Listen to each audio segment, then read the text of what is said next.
A service of KIBMradio.com, the Internet's home for an all old-time radio.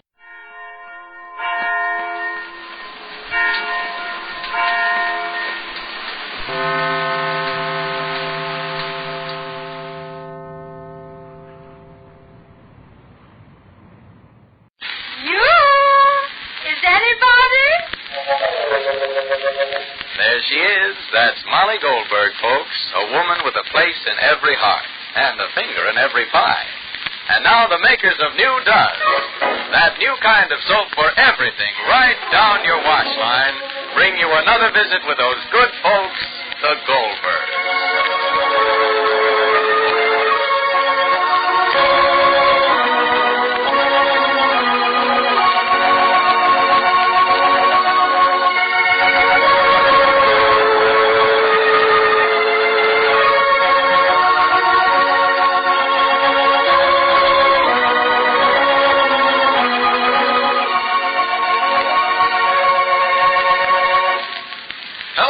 I'm glad you dropped in, because I'm about to give you a real wash day demonstration. What? Hey, what do you know about washing clothes? Why, plenty. You see, I'm an expert on Does, that amazing new kind of granulated soap. Well, what's so amazing about it? Does all three kinds of wash. Dirty work shirts, streaky towels, to colored rayon slips. You mean this new does everything? Absolutely. And just think what good news that is now during spring house cleaning. Why is that? Well, it means you can use this one soap for your dirtiest blankets and wash rugs, and for your prettiest washable slip covers and rayon curtains. Here, look, I'll show you what Does can do. Now, see this piece of rayon curtain? See how soiled and dull it is? Yes. All right, now here's a piece of that same rayon curtain washed in new Does. My, look how bright it is. Nice and soft, too. Well, of course. You see, Does is lots safer for those nicer colored washables than any other leading granulated wash day soap. Now, next, look at this bath mat. See how dirty it is? Oh, it certainly is grimy. Now, here's a piece of that very same bath mat washed in Does. See how clean it is? Wonderful. But does it take lots of scrubbing? No, ma'am. No soap made gets dirt out easier than new Does. But look, now here's the crowning test of what wonders Does does. Here, look at this piece of white bedspread. See how streaky and gray it is? It's almost black. Mm-hmm. All right, now here's a piece of that same bedspread washed in Does. Now look at that snowy whiteness. Oh, it's just dazzling white. Yes, Does will give you the genuine whiteness you want. You've never seen whiter washes than Does does. Say, it looks like this Does really does everything. You bet. Once you try it, you'll see Does is not just a new improvement of an old soap, but a really new kind of granulated soap. Just look for D-U-Z, Does, today in that big red and white box. And let Does do everything in your wash.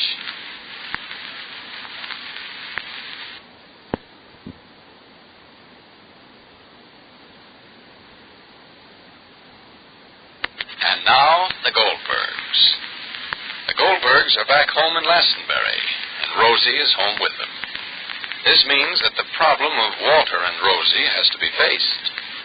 And yesterday, Molly heard Rosie say words which mean that the problem can't be met halfway. For Rosie says she loves Walter, and Walter loves her. This would be nothing except for the fact that Walter is engaged to someone else. Molly is trying to be as calm as she can. Listen. Oh, it's for you, dear. I'll answer it. Hello? Hello, Molly. Yes, Jake? Well? Well, what? What am I calling for? Just a minute, Jake, dear. No, dear, it's Papa. Oh. Did you speak to Rosie? We're having coffee and we're talking, What did she say? Why did she come home all of a sudden? We're having coffee and we're talking. I'll call you back. Molly, remember, you're a mother. What that I would know already what to say to a daughter. All right, dear. Dear? Yes. Yes. Bye. Bye. Bye. Is Papa coming home for lunch? No, Rosalie, darling. Papa don't come home lately for lunch.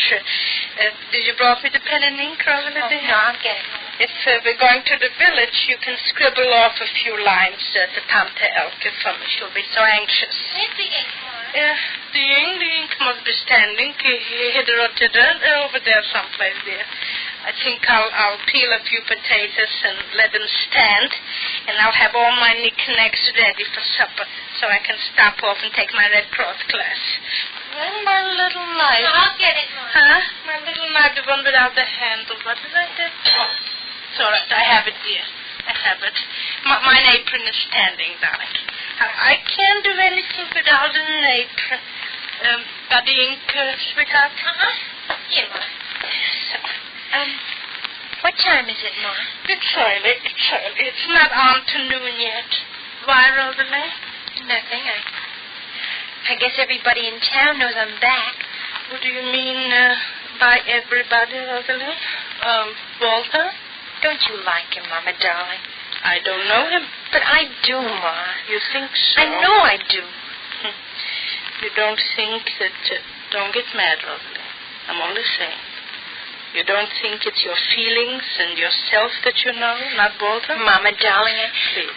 I'm only saying, Rosalie, because these things happen. Not to you only, but to all young people. After all, how do I know that you're becoming a young lady and not a child any longer? Because you think you're in love? I am in love, Mama, darling. But what are you in love with, Rosalie? With Walter, or are you in love with love? To be in love with love is the only way a person learns what love means. A person feels, how shall I say it? They feel their life is empty, that something is missing, that someone is missing. And the heart has an instinct, just the way, how shall I say it, just the way a flower turns to the light, the heart turns to love. And in the beginning, it's just love the heart wants. Not the love of a particular person. But, Mama, darling, I feel that... You feel that it must be Walter. But, Rosalie, do you know Walter? Do you know what he is? Love at first sight, Rosalie, is love in the imagination. And only time and knowing a person can tell you if it's you who's putting the love in the person or it's the person giving freely of the love that's in But there. I know, Mama, darling, I can tell. Let Mama talk, Rosalie, darling. Let Mama talk. And aside from everything, there's a very important thing, Rosalie, Walter's darling. engaged.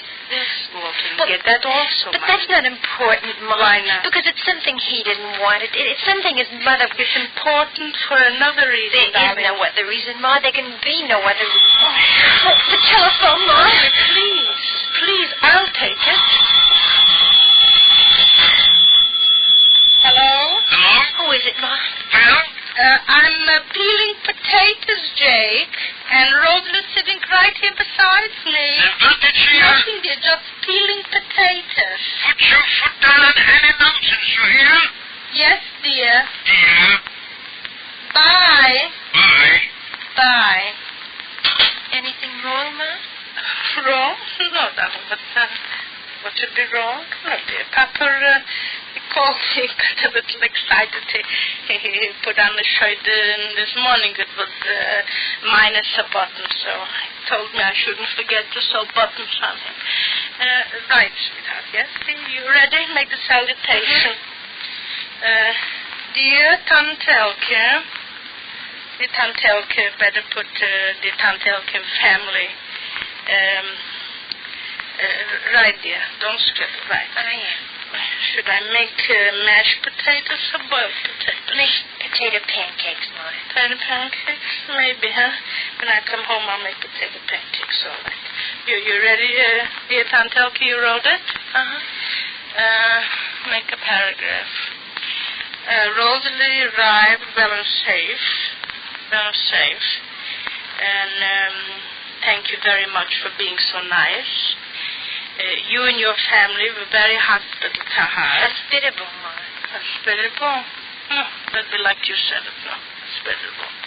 And Rosalie feels better. You can tell Tante Elke everything, Ma. She knows why I went to Florida in the first place, So what should I tell her, Rosalie? you can tell her why I came home. No? You have a pen in your hand, Rosalie, right? Mama, darling, you've always been so wonderful. Don't close yourself away from me now. Understand me, Ma. I feel that you want me to consider everybody's feelings but my own. I know what I feel, Ma. I know what it means to me. What do you want me to do, Ma? I can't help it. I can't help it, Ma. Misha, did Mama tell you only a few little things, huh?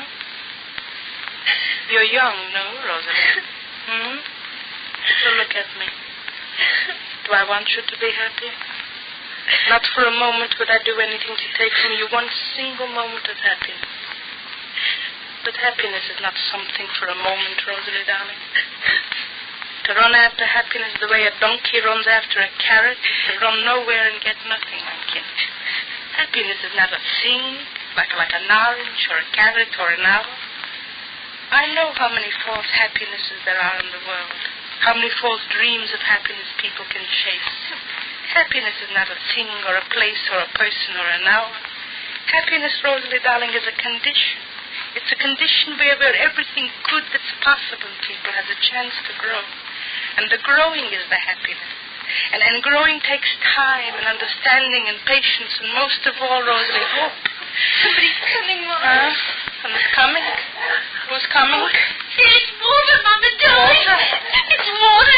Water? Please. I can't have them see me this way. I'll go up.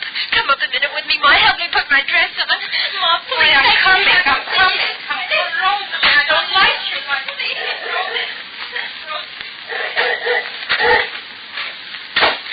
Hello? Hello? Would you mind stepping inside, Walter? We'll be right down. How are you, Rosie? Fine. The telephone. Would you answer it, Walter, please? Hello? Hello. Who's this? This is Walter Jerome. I'm very glad of the opportunity to talk to you, Mr. Jerome. Mr. Goldberg, There is nothing for you to say to me, and there is only one thing for me to say to you. Keep away from my daughter as far away as possible.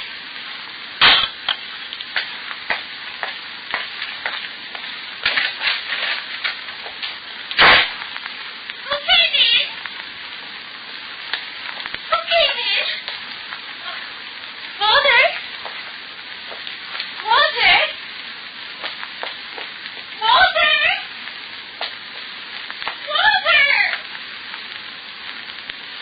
perhaps this is the surgery that will accomplish what reason couldn't.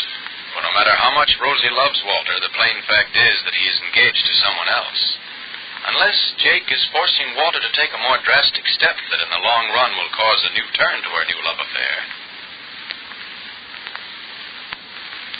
You know, I wish I could hang a sign up in your kitchen, and on it I'd put, "Beware of soaps that only do a halfway job for dishes." Yes, I'd say, beware of tough granulated soaps because they're short on safety for your hands, and bar soaps because they don't have real speed. That's right, such halfway soaps don't belong in your dishpan now that new Does is here. Yes, that new kind of granulated soap for everything in your wash really goes all the way for dishes, too. Does has everything from whirlwind speed to greater kindness to your hands. In fact, your hands get far gentler care from Does than any other leading granulated wash day soap. Notice how soft and smooth they feel after doing dishes with Does. Yet no soap made can beat Does for speedy dishwashing. It cuts tough grease without hard scouring. Why, you can tell the difference in Does right in the suds. Try it today. Does has everything for dishes. Be sure to listen to the next episode of The Goldbergs. This is Clayton Collier saying goodbye for Procter & Gamble, the makers of Does, the new kind of granulated soap for all three kinds of wash. Ionized Yeast presents Lights Out. Everybody.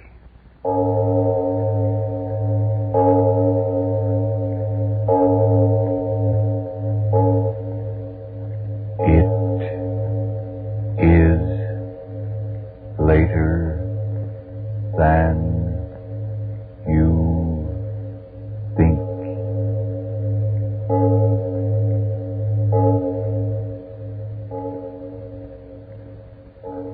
Lights Out brings you stories of the supernatural and the supernormal, dramatizing the fantasies and the mysteries of the unknown. We tell you this frankly. So if you wish to avoid the excitement and tension of these imaginative plays, we urge you calmly, but sincerely, to turn off your radio now.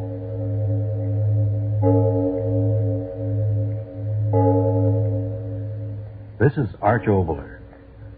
Tonight we tell you a story about two gentlemen, two men of the German army, the Nazi army. The scene is a bombing plane flying over England, but, well, first, Frank Martin has a question for you. Tell me this, friends. You wake up mornings raring to go, full of pep and spunk and ginger? If not, if you're thin and nervous, run down, and always tired, don't give up hope. Maybe you simply need more vitamin B and iron than you're getting from your food. If that's why you're so all in and miserable, try ironized yeast tablets. They give you both these vital substances, both vitamin B and iron. It's ironized yeast and its famous two-way help that's been of such amazing benefit to so many thousands of Americans with these deficiencies. Help them gain glorious new pep, new strength, yes, and 5, 10, even more good new pounds, often in just a few weeks. That's right. The name is ironized yeast tablets. And now, lights out. Everybody.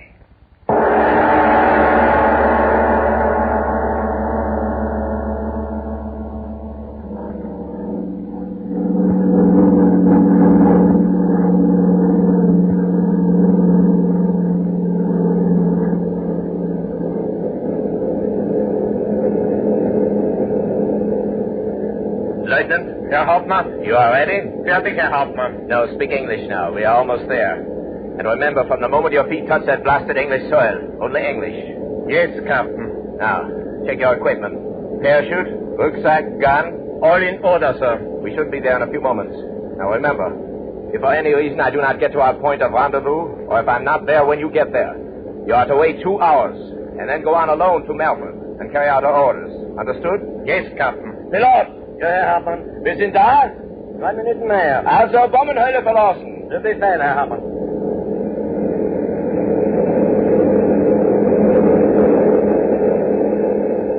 Go.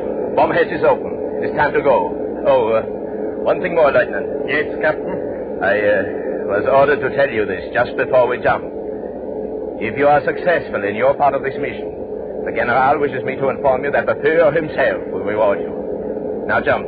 Heil Hitler. Heil Hitler. Pilot, I'm going. Viel Glück, Herr Hartmann. Danke. Heil Hitler.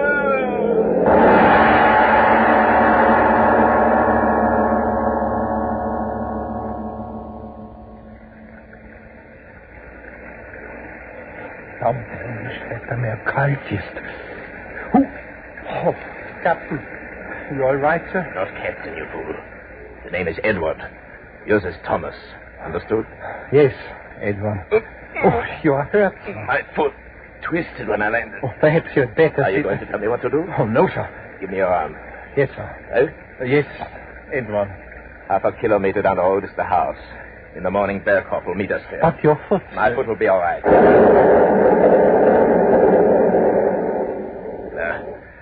Infernal English climate. Faster, my dear, Thomas. The Englishmen have work to do.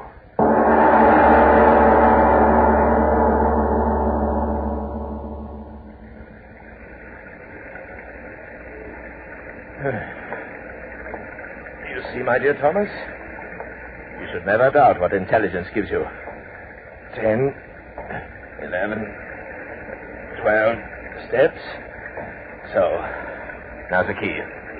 You have not lost the key? Oh, no, sir. I have it here. Get the door open. Infernal rain. Now, open it. It is stuck, sir. Here, let me. What's the matter with you? It is open. In, quickly.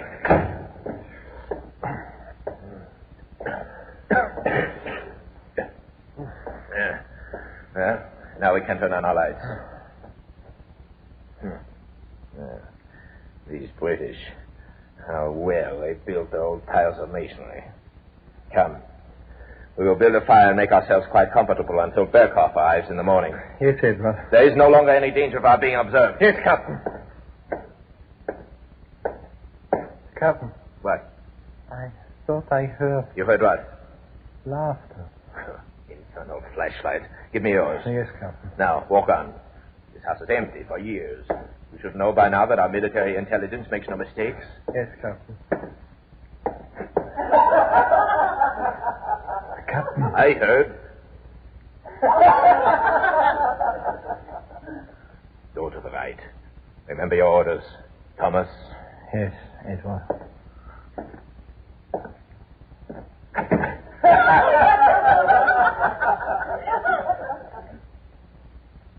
Good evening, gentlemen. Won't you come in by the fire? Yes, thank you. Come, Thomas. My name is Burley. I am Edward Cooper. My friend Thomas Davies and I got lost in the rain. We thought this house was quite deserted. Deserted?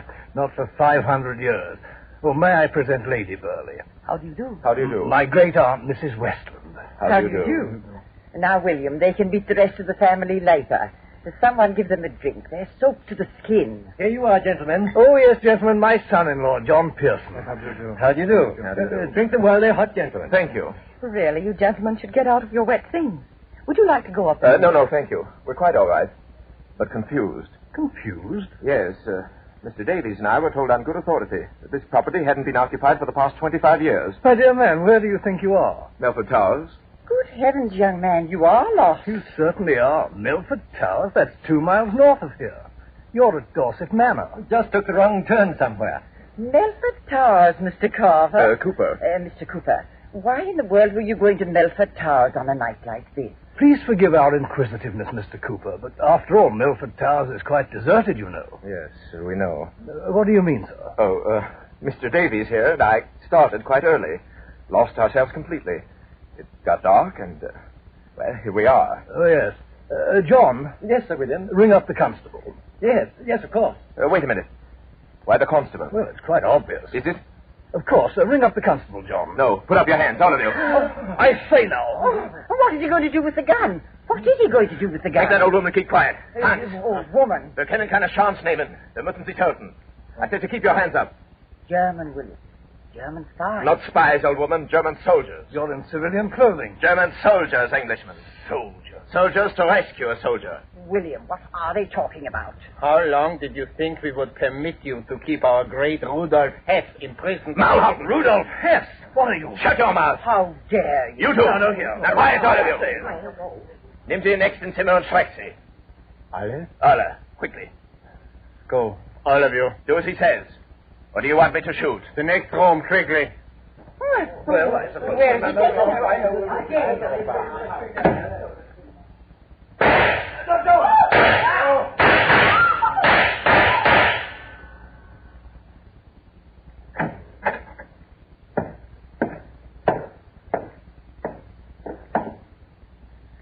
Well, Lieutenant? We are all dead here, Captain.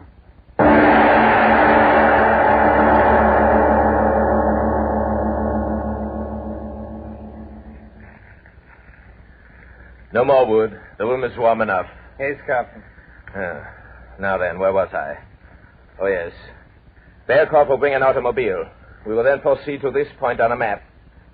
There, a few hand grenades in the right place, and Herr Hess will be with us.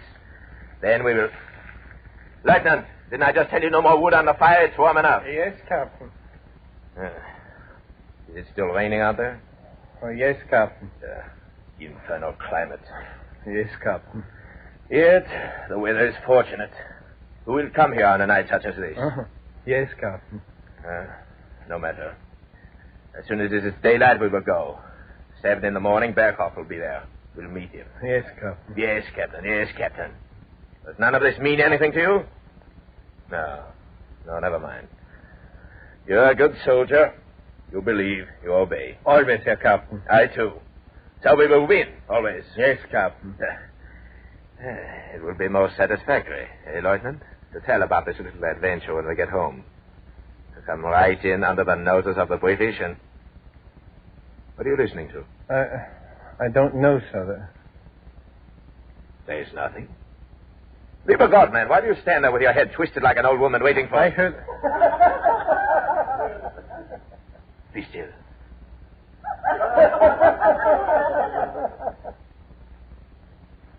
In the next room. Who? We will find out. And you told me there was no one left. There was no one. Come.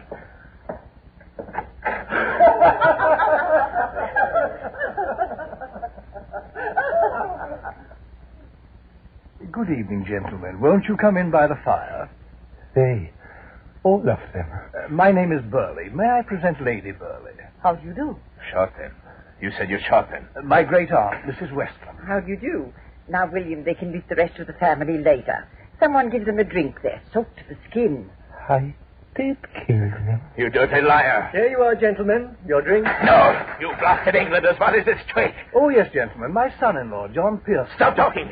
This time you will die.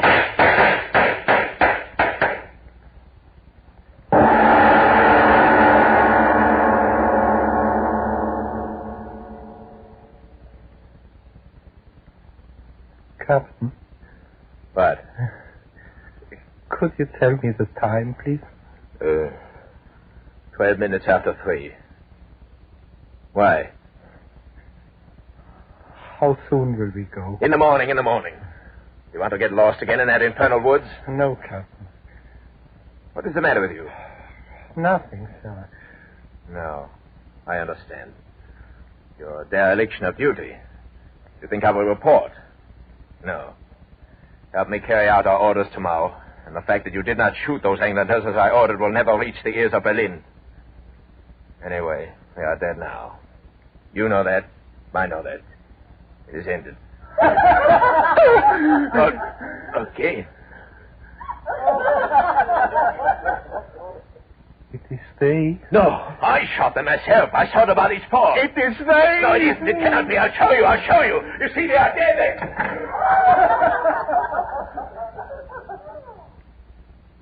Good evening, gentlemen. Won't you come in by the fire?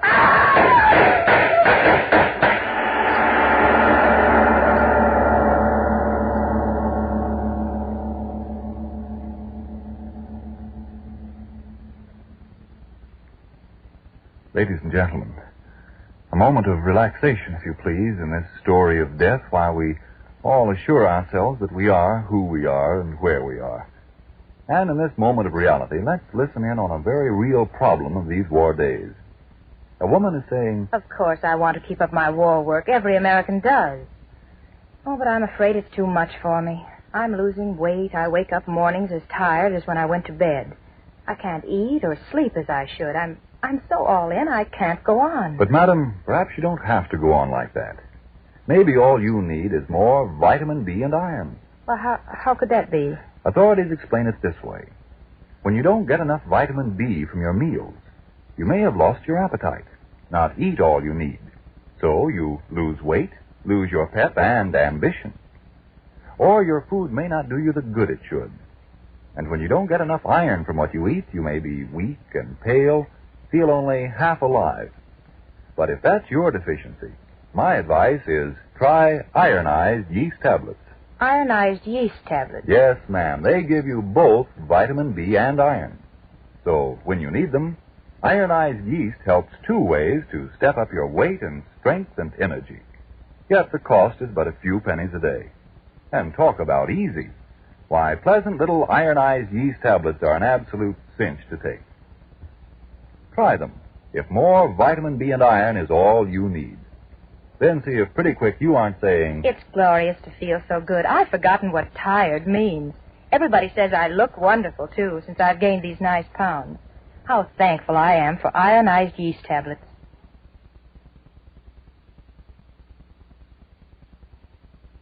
And now back to Lights Out. The Nazi soldiers sit in the house of the family they have murdered.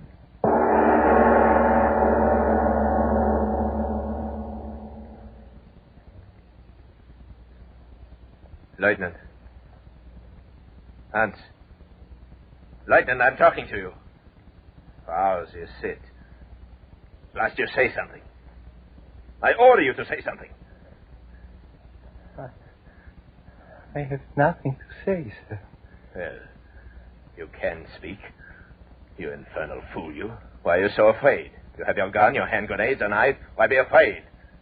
Stop turning your head that way. Listen to me. There's nothing to listen to out there. There's nothing out there. Nothing. If they... They will do nothing. They are dead. You want to go into that room and see that they are dead? They are dead. Oh. Why should I have to convince you? 3 times? How often must I tell you? I saw that same thing happen in a campaign in Poland. Poland? Why do you hold on to my words? Yes, in Poland. The first campaign. There were snipers in the village. We wiped out everyone, men, women, children. But the next morning, the vermin were there again. Huh? We thought they were there. I didn't see them. Others did, and went running through the streets throwing hand grenades. There was an explanation, of course.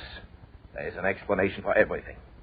The men who thought they saw, were tired. Their eyes played tricks. I heard the doctors in my division talking. They said it was tricks of the mind. Those people are dead. They must be dead. You too are afraid. Blasted insubordinate idiot. How dare you? I'm not afraid. I'm afraid of nothing. If they would only come. I believe in the Führer and his destiny. I can never be afraid. If they laugh again. Stop talking. I order it. They will not. My infernal leg. Swollen.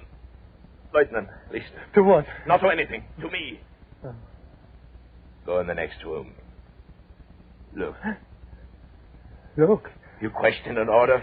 You said they were dead this time. Why look at... I order you to go. Do not just sit there. Tell me what you're thinking. Tell me. I'm thinking that maybe this is what I've always been afraid of. In Czechoslovakia, in Holland, in Belgium, in France. This is what I always was afraid of. Of what? That someday I would wait for them. Them? I commanded a firing squad in Slovakia. We shot women. What's that got to do with this? In Belgium, too. Women. What are you talking about? In Poland, the tank I was in was covered with the blood of the children and women. You blasted fool. You are a soldier of the greater German Reich. I think to myself, why don't I just leave you here and run? You would not dare. I think to myself, what is the use? Sooner or later they would come for me. Who? Who will come for you? The dead. Shut your mouth! The dead are dead. We exterminate the vermin for the glory of the Great Reich. I always suspected you, Hans Miller, you weak-minded fool. I explained everything to you. Hallucination, always hallucination. I know what I will do. What? If they laugh again, I know what I will do. Yeah. Grenade. What are you going to do with that hand grenade? I hold it. Take your fingers off the firing pin. No. I order you. No. I am your superior officer. Put that grenade down. No. You maniac. What are you going to do? Sit and wait. For what? If they laugh again, we were wrong. You and I. You and I and the Führer. How dare you? All wrong. And I will pull out the firing pin, and we will die. Put down that grenade. If we were wrong, I would rather finish it here, now, than wait again. You crazy. No. That gun, put it down, or I will pull the pin. All right. I'll leave you here. I will go. My leg. You see, you will stay with me and wait. Hans, in the Führer's name, be careful. That firing pin is loose. If you pull it, Do not be afraid. If they do not laugh again until it is dawn, I will believe what you said. That it was hallucination. Yes, it was a hallucination. If they do not laugh again and it is day again, I will believe. If they do not laugh again.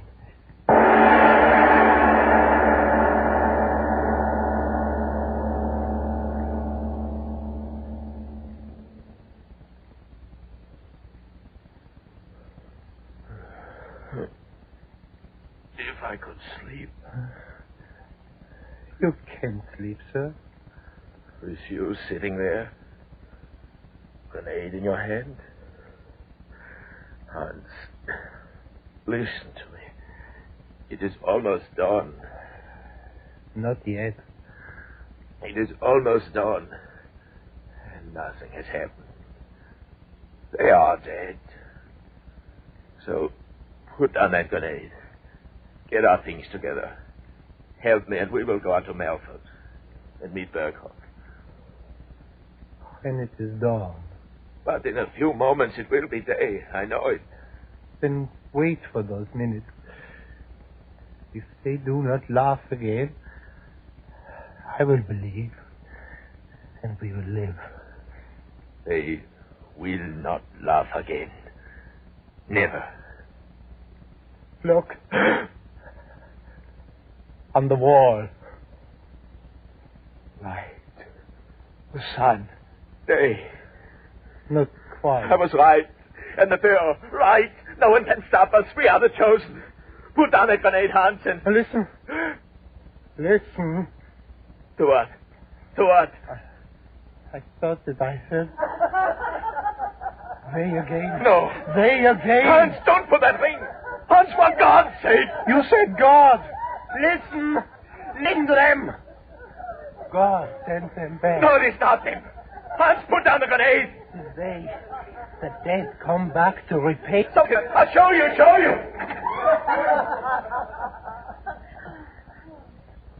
Good evening, gentlemen. Won't you come in by the fire? You see, it is the dead. You were wrong. No, the grenade, don't, Hans. No!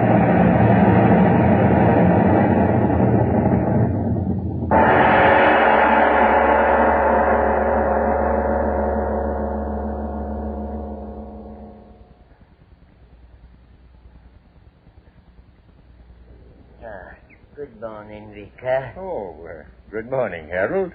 Lovely morning. Aye. Certainly rained last night. And that thunder. What brings you out so early, Harold? Oh, me old woman told me she had an explosion or something just at daybreak, so I come over. Explosion? Aye.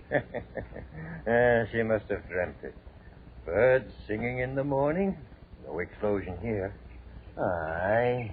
But I do wish they'd tear down these old ruins. It does no good leaving them stand there to remind us that Sir William and all his family were killed by a German air bomb 3 years ago. 3 years ago last night.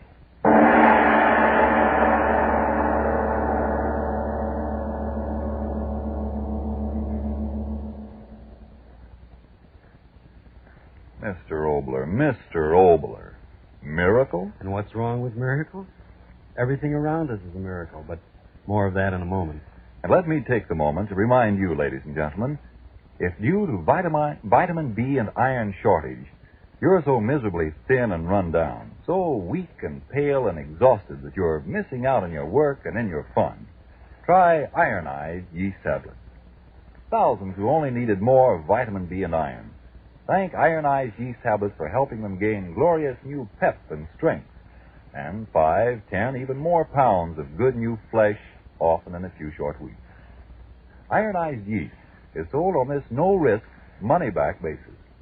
If you don't quickly begin to eat and sleep better, to feel much stronger, peppier, and more alive, if, in short, you're not 100% pleased with the results, the cost of the first bottle will be refunded to you in full by Ironized Yeast, Box IY, Rahway, New Jersey.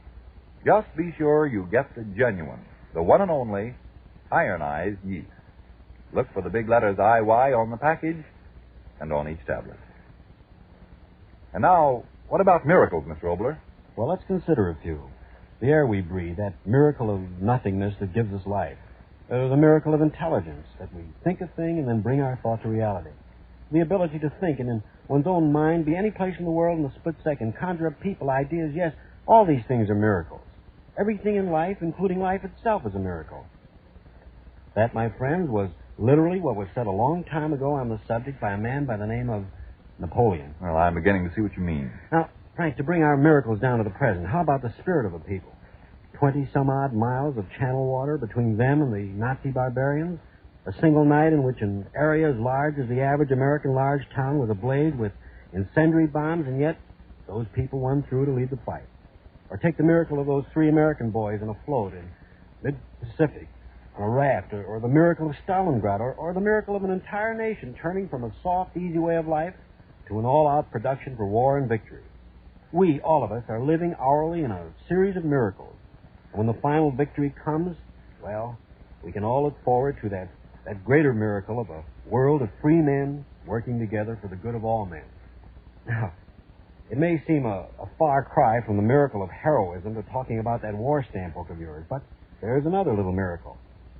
8 25-cent stamps, 8 hand grenades. 6 25-cent stamps, 1 winter combat helmet. 30 10-cent stamps, a pair of jungle fighting boots. An anti-tank mine for 15 50-cent stamps. A commando trench knife for 40 10-cent stamps.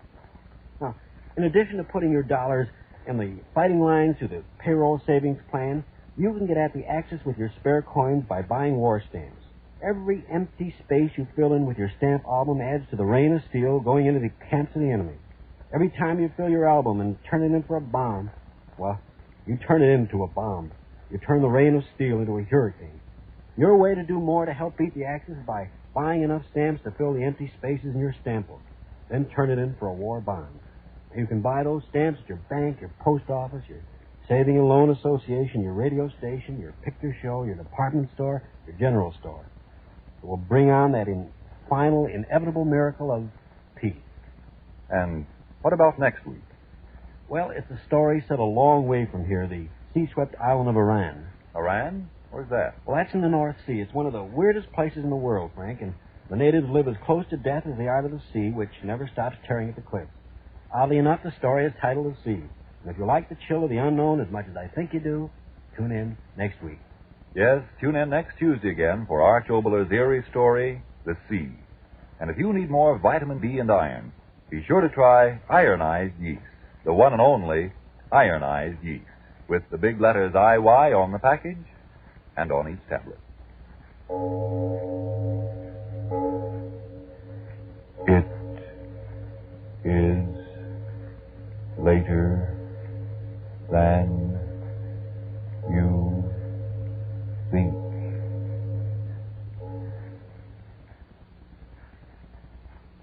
When your face is chapped and windburned and shaving becomes a torture, don't grow a beard. Try Molay.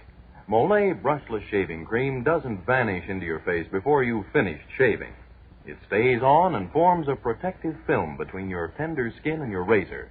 So you get a smooth, close shave, and a mighty comfortable one, too.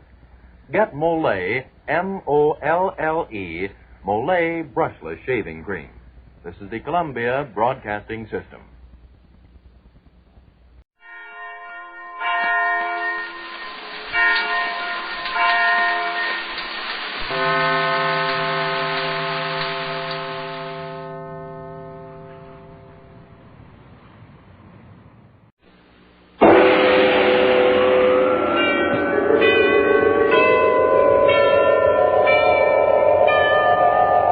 Sunrise and sunset, promise and fulfillment, birth and death. The whole drama of life is written in the sands of time. We present a new series of radio programs, The Clock.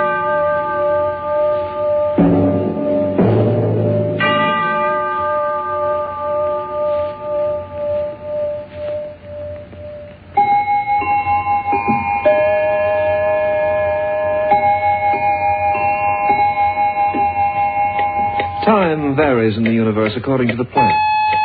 The exact length of one day on Earth, for example, is 23 hours and 56 minutes. That same day on the planet Mars expands to 24 hours and 37 minutes. And on Jupiter, the most tremendous planet of them all, a day is only 5 minutes less than 10 hours. Life also varies in time, according to the man.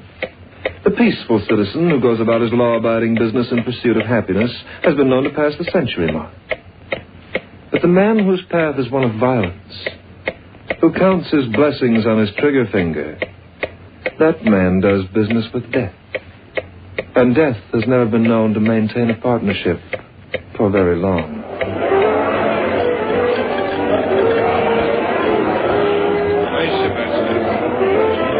Here's the taste of butter, my boss.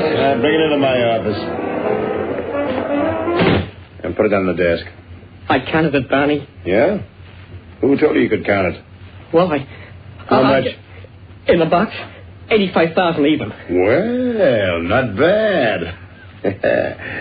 I knew the location was perfect, and the setup's just right. We're in, Jigger. We're swimming in gravy. Here, catch yourself a drink.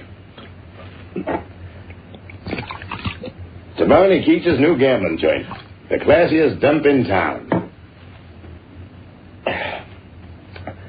Hey, what's the matter? Ain't you drinking? Oh, sure. Sure, Barney. What's on your mind, Jigger?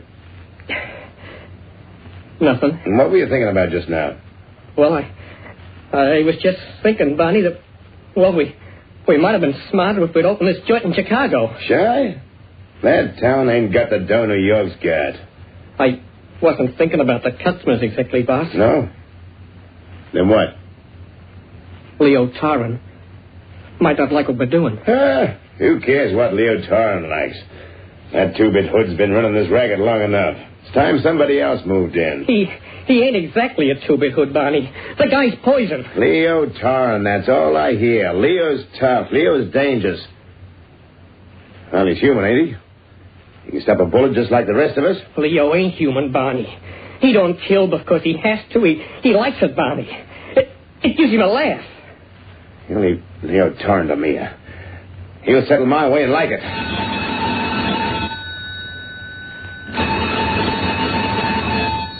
You want me to take that, boss?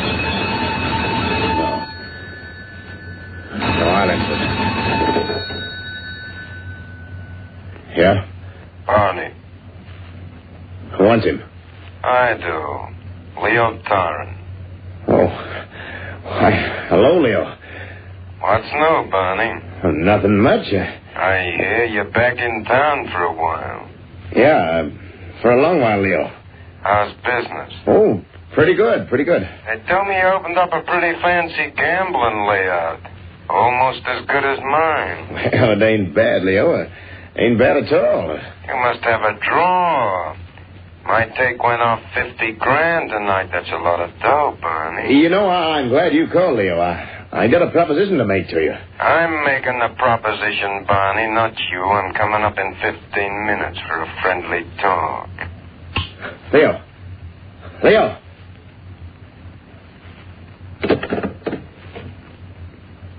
Said he'd be here in 15 minutes for friendly talk. Leo don't talk. He gives orders. We better start folding and move to Shy. In a pig's eye, we will. I ain't giving up this gold mine for Leo Tarrin or anyone else. Tell Bobo to clear the crowd out. Then round up the boys. I want all 6 of them here with me. Where's that bottle? Here, boss. Well, what are you looking at me like that for? Get started. If Tarrin wants trouble, we'll give it to him. In spades. Now, look, boys. Don't show no rods unless you have to. I don't know how many guys he's bringing. But maybe if he sees us, we mean business, well, he'll make a deal. Jigger. Yeah, you boss. stand over there by the window. The wind hank near the door. Rest you stay in them chairs. I want to be sure you're in position to draw. That's Bobo out front, Barney. Leo should just come in. Only one ring. That means he'd come alone. Alone? Why, the guy must be nuts. We'll see he don't get a chance to make the same mistake twice.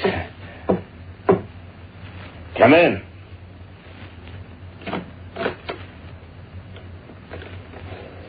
Hi. Hello, Leo. What is this? A hood convention? Just a couple of the boys. Hello, Jigger. Hiya, Leo. Louie. It's like old home week at Sing Sing. I didn't think you'd have so much company, Barney. I don't like to be alone. Come on, here, drink. I got more respect for my gut. You're a kid. This ain't the kind of booze we used to run in the old days, Leo. This stuff's 15 years old. I don't lush when I'm on a business call. Business? I thought this was social. That's all according to how it ends. Now, listen, Leo. Let's get down to cases. I don't want no trouble with you, but you got to be reasonable. There's enough dough in this town for a 50-50 split. Now, how about we form a partnership? I got... Nice panels you got in the office. Nice desk, too. 2 joints like ours can operate. No reason we should fight. Well, look, a guy's got a right to live, ain't he? Why? What? Oh, why don't you make a deal, Shut Leo? up, Jigger. Now, listen, Leo. You listen. My outfit's been running this town for a long time. And we've been running it alone, Barney. I'm a reasonable guy. I don't want something for nothing. I'll give you 20 grand for the layout. You leave the joint as it is and take a walk. 20 grand? When I paid 100? You think I'm soft in the head, Leo? I said you walk, Barney. And I say I stay. You walk. You're making a big mistake. No. You're the one who makes the mistake. All right, go on. Give the mug what he asked for. What's the matter with you, punks? You paralyzed? They're smart, Barney. They know the guy who reaches first is the guy who gets it. Go on, Barney, draw. Draw or crawl out. Why, you lousy. Okay, Barney.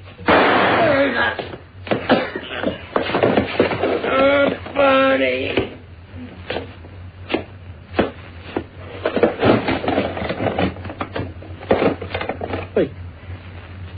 They croaked each other. Come on. Let's get out of here.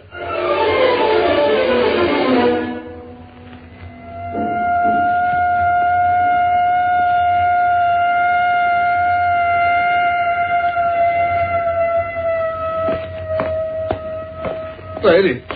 Who's there? Give me a hand, will you? Where are you? Over here, behind the steps. You've been hurt. I can't go no further. Help me up. Your head's bleeding. Wait, I'll get a policeman. No. Don't call a cop. Give me a break. All I need is a little help. You live around here? Yes, in this house. Take me upstairs. Well, I don't... Please, don't leave me here. They'll kill me if they find me. Take me upstairs. Put your arm around my shoulder. I live on the second floor. Take it easy. Oh, my head. Hold that compress on your head. Now lie back. Your scalp's being cut. I ought to call a doctor. Forget it. I only been creased. I'm just wondering why I don't call the police. Why don't you? I don't know. Maybe it's because I feel sorry for you. What's your name? Leo. Mine's Edna. You're a good kid, Edna. I guess when you give me a break like this, I ought to open up. You don't have to talk if you don't want to. I got into a gunfight with another guy. This bullet creased my head and knocked me out. When I came to, I managed to crawl out of the joint to where you found me on that corner. What happened to the other man? I don't know. Only part of it is something happened to me when I came to. What do you mean? I've never been scared in my life, that's what I mean. But I'm scared now. I'm so scared my stomach feels raw. I don't want to die. Don't let him get me. I don't want to die. Please don't do that. I never cried before. But maybe I'd go nuts. Maybe that crease on my head made a crease in my brain. All I know is I want to get out of this town before they catch up with me. I'll help you. You will? I'll do what I can. Where do you want to go, Leo? Detroit, Chicago, anywhere that makes no difference. Do you have any money? I never carry it. Well, I I have $50 in my bag. I'll lend it to you. Without even knowing me? I'll get it back someday. Oh, wonderful, Eddie. You're a saint. You're the only friend I don't like to see a man act that way. All right. Just give me the dough and let me go. I'll get a train to Shy tonight. How are you going to get to the station? Station? Well, you said they might be looking for you. Yeah, that's fine. Say, you got some shoes and a dress that'll fit me? You want to disguise yourself as a woman? Oh, why not? Give me a hat, too, with a veil. I'll fool them. They'll never get wise. I may have lost my nerve, but I didn't lose my savvy. All right, Leo. I'll help you any way I can. Just take care of yourself. Maybe we'll meet again someday. Good luck.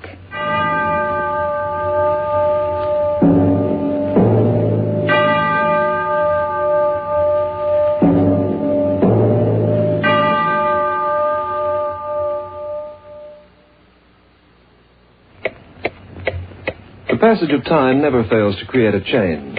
In some of us, a subtle one, in others, profound. And in one particular case, it changed a ruthless killer into a sniveling coward. Here's your change, sir. Next, please. Check. Remember me? Leo. I was just passing by the cafeteria when I saw you sitting behind the cash register. How long has it been, Edna? Oh, over 3 years, I guess. When'd you come to Chicago? Just a few months ago. How about it, miss? I'm in a hurry. I can't talk to you now, Leo. How about meeting me after work? I'll hire a car or something. We'll go for a drive. All right. I'm through at 5. Right, I'll see you then. Oh, Hey, now, what's the big idea? You knocked that change right out of my hand. I'm sorry, mister. I ought to punch you right in the nose. Well, go on. Get down there and pick up them nickels. Sure. I'll pick them up right away.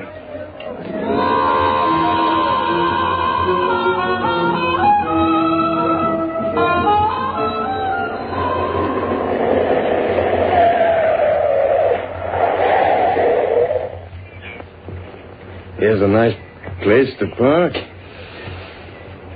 Oh, Leo, this air is marvelous. Oh, it's grand to get out in the open for a while.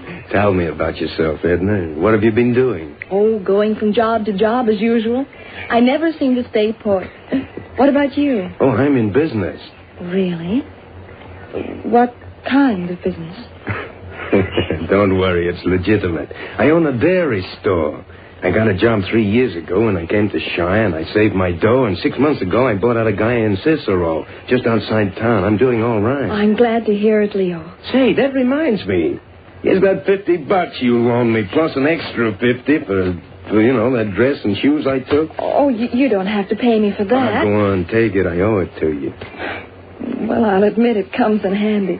Thanks a lot. Okay. You really have changed, haven't you? Yeah, and not the way you figure. How do you mean? I just don't want no trouble with anybody. I want people to let me alone. You saw what happened in the restaurant when I knocked that guy's change out of his hand. You were avoiding a scene, that's all. Yeah, 3 years ago Yeah, but that was 3 years ago. This is now. Anyway, I'm glad you came to Chicago, Edna. So am I. Maybe we'll get to know each other, even better than before.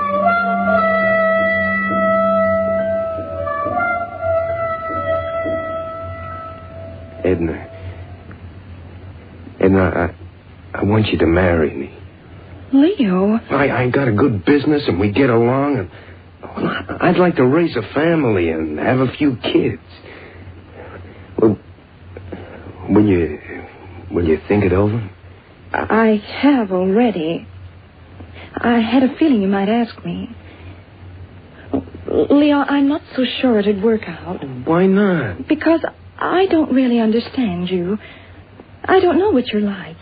You're a strange man, and you've led a strange life. Forget the past. I'm all through with that. I need you, Ed. I need somebody. I don't like to live alone. Oh, Edna, give me a break. I need you so bad. Please, don't say no. I won't, Leo. I won't.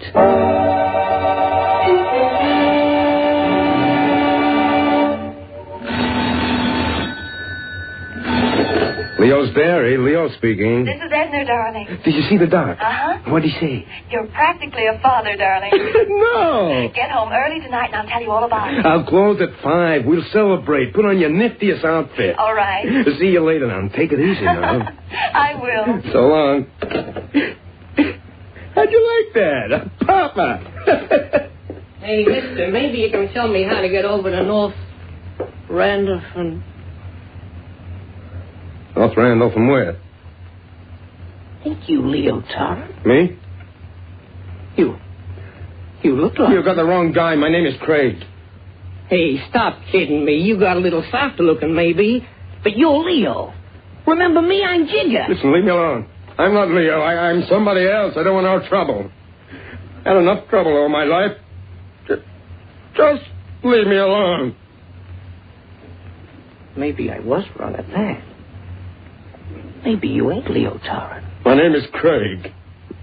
You want some directions, mister? Where do you want to go? Never mind. I'll find it myself. It couldn't have been Leo Tarrant. Why not? You pulled through and he put that bullet in your middle. He could have gotten away too, But Barney. what would a guy like Leo be doing in a joint like that? Search me, but it was him, the same guy. Except for one thing. What? I think he's turned yellow. Now I know you're crazy. You should have seen his eyes when I walked in. But when he opened his mouth to talk, I thought he'd choke. He almost got on his knees when he asked me to leave him alone. The guy was scared stiff. Where is this Butter and Egg Depot, Jigger? In Cicero. Well, get the car. I'm going out there to see for myself.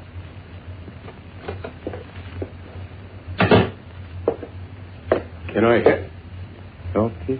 Yeah. Give me a dozen eggs. Yes, sir. How goes it, Leo? I'm not the man you're looking for. No? Here's your eggs. Stop stalling, Leo. I wouldn't forget you in a million years. All right. All right, you guys win. I'm Leo, but I don't want no trouble, see? I'm minding my own backyard. You guys mind yours.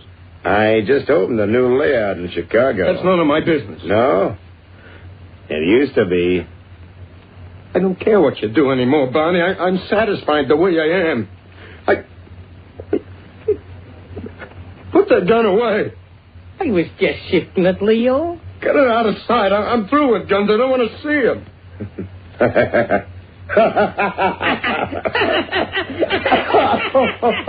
You get this guy. Yeah. I know, it's funny. All right. All right, you got your last laugh. Now leave me alone. I got a wife, and we're going to have a kid. Oh, you hear that, Jigger? Tough boy John's going to be a papa. If the kid ain't got no more guts than his old man, he ain't my type. Give me a break, fellas, please. Leo wants a break. Come now, on, ain't that Barney. sweet? Come on, Barney. This guy's beginning to make me feel sick. So long, Papa. We'll be back again. When we want a couple of laughs.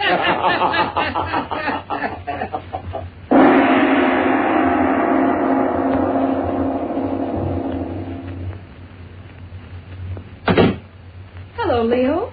I didn't even hear you come in. Forgot it. Now get out of my way. What are you doing? Why are you packing that suitcase? I gotta leave. Leave? Where are you going? Put up with me.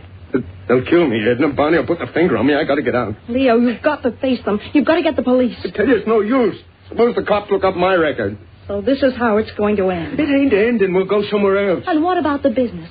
Every nickel we have is tied up in that store. I ain't worrying about the money now. I'm worrying about me. And what about me? I married you so I could live a decent life and raise a decent family. I'm not going, Leo. You fool. If they find you here and they don't find me, they'll kill you. I'm not afraid of them, Leo. And I'm not a criminal.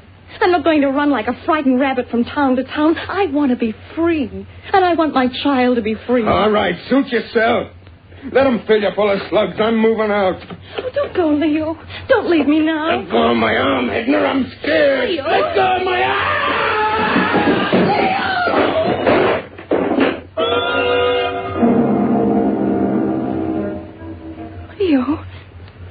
Leo, it's Edna. What happened? You fell downstairs. Your head, it's bleeding. My head? Never mind my head. Leo, what's the matter? Get that suitcase back upstairs. You mean you're not leaving? Bring that stuff back inside the room and wait there until I get back.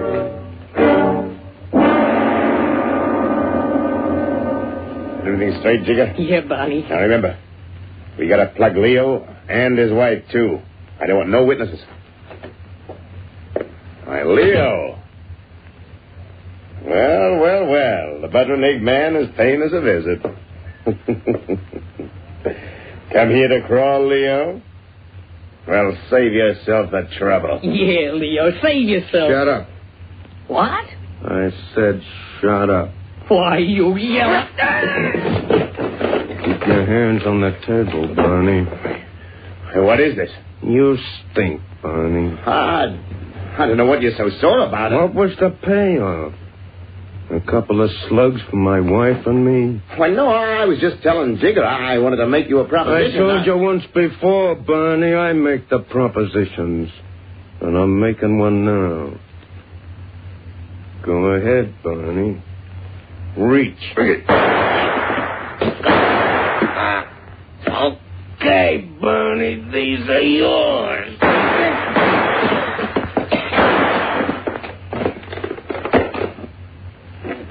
How'd you like that, Barney? And I'm going to be a partner.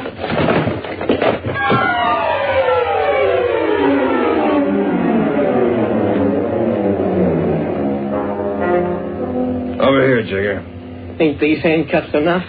Stop pushing me. You recognize this body? That's Barney Keach, Lieutenant. Uh-huh. How about this one?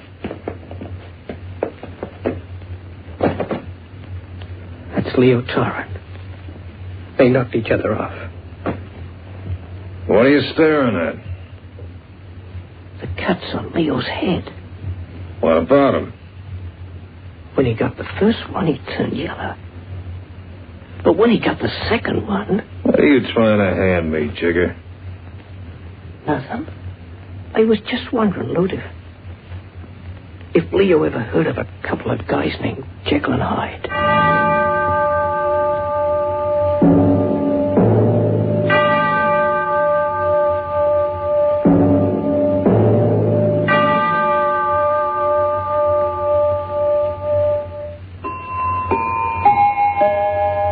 There is a court of law in which time is the judge who examines all offenders, justice is the jury, and when sentence is passed, it is executed by death. The Clock will be heard again next week, same time. This program was written by Lawrence Clean, narrated by Hart McGuire. Heard on this program were Owen Weingott as Leo, Wynne Nelson as Edna, together with Grant Taylor as Barney and Rodney Jacobs as Jigger. The Clock, directed by John Saul, is a Grace Gibson radio production.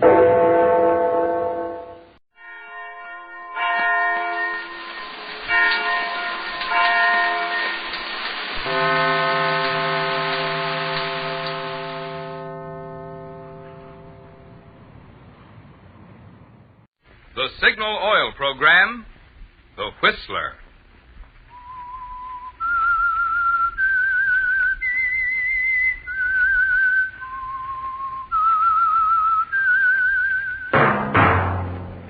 That whistle is your signal for the Signal Oil Program, The Whistler.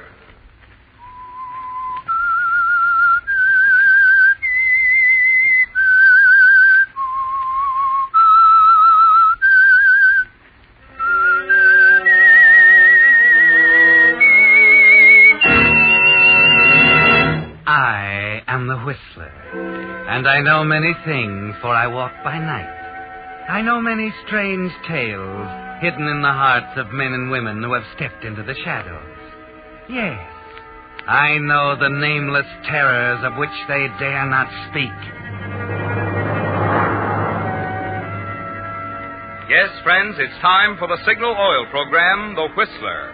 Rated by independent research, the most popular West Coast program. In gasoline, you know, it takes extra quality to go farther. And Signal is the famous Go Farther gasoline. So look for the Signal circle sign in yellow and black that identifies Signal service stations from Canada to Mexico. And now the Whistler's strange story. Mavis Cameron disappears.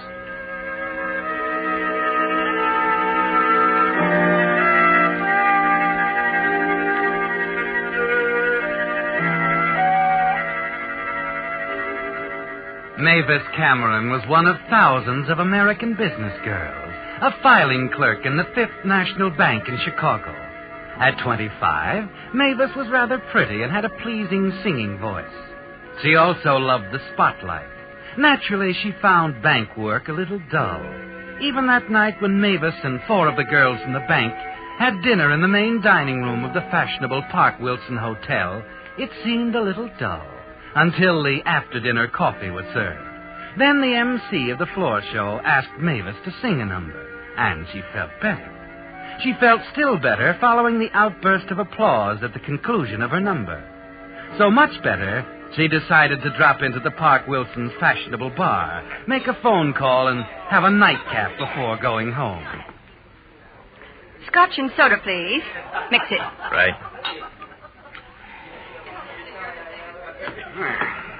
This ought to do it? I'm sure it will. Keep the change. Oh, thank you. Give me the usual, Joe. Straight bourbon? What else? Hey, how's it covered? On the nose. I just heard your song. You were terrific. Thank you. You know, with a voice like yours, you could be packing them in at a good nightclub. Oh, now I get it. You're a professional talent scout and want to get me into the movies.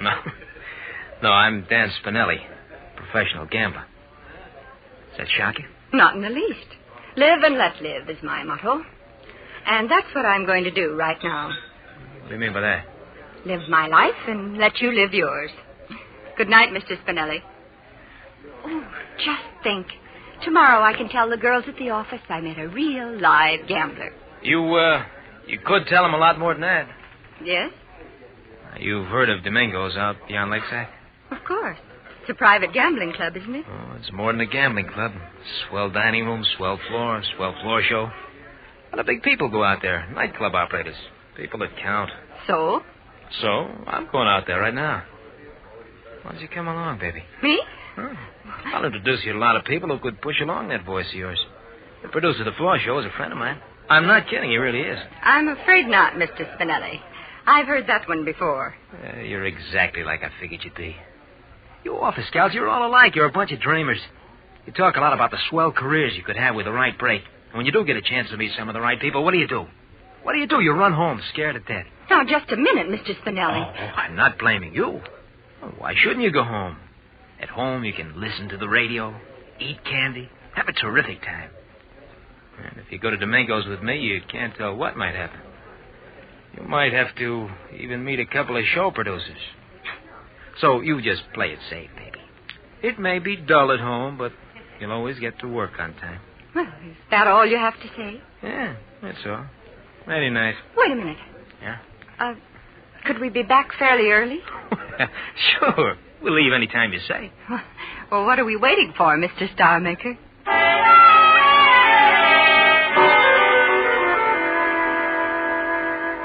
Spinelli used just the right approach, didn't he, Mavis? You know you're being a fool. At this time, you've gone too far. But as the hours pass, you tell yourself your fears are groundless. Dan treats you with perfect courtesy, and you're surprised at the number of prosperous-looking people he seems to know. You help him lose several $100, then proceed to the rendezvous room and enjoy the floor show. Afterwards, you dance. Suddenly, you've had enough. Dan, Dan, would you mind if we sat the rest of this out? Oh, sure not. What's the matter, kid? You tired? Awfully tired. And I have to get up pretty early. Well, I always try to make a lady happy. Well, here we are. Go on, take the load off your feet. I'll order another drink. Oh, I don't think I want another drink. Do you mind if we leave now? Sure. I'll just finish this. When we'll be on our way, huh? Say, what stuck a pin in you? Music? Yes. That song. Another guy? Another guy. My fiancé. He used to whistle it all the time. Every time I hear it, it gets me a little. Oh, what happened to him? He's still overseas. Pilot? Dr. Clint Rogers, M.D. Oh. He's been gone so long, you're getting a little lonesome, huh? I've been lonesome ever since he left. And do you know something? I've decided I don't want a career anymore. I just want to marry Clint. Well, too bad. We could have had a lot of fun, baby. Shall we go?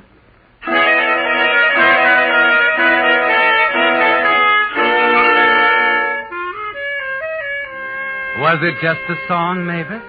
Or was it that uneasy feeling you have about Dan that made you want to leave so suddenly? It must have been the song. For as you're ready to leave the club grounds, Dan is still the considerate escort. Here we are. Oh, hop in. You've really got yourself a car, mister. Like it? Mm-hmm. You, want to take the wheel? Oh, I'd love to. Go ahead. You sure you don't mind? Why should I? We'll probably be safer, too.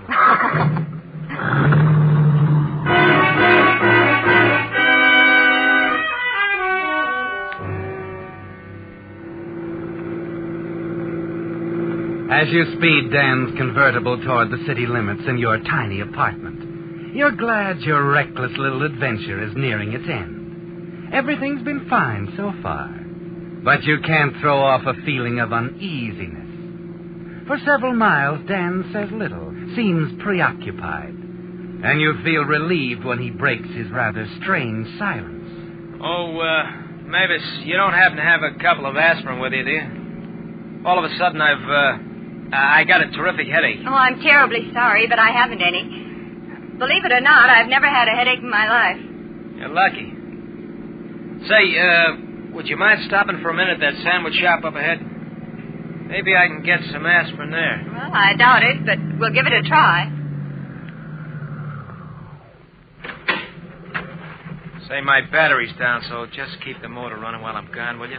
This will only take a few seconds anyway. Well, it's your car.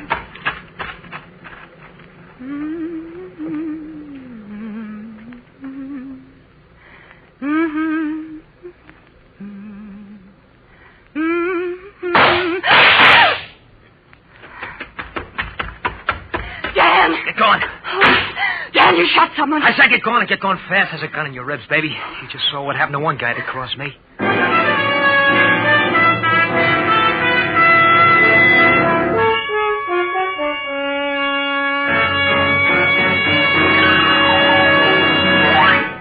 With the prologue of Mavis Cameron Disappears, the Signal Oil Company is bringing you another strange story by The Whistler.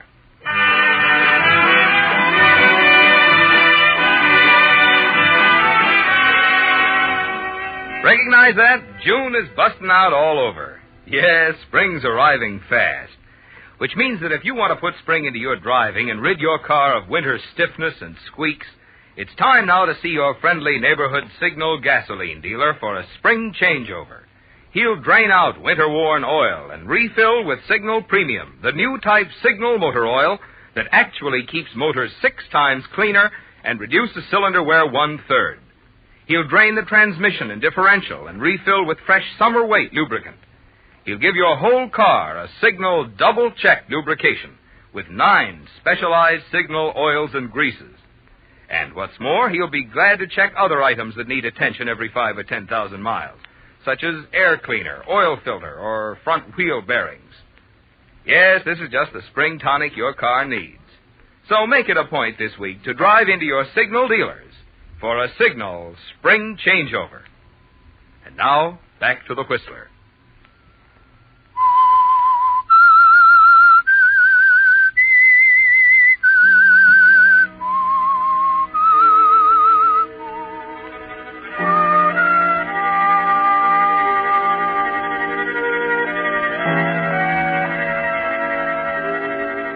Well, Mavis, your stupid little adventure starting with a pickup in a cocktail lounge didn't end the way you thought it would, did it? You didn't expect to be an involuntary accomplice in a hold-up and shooting, did you? For a few seconds, you're so dazed with shock you act like an automaton. Your handling of the car is instinctive, and finally, you find words. Is he dead?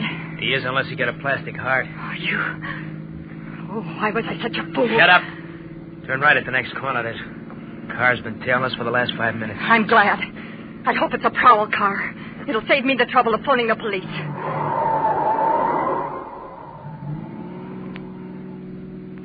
Good.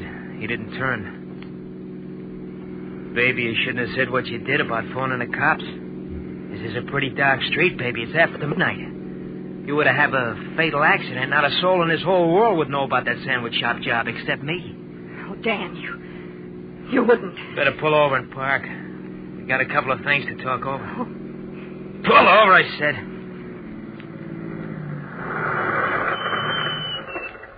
Now, baby. Oh, please, Dan. Don't kill me. I know you can do it easy. But I swear I'll never tell about tonight. It's the way you feel now. An hour from now, you'll feel different. No, I won't. I swear I won't. I'm making a deal with you, Dan, don't you see? I'm trading you my word for my life.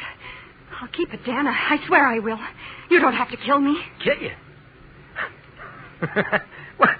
What makes you think I want to kill you? A gorgeous dish like you? Oh, no. No, I was thinking about marrying you, baby. You see, the law don't let wives testify against their husbands.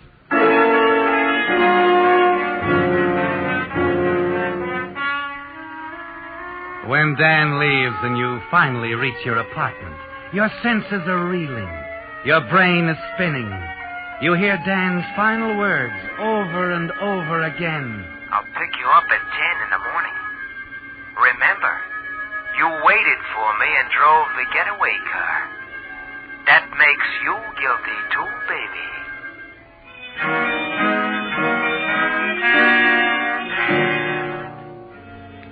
Now you're beginning to see what you're up against, aren't you, Mavis? Of course, what Dan told you about wives not being permitted to testify against husbands isn't true.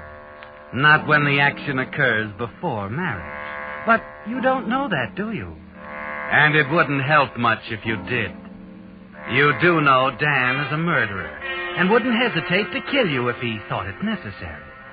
What you should do is phone the police. But you've made a pact with a murderer, haven't you? Yes.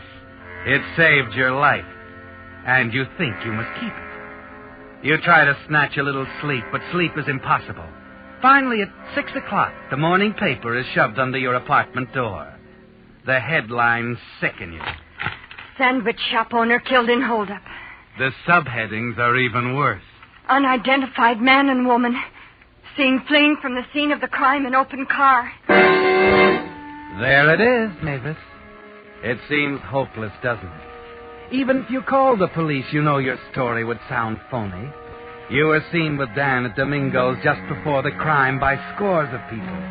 He introduced you to several as his best girlfriend. You can hear the district attorney now pounding at you with questions. Which will Dan? You were friendly with Spinelli, were you not? And you were at the wheel of Spinelli's car when you drove him from the crime, weren't you? And you realize how foolish your answers will sound in a courtroom. He told me he had a headache. And he thought maybe the sandwich shop man might have some aspirin tablets.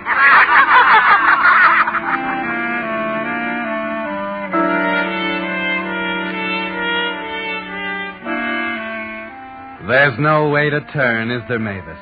But frightened as you are, you're sure of two things. You'll never marry Dan, and you'll never allow your absent fiancé, Dr. Clint Rogers, to be remotely involved in your difficulty. It seems there's only one thing to do. Leave town, disappear, until things clear up. You've only 3 hours.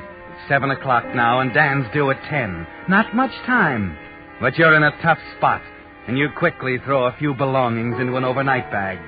At 9 o'clock, you're at the bank, where you make a hurried explanation of your unexpected departure and withdraw your savings. At 10, you're on an eastbound plane. 6 months later, you're featured singer at the Ten of Spades, a prosperous little night spot in Brooklyn, under the name of Doris Trent. That voice came in handy, didn't it, Mavis? I'd like to recommend a looking Nicaragua. What a wonderful spot, with coffee and bananas and the temperature high. To take a trip and on a ship for sailing away across the Agua to Managua, Nicaragua, ole.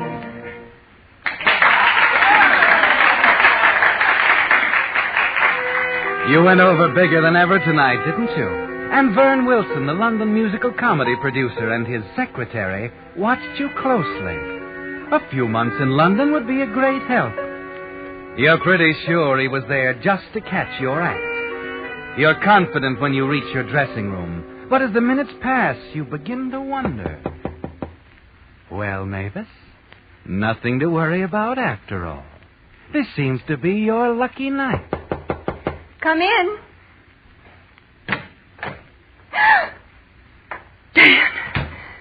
Well. Long time no see, Miss Trent. Doris Trent, I think the billing said. Well, now that you've found me, what's on your mind? That note to the police, written just after you left, telling all about that sandwich shop job.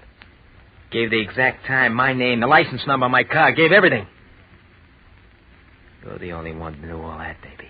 It wasn't me, Dan. Maybe not. I'll just never feel safe until we're married. And this time, I'm not taking any chances. We're going up to Connecticut tonight. 10 minutes, Doris. Thanks, Ernie. I've got to go on now, Dan. Let's talk this over in the morning. I said tonight. Go ahead. Go ahead, do your show. Only, baby, if you got any ideas about double-crossing me and calling them cops, you drove the getaway car, remember? In case anything serious happens to me, there's a written confession in my pocket telling exactly how you helped me pull a job. Go ahead. Go ahead, I'll wait for you here. You start down the hallway toward the powder room off stage. You finally realize what a fool you've been, what a coward. But you're not going to keep on being a fool, are you, Mavis? Not with that wall telephone just 5 steps ahead of you. Operator. Get me police headquarters. Quick. Just a moment, please. Hello? Police headquarters. Better hang up quick, baby, and I mean quick. I had a hunch you'd try to double-cross me. I figured I'd better keep my eye on you till the show was over.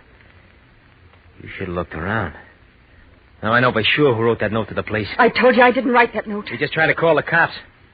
So all of a sudden, I've lost interest in my wedding. We'll just go for a little ride instead. Come on, baby. Start walking.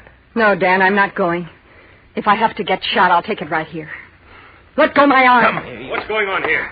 Something wrong, Doris? This punk bothering you? Why, you... He is. He wants to date me. Tell him to leave, will you, Eddie? Maybe I'd better take him into the office and call the cops. You see Dan's hand tighten on the gun in his pocket. Be careful how you answer, Mavis. You can't let the club manager get hurt. He's been swell to you ever since the day you walked into the Ten of Spades. Oh, no, thanks, Eddie. There's no need for that. He's just another wolf. Tell him to leave. That's good enough. You heard what the lady said, Bub. Start traveling. Okay, Pop. Anything you say. I'll see the lady later.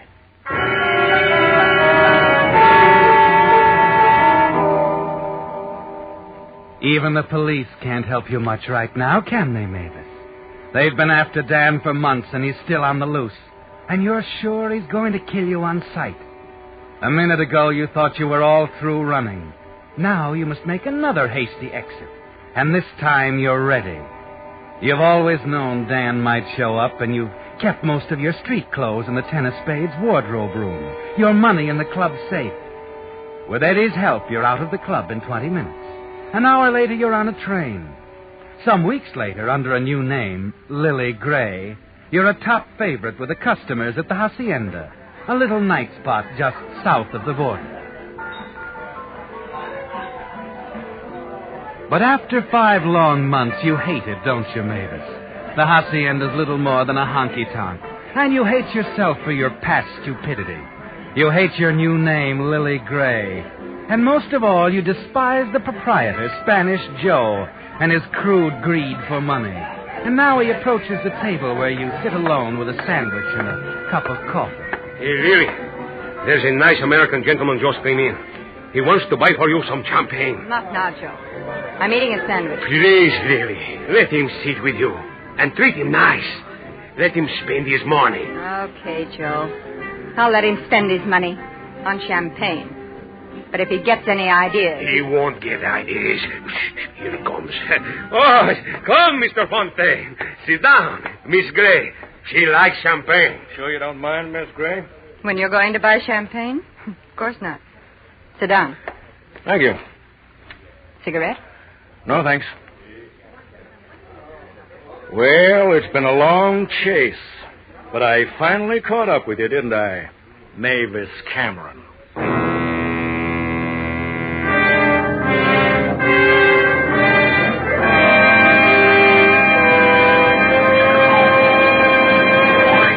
The Whistler will return in just a moment with the strange ending of tonight's story.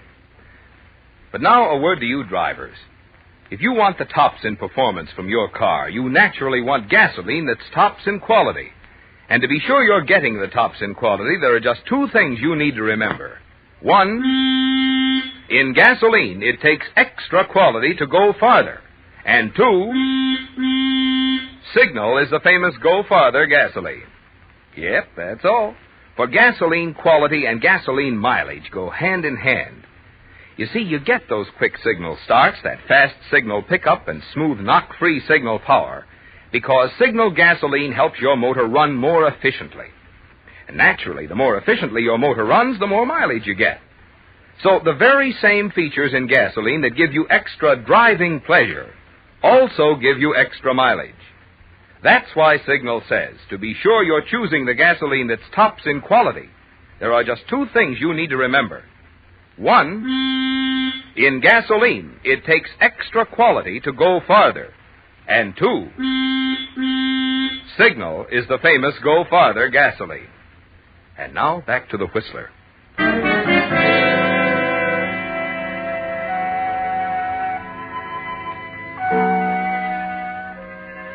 Well, Mavis, after all your attempts to lose your identity, after all you've taken at the hacienda, a man you've never seen sits at your table and calls you Mavis Cameron. He's a detective, of course. It's all quite clear, isn't it? Dan Spinelli was captured and involved you as his accomplice. And now this man plans to take you back to Chicago to face a nasty trial with the cards stacked against you for a crime committed by another. And you're not going to be returned as a fugitive from justice if you can help it. Not after what you've been through. You've only 1 card left, Mavis. It's, funny you should call me Mavis Cameron. I was just thinking about her tonight before you came in. We used to work together in the same floor show. The customers used to mistake us for each other, too. Yeah, I'll bet they did. I'm Detective Sergeant James Fontaine, Chicago Department of Police. You know why I'm here. We're leaving in the morning, Miss Cameron. Like the billing says, the name is Lily Gray. My papers say the same thing. As I was saying, I knew Mavis Cameron intimately. I'd like to tell you about her. I think it might help you solve your case. Sure. Go ahead. If it'll make you feel any better. The more you tell now, the less you'll have to tell later. There's not much to tell, really. Mavis Cameron was just a good kid that got a bad break. In love with one guy and scared to death of another. A hoodlum named Dan Spinelli. Go on. This is getting interesting. She went a little silly one night and let him pick her up in a cocktail bar. And they went nightclubbing. On the way home, Spinelli tried to stick up a sandwich shop and killed the proprietor. Mavis drove the getaway car with a gun in her ribs. Okay. So the guy was a little rough. If she was innocent, why didn't she go to the police right afterward? Before they got home, Spinelli decided to kill her, too. She swore if he'd let her go, she'd keep quiet. And she did. That wasn't very smart. No, it wasn't. If she was innocent, why did she take a powder? Oh, didn't I tell you? Spinelli had another great idea, too. Since a wife can't testify against her husband, he gave her the choice of marrying him or else. You know, you talk a pretty fair game. Is that all you have to tell me? That's all. Cigarette? Thanks. Light?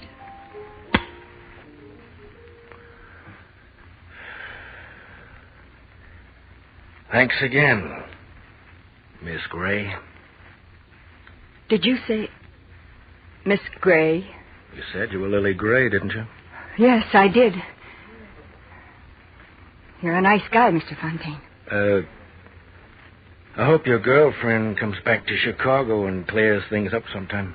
I think she will. Sometime. Like I said, she was in love with a guy. Well, this was a pretty long trip for nothing, you might say. Just one more bum steer. But I'm glad it happened. I always figured Spinelli's confession was phony. Confession? Yeah, he had it all written out, big as life. Is Spinelli in jail? Spinelli's dead. The Brooklyn police closed in on him one night about 5 months ago. He tried to shoot his way out. The department boys shot straighter. 5 months ago? In Brooklyn? Yeah, that's right. A woman called the police one night from a little nightclub, the Ten of Spades.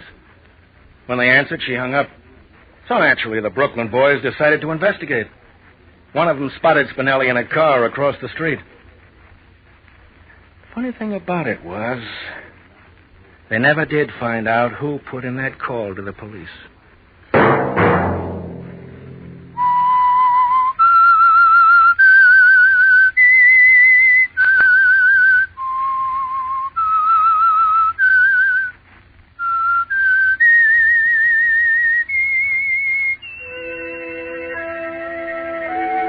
Let that whistle be your signal for the Signal Oil program, The Whistler, each Monday at 9. Brought to you by the Signal Oil Company, marketers of Signal gasoline and motor oil and fine quality automotive accessories. Signal has asked me to remind you to get the most driving pleasure. Drive at sensible speeds, be courteous, and obey traffic regulations.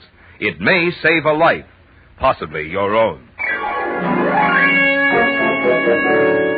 Featured in tonight's story were Isabel Jewell and Tony Barrett. The Whistler was produced by George W. Allen with story by Edward Bloodworth, music by Wilbur Hatch, and was transmitted to our troops overseas by the Armed Forces Radio Service. This is Marvin Miller speaking for the Signal Oil Company. This is CBS, the Columbia Broadcasting System.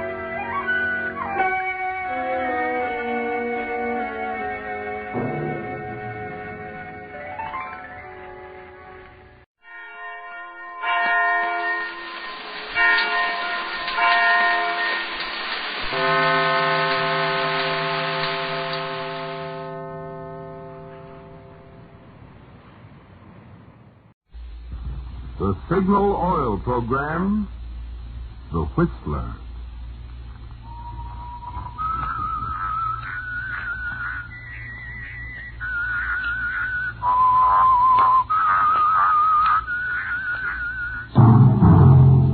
That whistle is your signal for the Signal Oil program, The Whistler.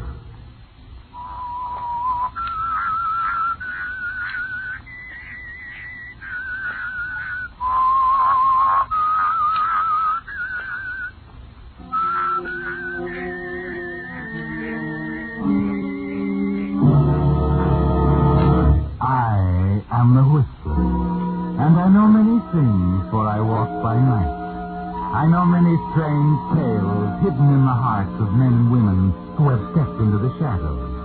Yes, I know the nameless terrors of which they dare not speak.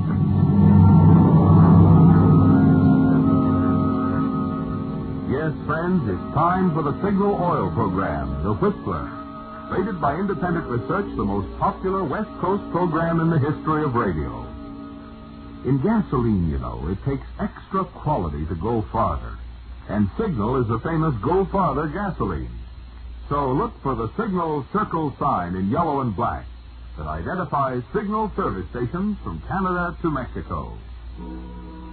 And now the Whistler's strange story. The Lady and the Knife.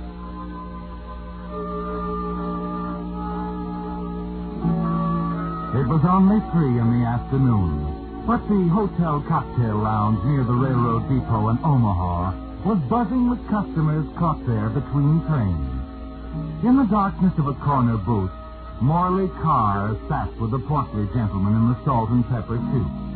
His name was Sam Ryan, and he loved to talk. Morley, on the other hand, loved to listen. Yes, in his kind of business, he often found it profitable to strike up an acquaintanceship with an overindulgent stranger in a bar. And the minute he saw the man in the salt and pepper suit, Morley smelled money. China? Do I know China? Listen, mister, I know China like the palm of my hand from Beijing to Hong Kong. Spent a lot of time there, Sam? 6 years. Been fired off every English-speaking newspaper in the Orient. Here, gentlemen, a pair of tall ones. Great. Tell them to get working on 2 more. That'll be $1.20. Oh, here, let me get it. No. This is my party. Here you are, waiter. Keep the change. Oh, thank you, sir. Oh, you shouldn't have done that, Sam. It was my round. Oh, forget it. I like you, pal. I like the way you talk. Like the way you wear clothes. If I had the crush, I'd offer to buy that overcoat you got on. Where'd you get it? Got it in London. I thought so. I could pick that check out of Times Square in the rush hour. Tell me, what are your plans from now on, Sam? What are your plans now? Retire. What? Oh, but that takes money. Yeah, I got it. Right here in my pocket. Funny, isn't it? I beat my brains out for 20 years in the newspaper business and never made a dime. Then, bingo, my card comes up. And old Sam has the key to $250,000 in his pocket. $250,000? Sure. It's just like the song. Let me see. How does it go? I'm always chasing rainbows. Oh, yeah, I remember that. Watching clouds lifting. I don't feel so hot, pal. Oh, you're okay, Sam. My teens are just... my hair, That's that. Waiter. Yes, sir. Come and get Mr. Ryan upstairs to his room. Looks like the party's over.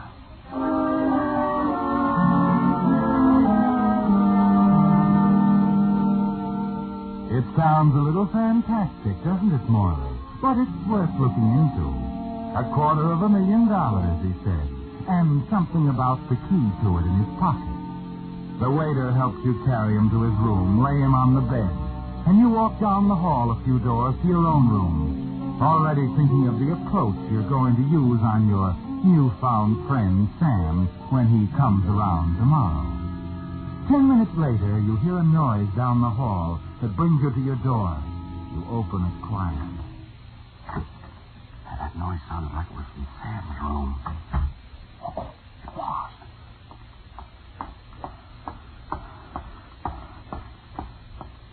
A girl leaves Sam's room, passes close to you as he hurries down the hall. You get a good look at her. Black hair, a pretty face, but hard. As soon as she turns the corner, you run down the hall. Sam's door is still unlocked. He's still on the bed, Morley, right where you left him. But now there's a knife in his back. A second later, you see the reason. His inside coat pocket, the one he patted when he talked about the key to the $250,000, is empty.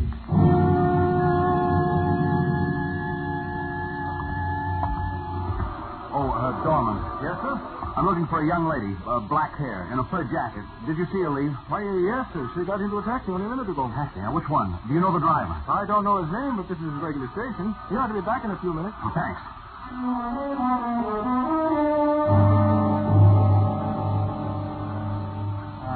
Let's see. Black-haired dame in a fur jacket. That's right. You know, it's awful hard to remember sometimes. Here. Maybe this will help. Well, thanks. Yeah, as a matter of fact, I do remember her now. Took her to a hotel on the other side of town, picked up her baggage, and then brought her back to the station. She got on the 706 for San Francisco, pulled out about a half hour ago. You've got a good memory. I'll be back in 5 minutes. Wait here for me. Right. Where to? The airport.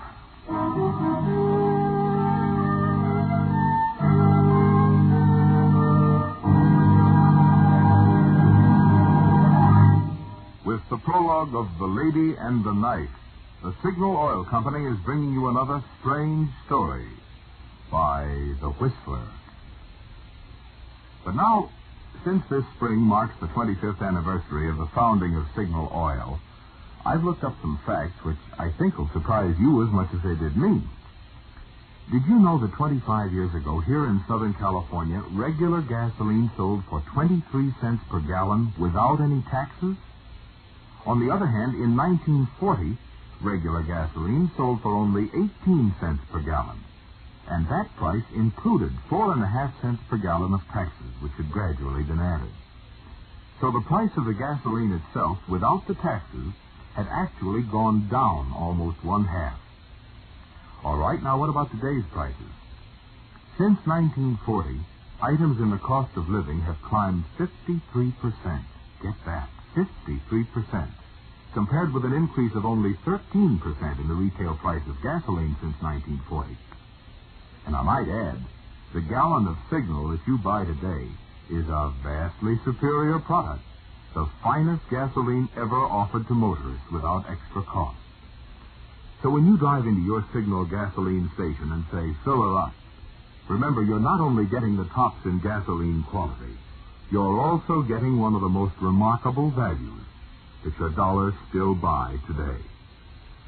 Now back to the Whistler.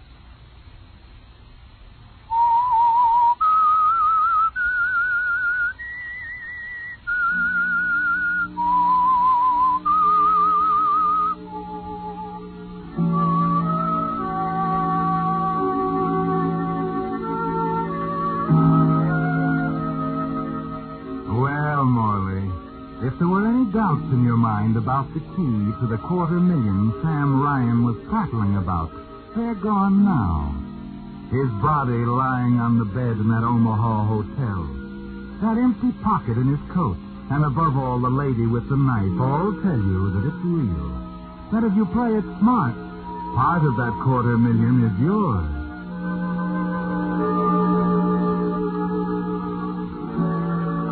That's why you're standing in the terminal in San Francisco now, as the passengers from the 706 from Omaha come down the ramp.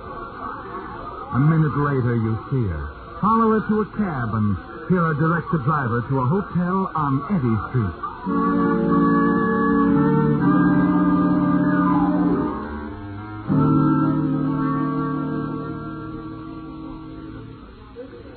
Yes, sir. Pardon me. I heard a friend of mine was registered here. Name's Bradley. Bradley? Yeah, I'll check the register. Oh, don't bother. I'll look. Smith, Anderson. Well, I guess he's not here. Thanks. Not at all.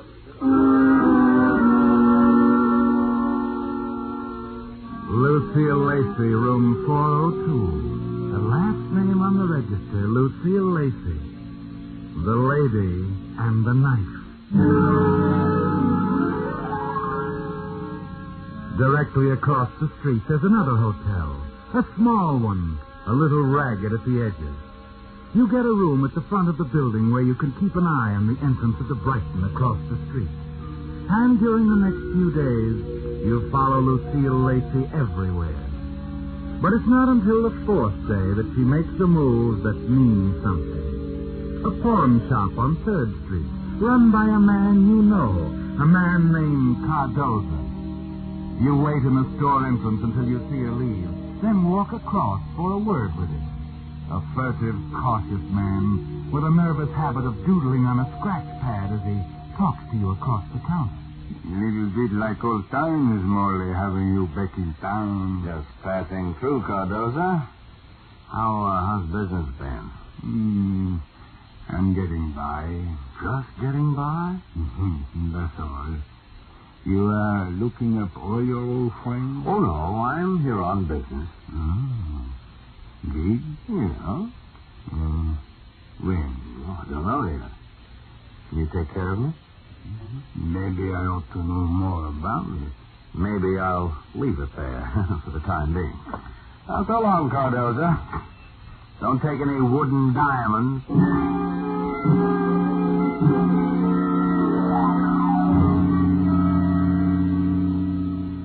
Well, Morley, you know a great deal more than you did before. Cardoza's main stock in trade is jewelry.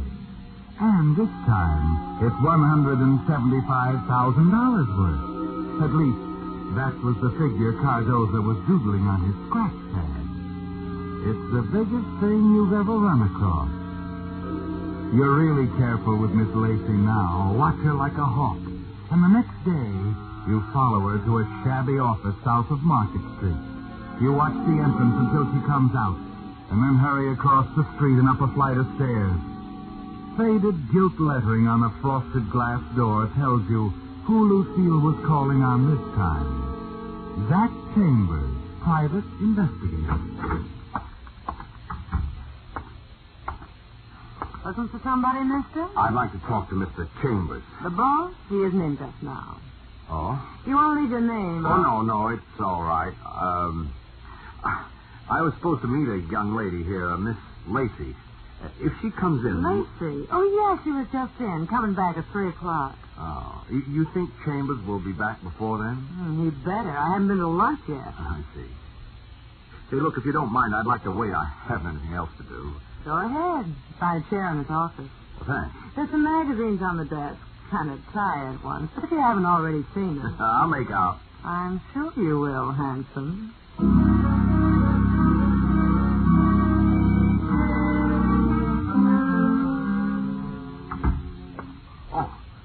Mr. Chambers? That's right. My secretary tells me you've been waiting a couple hours. Uh-huh. I was beginning to think you might not get back in time. For what? We got about 20 minutes, Mr. Chambers. I'll get right to the point. I want you to do me a favor. Yeah, I'm not exactly in the habit. Well, there'll be a fee in it for you, of course. A good one. Yeah? You've got an appointment with a girl at 3 o'clock.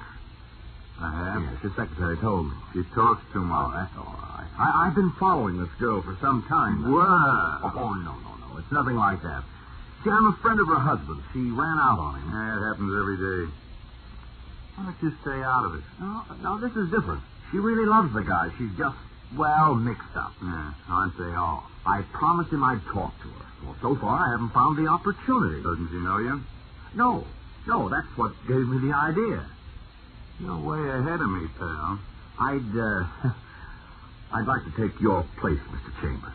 Huh? When she comes here to talk to you. Oh, now, wait a minute. There's nothing really wrong.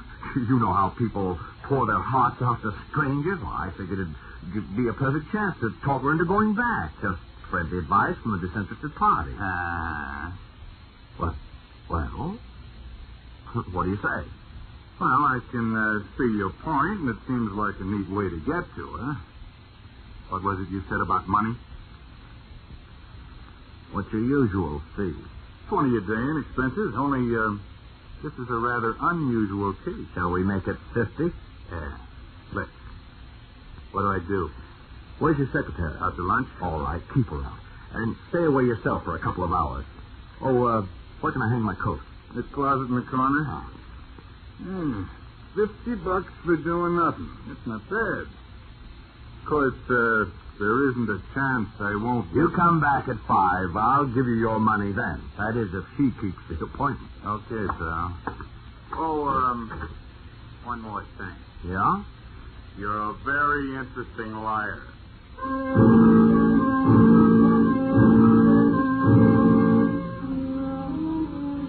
You sit behind Zach Chambers' desk, thumbing a magazine and waiting.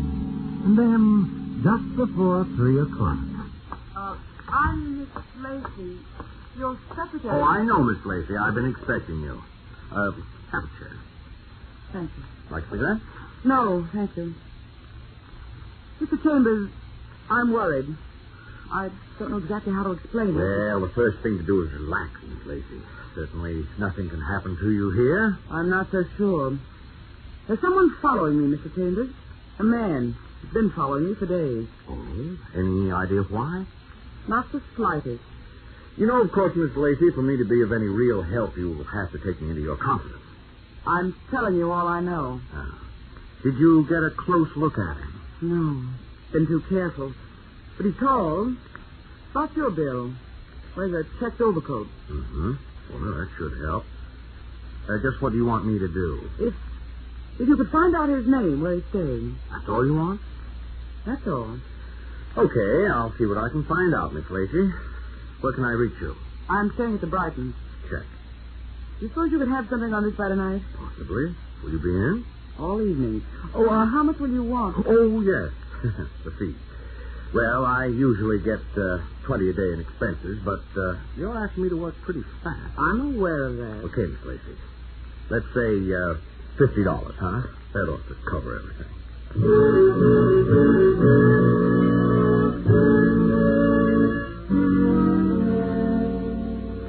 20, 30, 40, $50. Okay, pal, all here. How'd you make out? Oh, we had a nice talk. Like I told you, she's just a confused girl. Oh, sure. Well, I'll be running along. Thanks for the cooperation. Thanks for the fee. Hey, well, wait a minute. You forgot your overcoat. Oh, yeah. Say, you like that coat, Zach? It's a knockout. All right, it's yours. Huh? The lady, she doesn't like it on me.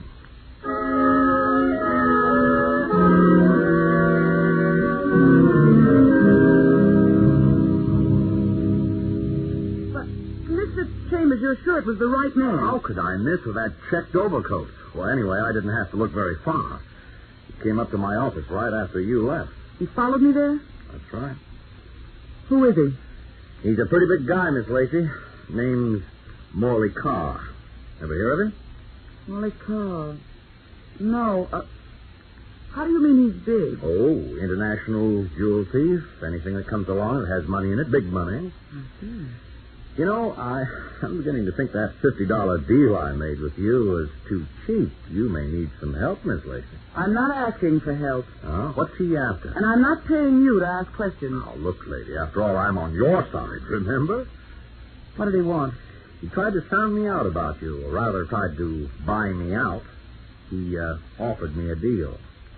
Where does that leave us? Well, I figured I'd talk to you first. Of course, he's coming back. I'll have to tell him something. You can tell him you're not for sale. But I am. You don't have to tell me how big this is with Carr in it. I know it's big. Too big for anyone to handle alone. You might as well admit that to yourself right now. Maybe you're right. Yeah. Have we got a deal? Well, it has to be done about Carr. Why don't you leave that to me? No. Well, just give me some time. I've got to think. When's he coming back? Tomorrow night. Wednesday, huh? Got to go one way or the other before Thursday morning. Why? Never mind why. I think you better go now. I'll get in touch with you. Okay. Oh, mind if I take this paper along? I haven't read it. I'm through with it. Okay, thanks. Well, so long, boss.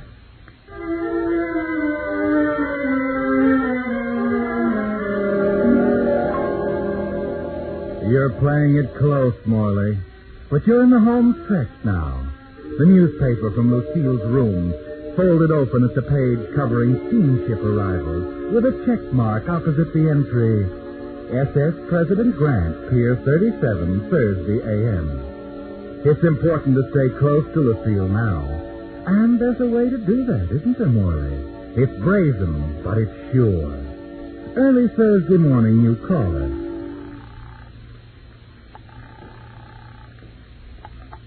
Hello? Miss Lacey?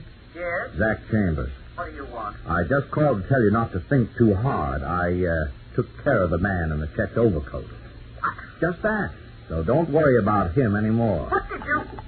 Hello? And that's what Gertrude Hello? told you. But that's perfectly silly, Donald. I didn't say any such thing. Wrong. Operator, I was talking to... I'm sorry, sir. I'll reconnect you. Hello? Hello, Mr. Chambers? Yeah. Somebody cut in on us. Did you hear what I was saying about... Will you? Hop on the telephone. Oh, but who's going to know? I said never mind. I want you to come over here right away. Sure thing, boss. That's all I wanted to hear.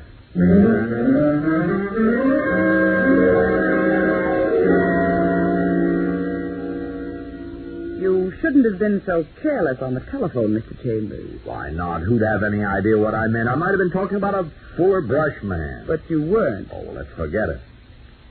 What? Going somewhere? Why? Oh, the bag's all packed. I just decided to move, that's all. Oh. Checked out yet?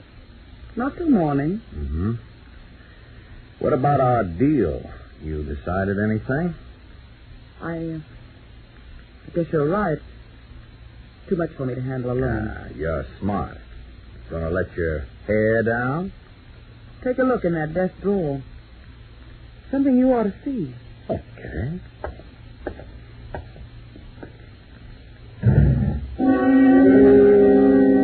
And you see it the minute you open the drawer. Sam Ryan's wallet. And on top of it, a baggage claim check stamped SS President Grant. You smile. Glance up at the mirror over the desk. Just in time to see a razor arm behind you, a knife in her hand. Oh, no, you don't. Oh, I mean, you... Oh. Not a chance, you little... Always a knife with you, isn't it, baby? Always a knife.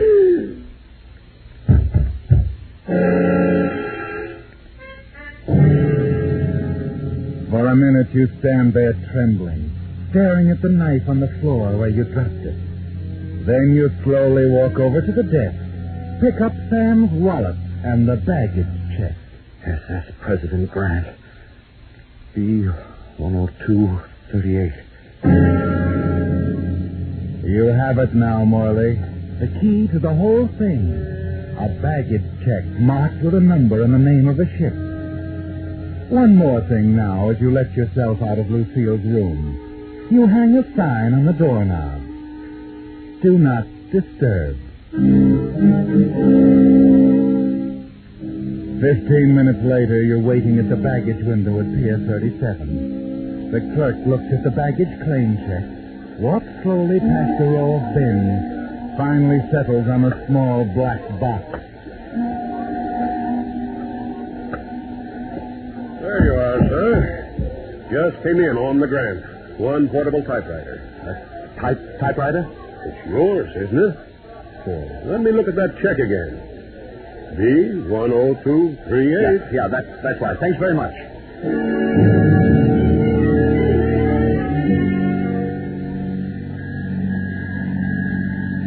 Seabrook Hotel. That's on Eddy Street, ain't it? That's right, driver. You can't wait any longer, can you, Morley? As the taxicab weaves through traffic, you open the portable typewriter on the floor where the driver can't see. Nothing here. Wait a minute. You get out your pocket knife, poke at the lining of the case. The point of the knife suddenly finds a soft place. Oh, here we are. The paper lining comes off, revealing a cotton pad underneath. You pluck it out, and the bottom of the box seems to burst into flame. Diamonds. Holy cow, what a pail.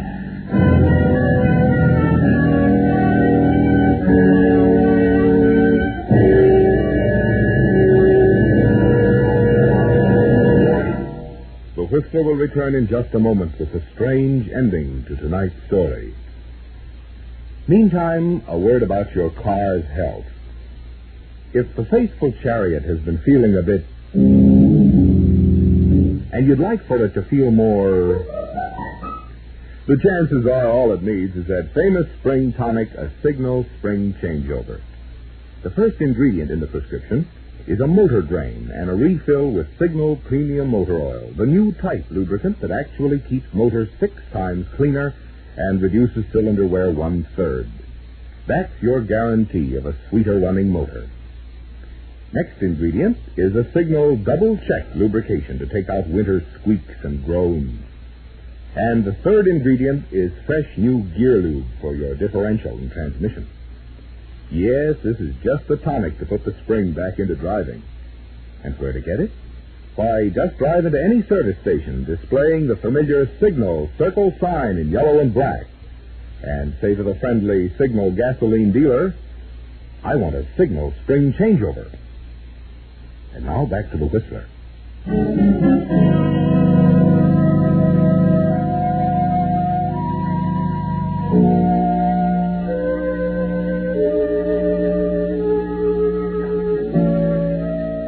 Well, it began with a hunch, didn't it, Morley?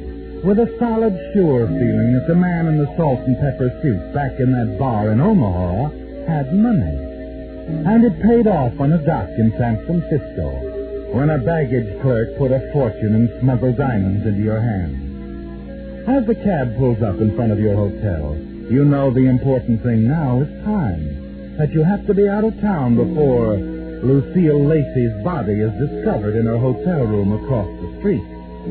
The lobby is almost deserted when you enter. A tired-looking gentleman is reading the paper in a chair near the window. And the clerk, as usual, is wrapped up in his True Detective magazine. 308, please. Oh, yes. Oh, say, get my bill ready. I'm checking out in 10 minutes. Just a minute. Brady? Yeah? This is the man, 308. Huh? What are you... Keep your hands on the counter. Take a look, buddy. Headquarters. Look, I don't know what this is all... This is the guy who made the call? He scared the operator out of her wits. I had to send her home. Operator? That telephone call you made a couple of hours ago. That kind of gabby, didn't you? Something about taking care of the guy in the checked overcoat?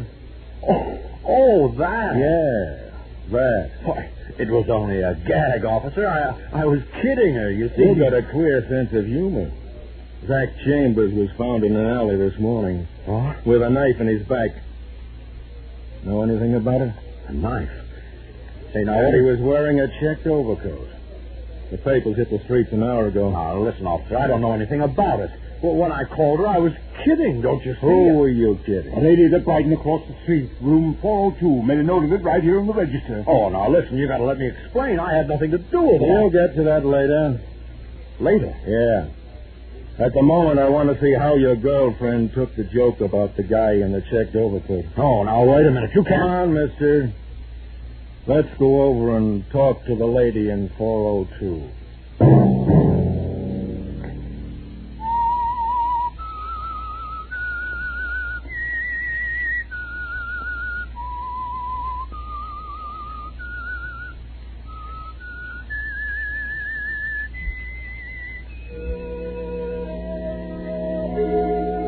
Let that whistle be your signal for the Signal Oil program, The Whistler, each Monday at 9. Brought to you by the Signal Oil Company, makers of Signal gasoline and motor oil, and fine quality automotive accessories.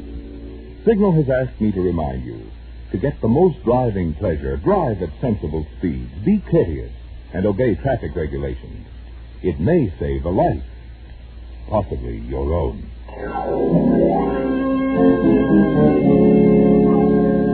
Featured in tonight's story were Joseph Kearns and Betty Lou Gerson. The Whistler was produced by George W. Allen, with story by Joel Malone and Harold Swanton, music by Wilbur Hatch, and was transmitted to our troops overseas by the Armed Forces Radio Service. This is Marvin Miller speaking for the Signal Oil Company. This is CBS, the Columbia Broadcasting System.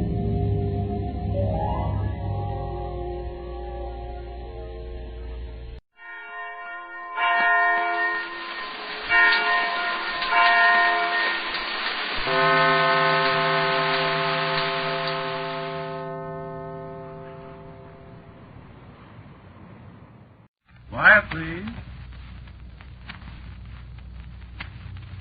Quiet, please.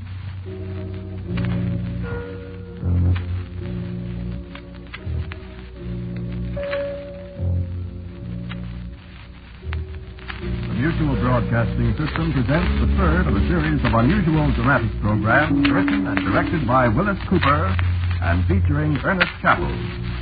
This story is called We Were Here First.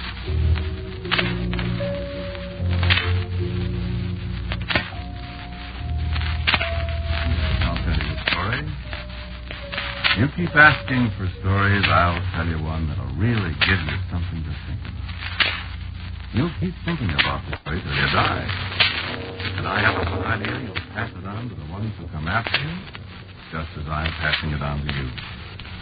So you listen carefully.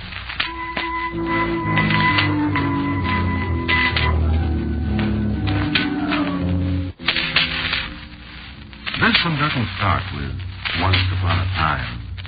It's about the world today, so that once upon a time business does come into it. Listen. Do you know there are giants in this world? Oh, yes, there are. Did you think we were the only ones here? You're wrong. There are giants. Millions of them. Billions. Giants so big that it's almost impossible for one of us to imagine how big they are. Why, a hair from the head of one of them is as big as your leg. And they're everywhere, in the cold lands, in the hot lands, everywhere. And they hate everybody. They hate each other. And they hate us. Oh, how they hate us. How they like to get rid of us. But I'll tell you something. They're not going to. We were here first. And we're going to be here a long, long time after they're gone. Where they're going to go, don't fool yourself about that. They can't win.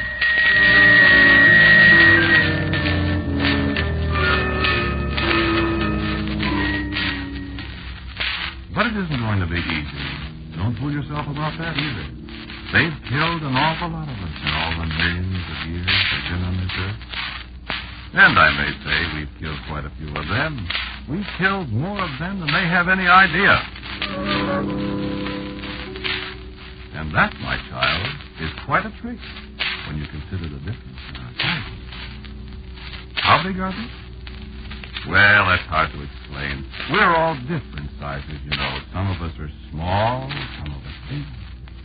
There are fat ones amongst us, thin ones. And they're the same way. But on the average, I should say they're, about 150 times as tall as we are. Oh, yes, 150 times our size. That mountain. But there's an old saying, child, and this is something you want to remember. The bigger they are, the harder they fall. I don't want to give you the idea, though, that it's going to be easy to win. I've nearly lived my life out, and there's just as many of them as ever. You'll live your life out, and your children and your children's children will live and die in generations that you can count up in trillions, and they'll still be here. And we'll, all of us, pay an awful price in that time. But we breathe fast, and our families are larger. Then one day there'll be no more giants in the earth, and we'll have it all to ourselves. Brethren dwelling together in unity.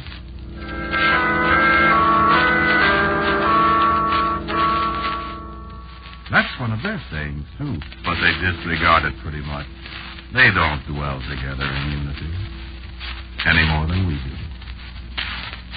And that's the bad part of it from our standpoint. If we just had sense enough to get together, if we just stopped fighting amongst ourselves.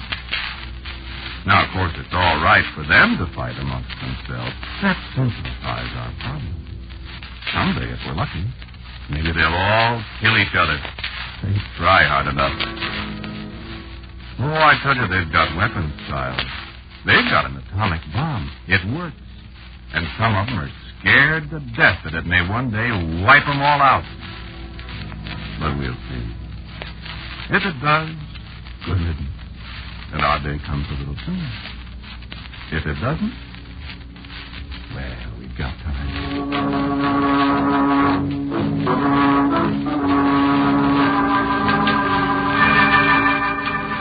They've got to talking lately about biological warfare. Germs, you know? You know where they got that? From us. No, they don't realize how far ahead of them we are in biological warfare. I could tell you some things, but there are secrets that even I can't tell. They'll find out, though. Remember, the bigger they are, the harder they fall. It's a mighty comforting thought. Something else to think about, too. As I said, they hate us. But most of their time is taken up in hating each other. So they don't have the time to attend to us as they should if they want to continue to exist. They're absolutely ruthless, though, when they do think about exterminating us. I know. I nearly got it once. Want to hear about it? Well, can you take it? Well, this is just one of the concentration camps they run in between the times they're planning how to exterminate each other. They call this place New Jersey. But it's not New Jersey to us. Some of us call it Thanatopolis. That's Greek. It means city of death. Greek? Oh, the Greeks lived on this earth a long, long time ago. There's some of them left today, but they're not the same as they were then. They got careless. All that's left of their glory is words like Thanatopolis. Words that have the sound of death in them,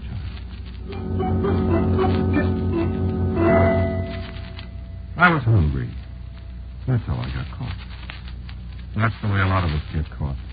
Plenty of food, plenty of good, healthy food. Plenty to drink. Nothing to do but get fat and get killed. I didn't know about giants in those days. I know now.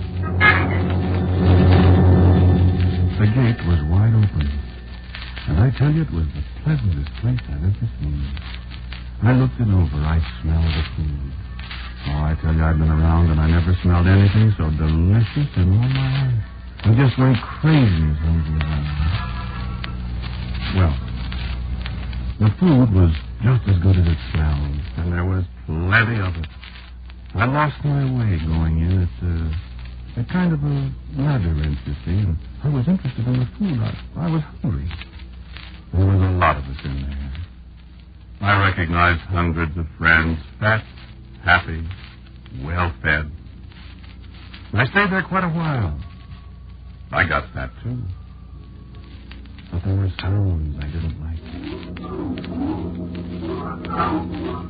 Sounds like thunder, whistling. The sounds that came from nowhere at all. And the feeling of someone watching us, someone laughing at us. And one morning, early, I heard a voice. This one's about ready, I think. Just look at him. Thousands and thousands of them, and not one of them was sense enough to try to get out. I looked up. It sounded like a human voice to me. Get the gas ready. They've had a good time now long enough. You'll see how long it takes them to die. It was a human voice. A giant voice. This particular concentration camp of theirs was run by one of their females. Probably, according to their standards, a very beautiful one. To me, as I looked up at her face far above me, she looked like all the figures of death I'd ever dreamed of. And, child, she was dead. Where's the stopwatch? Paralyzed, I watched her great fingers wind the stopwatch. So stiff with terror, I saw the nozzle of the gas generator slither into the door far across the floor. I began to crawl toward the door, toward the gaping mouth of that gas jet. I tried hard to warn a few of my friends, but they were heavy with good living, and it was useless. I found my way through the labyrinth somehow, hoping there'd be time. I had a goal now, if I could make it. And then I saw her raise her hands with the watch. I heard her... Put on the gas.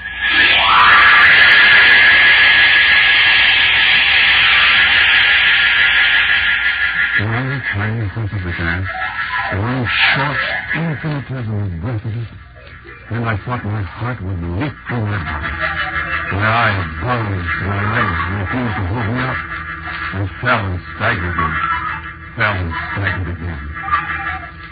And as I stumbled out into the blessed freshness of the air, I heard the sound of her papa and her laugh. Look at him crawl and wiggle. This is the best gas we've used. Look at him. 3 seconds, 4 seconds, and every one of them's dead. This is wonderful. I was dazed. My mind couldn't contemplate such love. 4 seconds, and countless thousands of us dead. And then, this is the horror. You know what she did? She gathered up their still warm bodies and tossed them onto a great scale and weighed them. Why? So she could know how many of us she had killed in 4 seconds. Do you wonder we hate them? Do you wonder we live for nothing but the day when the giants, male and female and all their young, shall all be gone from this earth?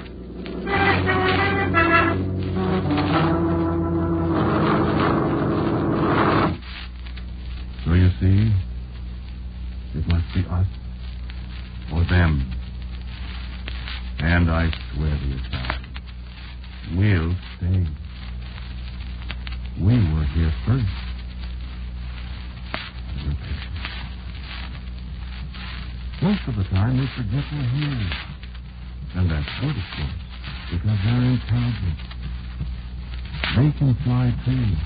They have marvelous instruments that help them perform amazing things. They've got radar, for instance, but fortunately for us, their radar won't pick us up as ours does them. They've got methods of communication, but theirs aren't as good as ours. And the amazing thing is that most of the remarkable inventions they've thought of and perfected are used for fighting one another.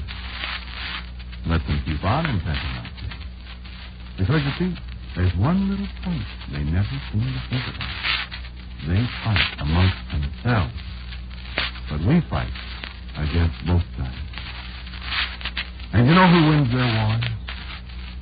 We do, child. We always have. We always will. We spy on them daily. No matter where they go, there's always one of us moving. There's not one single word spoken in the giant world that we don't hear. No matter what they plan, we know about it. And they're never free from us. They plan for their pleasures, and we prepare to spoil their pleasures. They plan for wars, and we mobilize our expeditions. They pray, and we hear them. And we answer their prayers sometimes with death.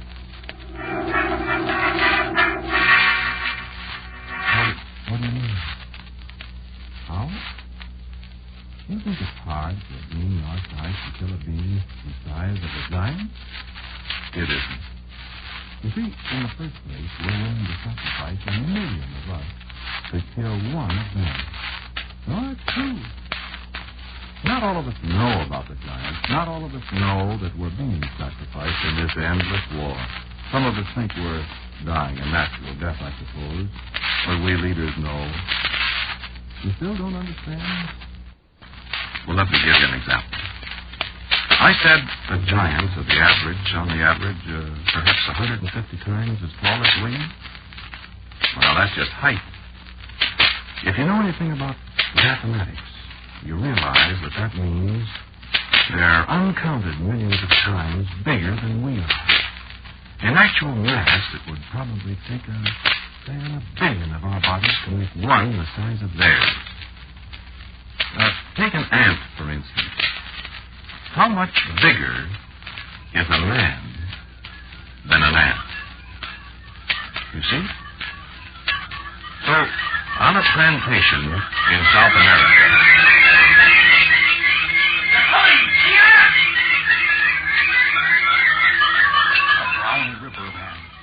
toward us in a straight line, in a column 50 feet across, miles long. The beasts are clinging from them. Monkeys, deers, tapirs, jaguars. Ants.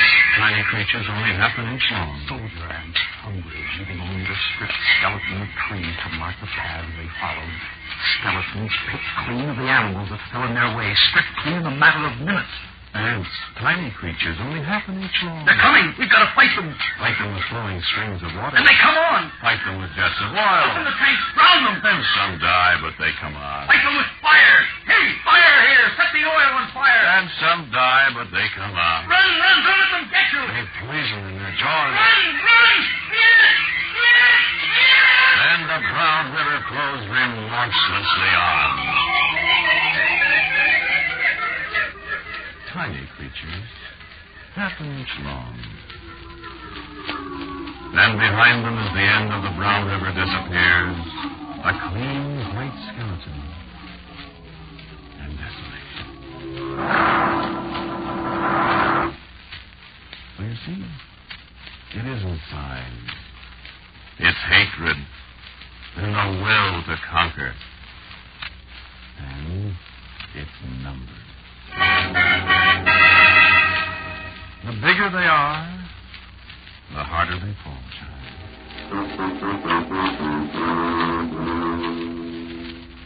So, you haven't seen the giants?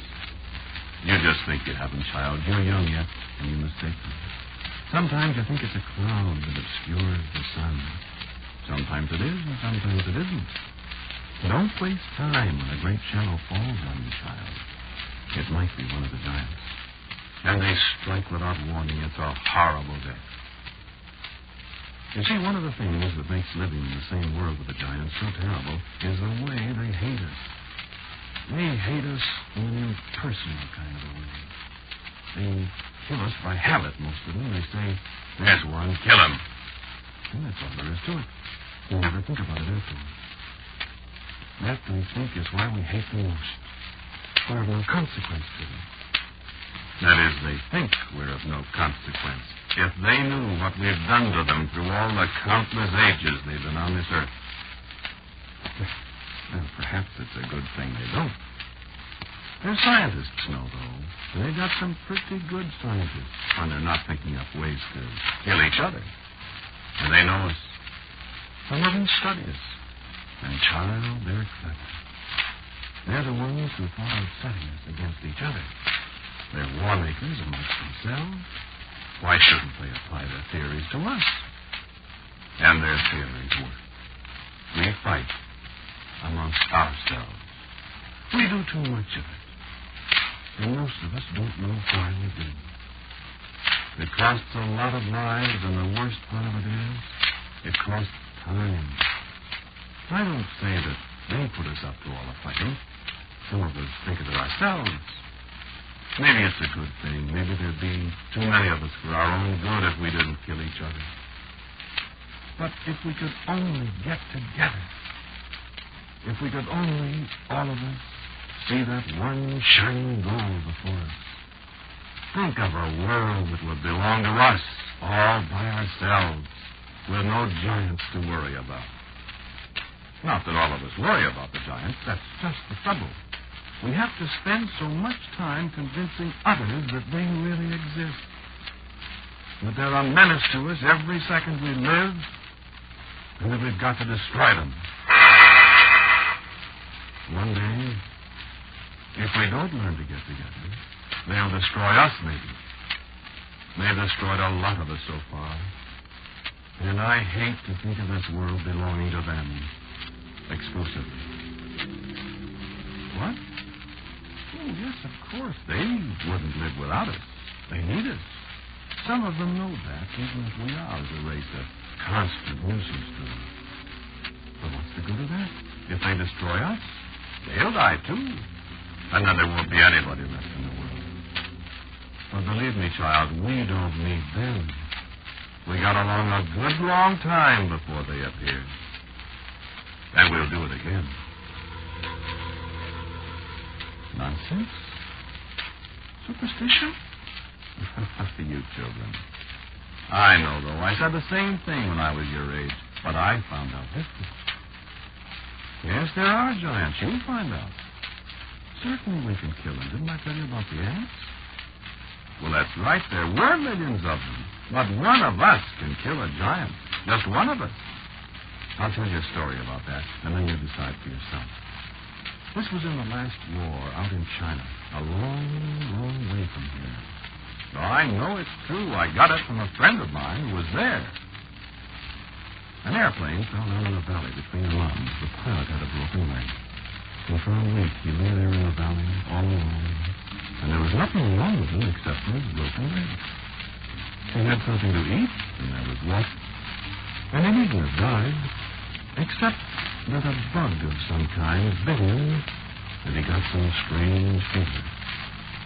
In the second week, he began to be delirious. And then one morning, he heard someone coming. Hello! I hear someone calling. Hello! I can't see anybody. Everything looks funny. Who are you? I'm coming. Who are you? Where's my gun? I have to have my gun. I don't know who's calling me. Who are you? I'll be quiet. I don't know who he is. I'll wait. I see him. No. Yes, I do. You're not going to get me. Where are you? I see him. He's too big. It's a giant. Look at him. He's coming closer. A giant. Oh, that's a fool. You're not going to get me, giant. Get away from me, giant. Don't you touch me. Don't you come close. Oh, let me help you. No. You're a giant. Think I don't know? You'll come to get me. No, get away from me. I'll kill you. Easy, fella. Take it easy. No, get away, I say. I've got a gun. Put the gun away. Don't touch me. Stop. All right.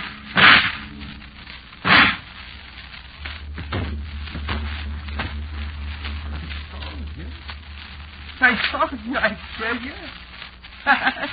I killed a giant.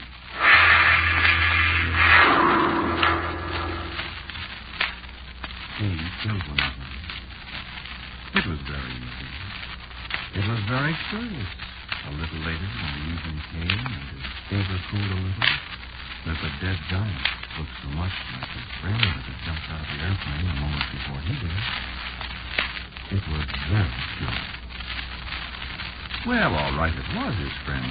He thought his friend was a giant, and he killed him. Or did he kill him? He fired the pistol at his friend, and that was the direct cause of his friend's death. But who was it that brought him a fever that made him think his friend was a giant? Remember? I said a little bug living. So the little bug was indirectly the cause of the other man's death. And to the little bug, the man was a giant. They were both giants, and he killed them both. Because the man who had killed his friend had a moment of lucid thought, and his fading strength was enough to bring a pistol up to his mouth. Well, I know it's true. Well, maybe that is rationalizing, but you think it over. From my way of thinking, 2 giants got killed. It's getting dark in here. Am I a little slow in my thinking now that I'm... Look out! Quick, look out! All right. So you killed him. He was a child, and he didn't have a chance against the giant he didn't even believe in. He did. No, I'm not going to be emotional about it. There are too many more of us to worry about the death of one. You can smash us, you can poison us, you can gas us to death, but we'll always be with you. Up to the end, and afterwards, you can't win. Without it, you'll die. With it, you'll die. But listen for a second. We're everywhere. We're in the earth. We live in your houses. We eat your food. And we watch you day and night. We've got sensors in every brain. We've got weapons that you have no defense for. You walk on your two legs. We've got picks. You fly in your airplane. We've got wings. You make your weapons. We are our own weapons. And if we insects ever get together, Giant, or maybe you won't have to. Maybe you'll blast yourselves off the earth and save us the trouble. Your atomic bombs don't mean you know. The flies lived at Hiroshima, you know. The beetles are still alive underneath. And far under the surface of this earth you think more and more millions of us are sleeping, waiting to die.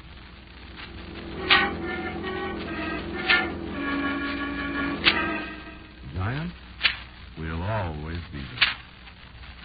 Wherever you go, while you're awake, while you're asleep, chasing you, plotting against you, knowing that one day everything you build, everything you've accomplished on this earth will be ours. We were here first. And we'll be here last. There's a sign, isn't there?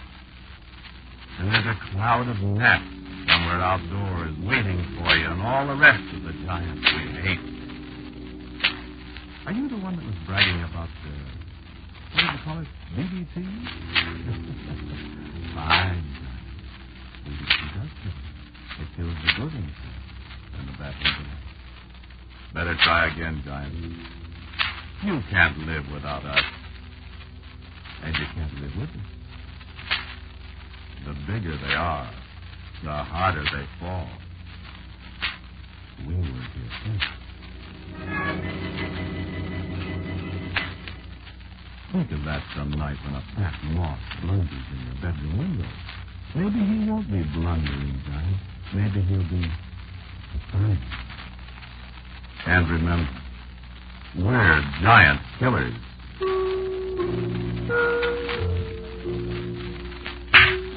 Not so good, Giant. See you tonight.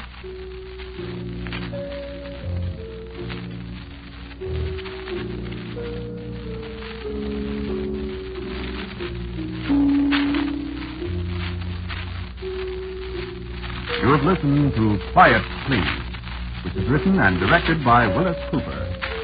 The one who spoke to you was Ernest Chappell. And the others were Nancy Douglas, Walter Black, and Kermit Murdoch. The music was composed and played by Gene Perazzo. And now for a word about next week's Quiet Please story. Here is our writer-director, Willis Cooper. Next week's story is called The Ticket Taker. I think you'll find it intriguing and entertaining. And so, until next week at this time, I am quietly yours, Ernest Chappell.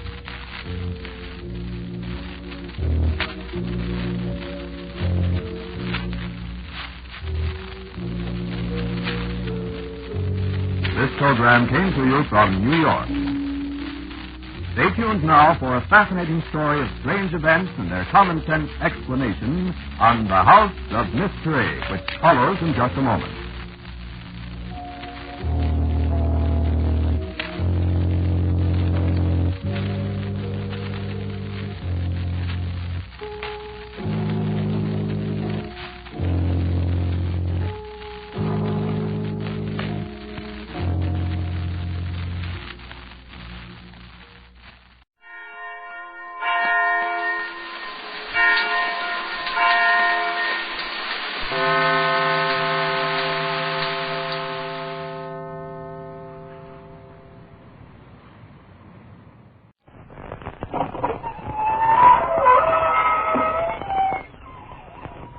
Good evening, friends of the inner sanctum. This is your host inviting you through the squeaking door to give you a peek at the latest style in murder and mayhem. Yes, friends. The styles in crime change like anything else. You know, there's a new look to the corpses these days. Blood is running longer for the ladies. Stranglers report that the new long hairdo is ideal for garroting girls with their own treasures. Only one girl ghost I know of complained about the long dresses.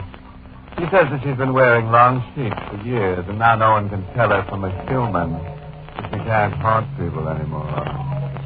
Isn't that terrible?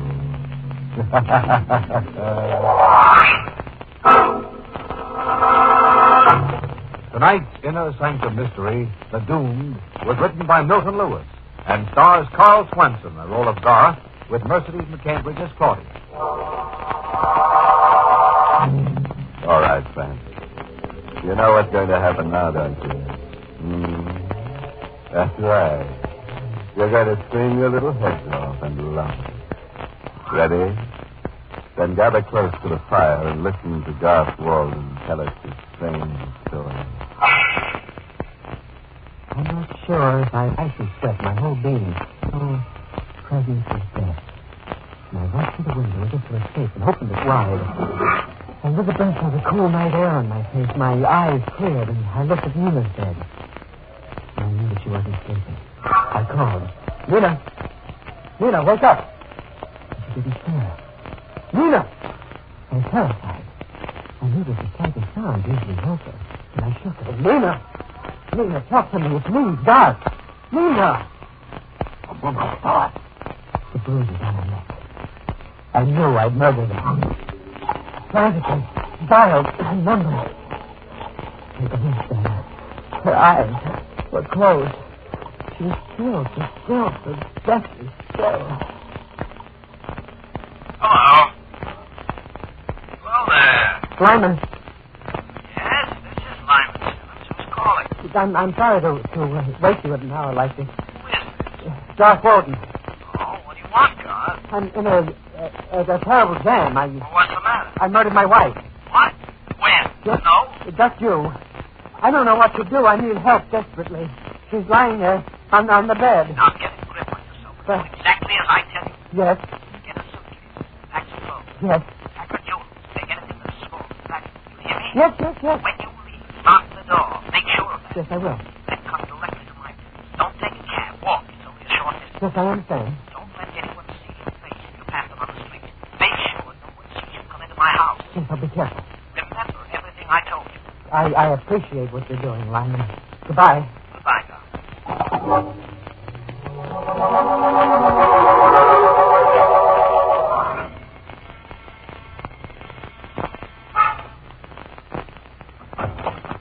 Come in, Garth. Did anyone see you? No one. All right, sit here while I draw the blinds. This is the ground floor apartment. Lyman, just a moment, Garth. Did you get the bureau? Yes, here. I took the jewelry box. Put it on the desk here. Now, what happened? Well, you know that I've been here. Yes. Well, Nina wanted me to go to a sanitarium. I guess that's why I hated her. I guess that's why I killed her. She wanted me locked away so that she could get at my money. She never loved me, and I'm not sorry that I killed her. Shut up! Someone made you. I don't care. I'm glad I killed her. I'm sorry, Doc. You're losing your head. All right. I'll behave. But look, you've got to help me. I can't take care of this myself. Somebody's got to help me. You're not making it easy for anyone to help you. Go on. What happened? Well, Nina had me examined by a group of specialists to find out if I was insane. Well, and they said that I wasn't. Just a case of my nerves being shot. How did you murder her? I don't know. No. See, that's one of the things that's wrong with me. I can't remember certain things. You don't remember killing her? No. But I must have murdered her. What makes you so sure? Well, because I was locked in the room with her. And I must have done it while I slept. While you slept? Well, they told me that I once tried to choke her while I was sleepwalking. I don't remember. I see. And when I woke tonight, I was having a kind of a nightmare. She was on the bed. Dead, and there were bruises on her throat. I know that I murdered her. Go on, girl. Well, then I phoned you. You were my oldest and closest friend. You're the only one I could think of to turn to. You're a lawyer, and you know what to do. See, you do know what to do, don't you, Lyman? You are going to help me. You're not going to let them put me to death for this, are you? Garth, 2 weeks ago, you approached me about getting a divorce. Yes. What's that? You mentioned something about another woman. Yes, Claudia Weston. I want to marry her. Why? Can the police find out about that? I suppose so. There are letters and things. Ready for it? Very. It gives you a motive for murder. When did the group of doctors examine you? 2 days ago. Why? Why? A plea of insanity is about the only thing that can save you. And now, with their findings that you're sane, that's out. Well, what am I going to do? Doc, aiding and abetting a criminal is a serious offense. I can go to prison for helping you. Are you backing out? I don't know. No, you can't. You're my friend. You realize you're asking me to commit a crime. For heaven's sake, Holman, what are you trying to do? Drive me out of my mind? I've gone through enough. Seeing you there on the bed like that, and now you're going to let them take me? No, God. Here, I've got something for you. Here, take this. Take it down. It's loaded. The serial number has been filed off. I took this away from a rather stupid client of mine. Well, what's the idea? You're a fugitive now. You might need it. Did you lock up the apartment as I told you to? Yes. The banks will be open in 4 hours. I want you to go to your bank and draw out all your ready cash and bring it here. Well, I'll need it to help you get out of the country. Is that what I've got to do? That's exactly what you've got to do. Now, when you leave here, check in at some hotel. Turn your collar up, don't let anyone get a good look at your face. I understand. You won't be in any danger until after they've discovered Nina's body. Will anyone call at the apartment this morning? No, there won't be anyone there all day. I don't think. Nina discharged the maid yesterday. That's all to your advantage. As soon as you've got the money out of the bank, come here. Try not to be seen. It won't be so easy at that hour, but you'll have to risk it. I appreciate you. Don't imagine I'm unaware of the gifts that you're taking. You saved my life for me. But I would have done it even if I didn't know you that favor. All right. You better leave now. There wasn't a stove in the hall or the seat outside. So far, I was hearing nothing. Then I heard it. A siren. I glanced over my shoulder with the police prowl car speeding down the block and was coming from the street where I lived. They discovered the body. They were already looking for me. I ran as fast as I could, and the prowl car was streaking up the street. Right in back of me, I was doing a few more steps to a subway entrance, and I ran down the steps. I had a nickel ready, and I dashed through the fence. My luck still held because there was a waiting train, and the doors closed just as the car and the train pulled on the platform.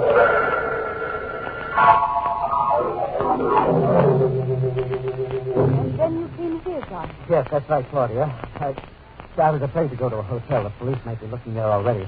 And they could get me when I tried to register. This is a hotel. I know, Claudia. But I knew I could come right up to your room without going to registration there. Oh, God. I know. I shouldn't have done it. You know what it's like. They might be behind you any minute. I was so miserable I had to see you, Claudia. I can't stand much more of it. There, please, Dad. Calm down. You'll be all right. Oh, Claudia. You'll understand this, too. Oh, I'm too tired.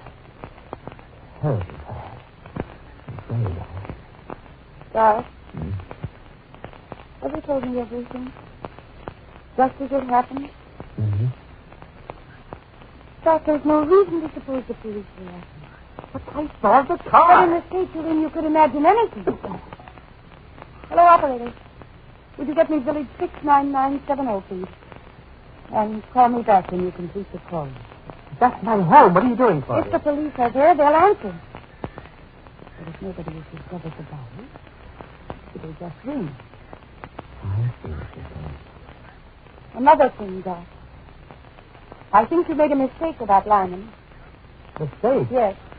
Well, you don't know Lyman. He'd do anything for me. He's taking a big risk trying to help me. Maybe he's trying to get your money. How can you say that? Stop, darling, don't you see? He wants you to bring him everything you have. Well, what's to prevent him from keeping it? You'd never be able to do anything to him without risking capture. Claudia, if I can't believe in Lyman... Listen to me. I know a way you can trust him. But... Just a minute. Yes. Oh, thank you. There was no answer at your place, Garth. Then the police don't know. No, but Lyman died. Garth, you've got to find out about him. How can I check him? Look at me.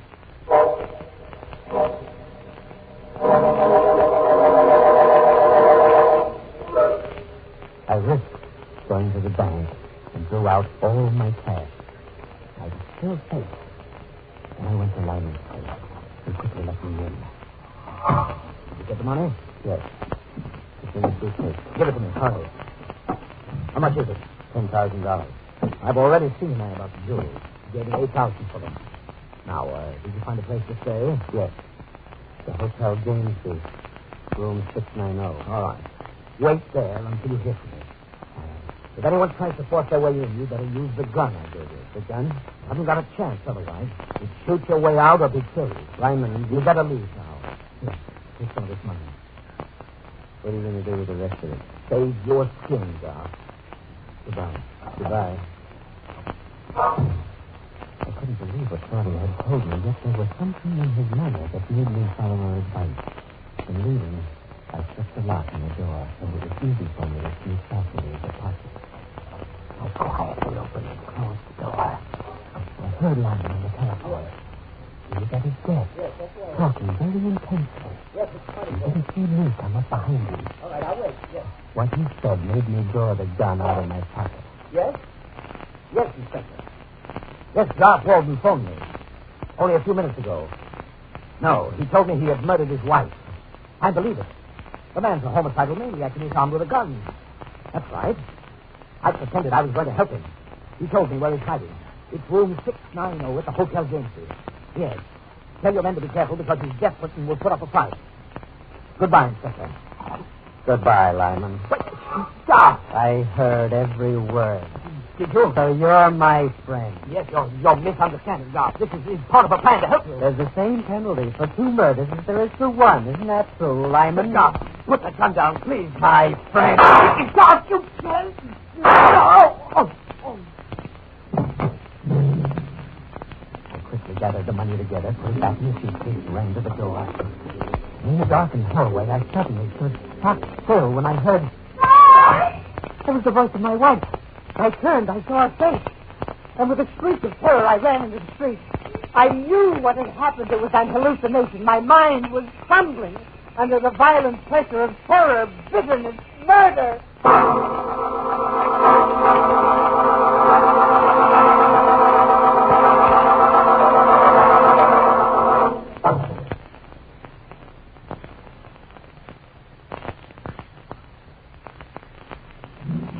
Garth Walden has just told us about 2 murders and his insanity. You know, that's the trouble with committing murder. It leads to lunacy, and lunacy leads to psychiatrists, and psychiatrists are so expensive. Well, let's hear Garth finish the story in his own words.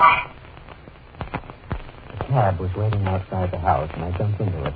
I had the driver take me to Claudia's hotel. I went to her room, told her everything that had happened. So you murdered him? Yes. You were right about it. Garth, you shouldn't have come directly to the hotel. I don't care anymore. So you didn't tell Lyman that you were with me? No. I lied to him. I said I was at the Hotel Gangster. It's just hallucination, Claudia. I've never had that before. I know it in my mind. Father, let me think about it. You've got to calm down tonight. No. Here, I've got something for you. What is it? Take it, go on. All right. What is it? It will make you sleep. Take it.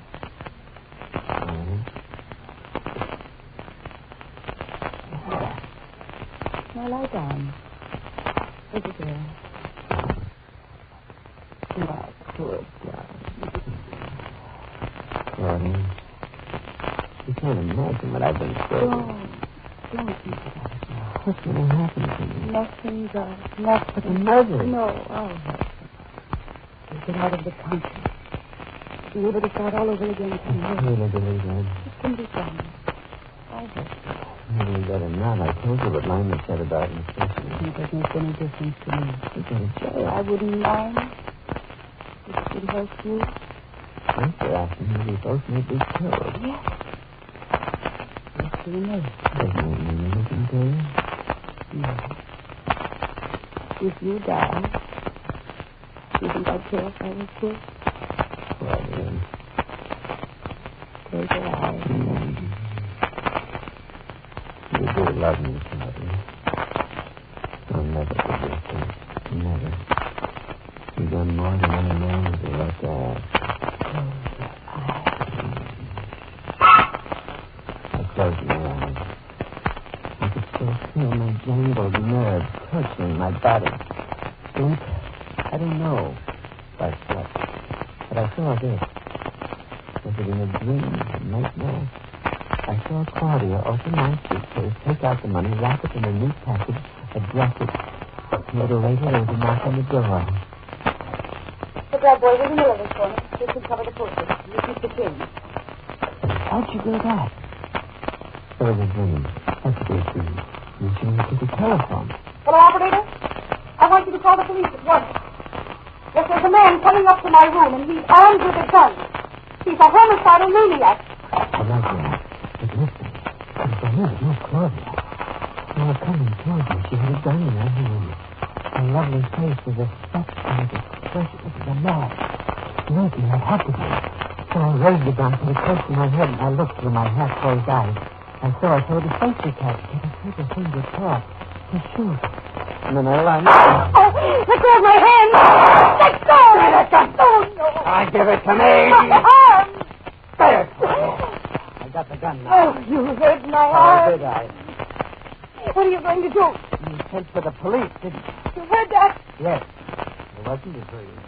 What do you think? Nothing that'll make any difference to you now, Now, Claudia. look, listen, Garth, you mustn't do anything foolish. Such as murdering you, Claudia? No, Garth. And why not? Don't. What difference can another murder possibly make now? Garth. What did you do with that money? I mailed it to the downtown post office, general delivery, under the name of Carol Crane. So that's why you were so helpless. To get my money. No. It was just a plan to help you. The gun next to my head. That was a plan to help you do it. Garth? You'd go to jail for me, wouldn't you? You'd die for me, wouldn't you? You're worse than Lyman. Put down that gun. It was for you that I was going to divorce Nina. Garth!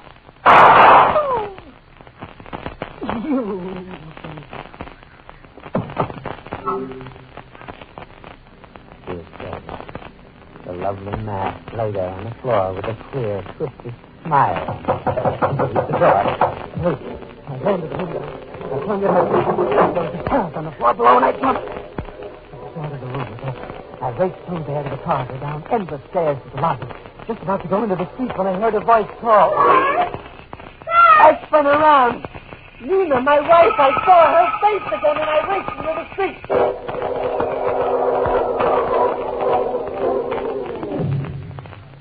When I could calm down enough, I remembered a sort of little rooming house downtown. Nina and I had lived after we were married as the county lieutenant. I was lucky enough to get a room. And that night I heard a knock on the door. Who is it? Nina. Nina. Calm down. You're dead. No. No. Possibly. I know what happened. I didn't kill you? No, darling. You were dead. I saw you. I was close to the death. You saved my life. Huh? Remember, we used coal in the fireplace of the bedroom and we didn't open any windows? I was unconscious from cold gas. You managed to wake up, I guess, and open the window. That's what saved us. But the bruises on your neck. Don't you remember? What? Earlier that night, you got up to your street and had one of those fits of violence. Oh. Good. Oh, Nina, do you know what I've done? Yes, darling, I know what you've done. I tried to find you. I went to Lyman. I even went to Torelli. Why'd you come here? To help you. Help me? You're not yourself. Not you haven't been for some time. I know you need help more than you've ever needed it. I thought of this place. I didn't expect to find. Darling, I have a little money. I borrowed it from my mother. Perhaps you can go from here.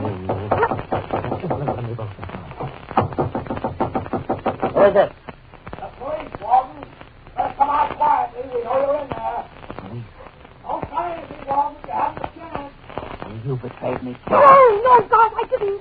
Listen to me. I'll help you now. Oh, I haven't got a chance. I'll go to the chair for those two murders. You have a gun? I've got the car outside. Now hold Have me intel. If they use me as a shield, they won't dare fire and hit me. At least we'll have a fighting chance. Tina, you do it. Yes. Open the door! Come on, Captain, open You ready, guard? All right. I'll try it. I'll open it. Now stand back at me. Ah, you're... Hey, what's the idea? Don't shoot, officer. I got a gun. If you shoot, you'll hit her. Get out of the way now. We're coming through. You fool, you can't get away with We'll this. see about Home! Shoulder! Sarge, don't mind me. Run for it! Sarge! Oh, Nina.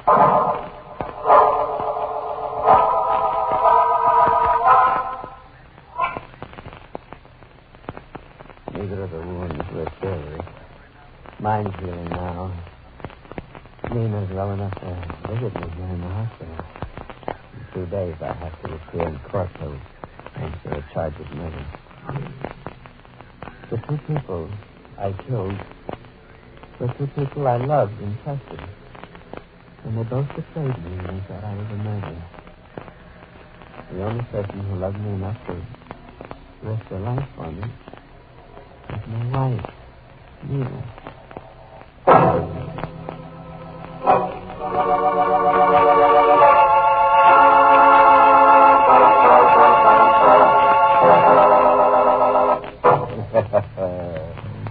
Well, Fred, isn't that just like a wife? To come out of the grave and be sweet to you just before you go to the electric chair. Poor God. Well, he would have known better if he'd only read the inscription on the tomb of Slice 'em Alive, the Arabian Bluebeard, which says, "Never murder a wife who won't stay dead." And here's a little thought to take to sleep with you. Never commit a murder to become wealthy, because being rich is so expensive these days.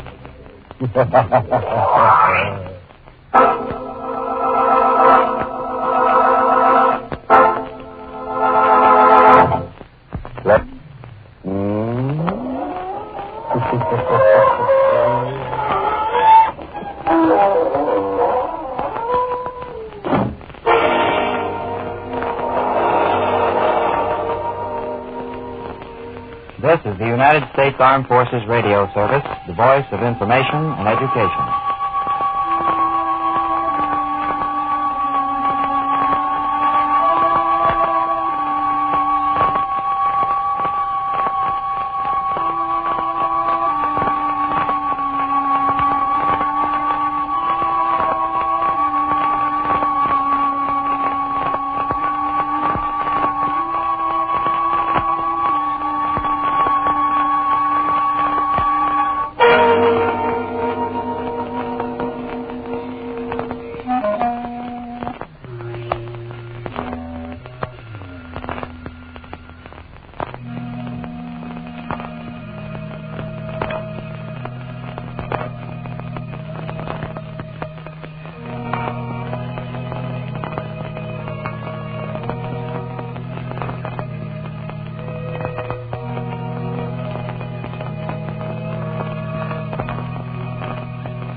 Mystery is my hobby.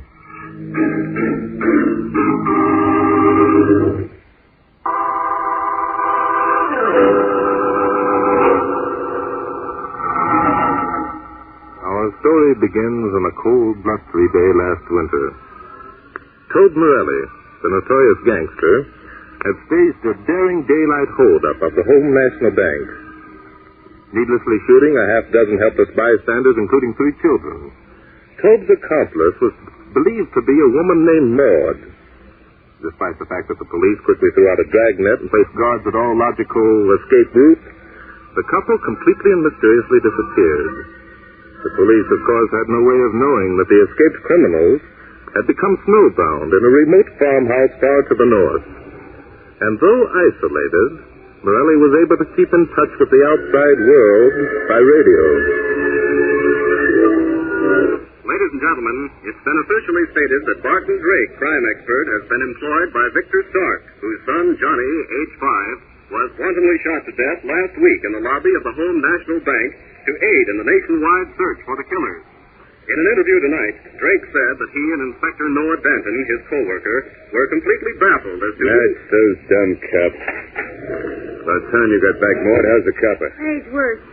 I told we got to do something. What do you mean, do something? Well, I done cop in the barn, Jerry Hayes. Still got that bullet in his chest, you know. I told you shouldn't have shot him. No? What should I have done? He's a state trooper, ain't he? Came out here to ask us questions, didn't he? Get out of yourself, baby. But you can't get away with it, Toad. They'll follow the footsteps of Jerry Haynes in the snow. In this storm, don't be a dope. Haynes was way off his beat. Might have holed up anywhere to sit out the storm. He won't be missed for days. Toad, listen. Jerry's out of his head half the time with pain. I tell you, we got to get him to a doctor. A doctor? You gone crazy or something? No, I'm not crazy, but Jerry's got a fever. Give me some of that medicine the old lady down the road brought up. It's a laugh. She thinks it's me who's sick. Toad, will you listen to me? Yeah, these corn crackers. Tell them anything, they believe it. They even think we're relatives of old man Botkins who used to own this dump. Dumb clucks. Toad, I'm going to bring Jerry inside. Bring him in? Yeah. Listen, so we bring him inside. So old lady Roth and her husband come busting in here and we hear a guy yelling every time he gets a twinge of pain. Don't be a dope. But Toad, it's cold out there in the barn. Forget it. Copper's all right. You got him wrapped up in blankets, haven't you? Yeah. Then relax. We got our own selves to think about. The guy won't die. But that's just it, Toby. He will die unless we get him to a doctor. Then let him. What do we care? Come on, have a drink. Forget the copper. I can't forget, Toby. He's dying, and see the way he looks at me. I don't know, but it kind of reminds me of those kids back at the bank. Ah, nuts. I'll get some music. Lighten things up around here. Oh, Tobe. Yeah? Tobe, let's give ourselves up, huh? Was that you said, baby? Why, I just said let's give ourselves up. Well, they'll get us sooner or later. They always do. And then there's Gary and... Now listen to me, my blue-eyed pet. We're in this together. We're in it up to our necks. We're both seeing it through. Just because you happen to fall for that baby-faced cop ain't going to make no difference, see? Ah, you're crazy. I didn't fall for I got other plans for that copper, or I would have finished him off long ago. So we ain't getting soft and dreaming up ideas about giving ourselves up, see? Don't get sore, Tobe. I was only thinking it would be better, that's all. Maybe they'll go You easy. think too much, baby. I told you at the start I'd do the thinking for both of us. All you got to do is make a noise like an ever-loving wife and leave the rest to me. Okay, Tobe. Okay. Only what? Only when do we get out of this lousy hole? And when is it going to stop snowing? And when do we... Shut up. Oh, I'm just scared, Tobe, that's all. I didn't think it would be like this. I mean, all those killings and... Oh, we'll burn... Shut up, I said. And there's Jerry. He's only a kid. He never hurt anyone. And he's going to die. And I told you to shut up. Oh, Tobe, don't. So you don't like the way things are going, huh, Pet? No, ain't that too bad. Well, you won't like this either. Oh, don't hit me again, Tobe, please. Tobe. Oh, let go of my arm. What are you going to do? I'm going to teach you that Tobe Morelli don't take no lip from no dame. Oh. Land of Goshen. What weather. I declare I never saw the like. Clarence, close the door. It's already closed. Well, I declare so it is. Now then, where's... Oh, there you are, Mr. Morelli. Hello, Mrs. Ross. Quite a snowstorm we're having. Worst in 30 years. Why, Mrs. Morelli, you're as white as a sheet. Is anything wrong? No, I'm all right, Mrs. Ross. Oh, there. Now, you look peaked. Now, if there's anything I can do... No, I'm quite all right. Oh, you don't look all right to me. Now, you come on into the kitchen. Leave her alone. She's all right. Well, I declare. You man. Oh, now, come on. Don't you mind him, dearie. You just come along with me. I said leave her alone. Well, can't a body make a suggestion? Hey, Sherry, how about that new medicine you brought along for Mr. Morelli's cold? Well, I declare I almost forgot. It's in my bag here. Hey, Sherry's a great hand for curing folks. She makes her own medicines out of herbs she digs in the summer. Oh, yes, here we are. Yeah. I call it Sarah Ross's Cure-All. Get me a spoon, dearie, and we'll give some to your husband now. Oh, yeah, of course. My cold's all better. Oh, no, it isn't. Your voice is still hoarse.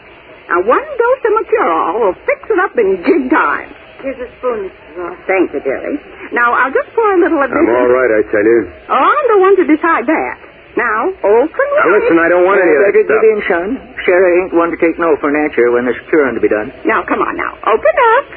It'll be all over in a minute. Okay. There, it wasn't bad, was it?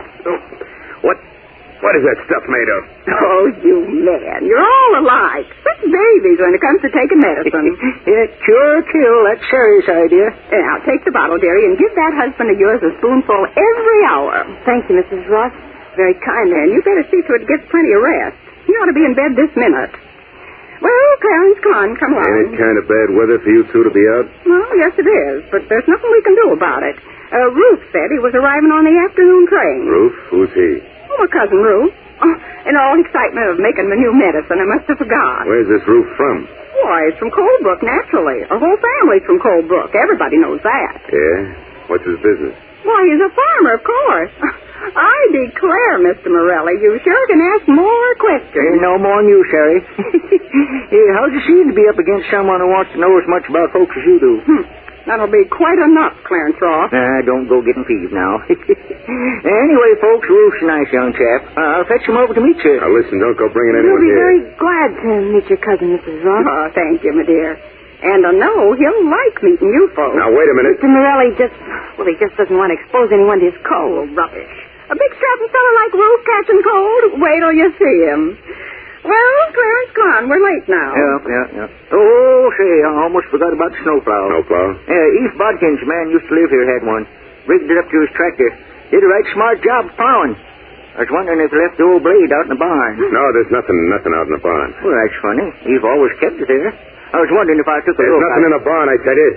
Well, maybe he put in the tool house. There's nothing in the tool house either. Keep away from there. Well, okay. Guess Eve must have sold it with his other stuff.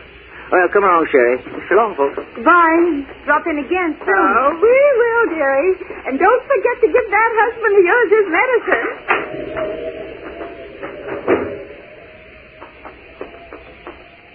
Can you see him?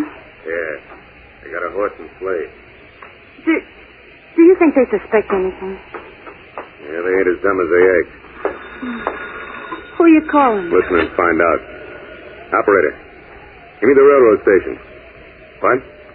Okay, give me the depot then. Hello? And what time's the afternoon train arrive in Woodville? What? There ain't any, eh? Okay. There ain't any afternoon train. Those country bumpkins were giving us a runaround. Toad. Well, Yeah, take it easy, baby. Let me think. This roof car. Yeah, that's it. It fits. What, Toad? Drake, the whole thing's a setup, see? The radio broadcasts an announcement that Drake ain't got the first base. Then these yokels come in with a story about Cousin Ruth arriving on the afternoon train.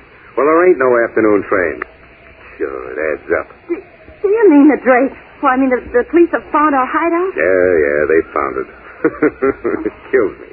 They found it, only they can't do anything, baby. They can't do a thing. What do you mean? Well, why can't they? Oh, Toad, what are you laughing at? I'm laughing because those dumb cops thought they could put one over on Toad Morelli. Listen. I'm listening. You know why they don't come busting in here? No. Because that kid Cop's here, see? He came out of his own accord. We ain't even holding him prisoner. He can leave any time he wants.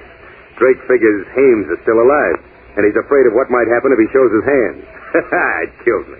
Baby, we're sitting pretty. Oh, Toby, you don't know what you're saying. If the police know we're here... Skip it, baby, skip it. Go out in the barn and bring that copper in. Bring Jerry in? Toby, do you mean... Yeah, bring the copper in here where it's nice and warm. And you can give him some of old Lady Ross's cure-all medicine. Oh, Toby. And that's wonderful. Yeah, bring the copper in here where I can keep an eye out. They'll find out they can't put anything over on Toad Morelli. I'm too smart for them, them two rubes. Wait till Barton Drake finds out what I got in mind for them two rubes. It kills me.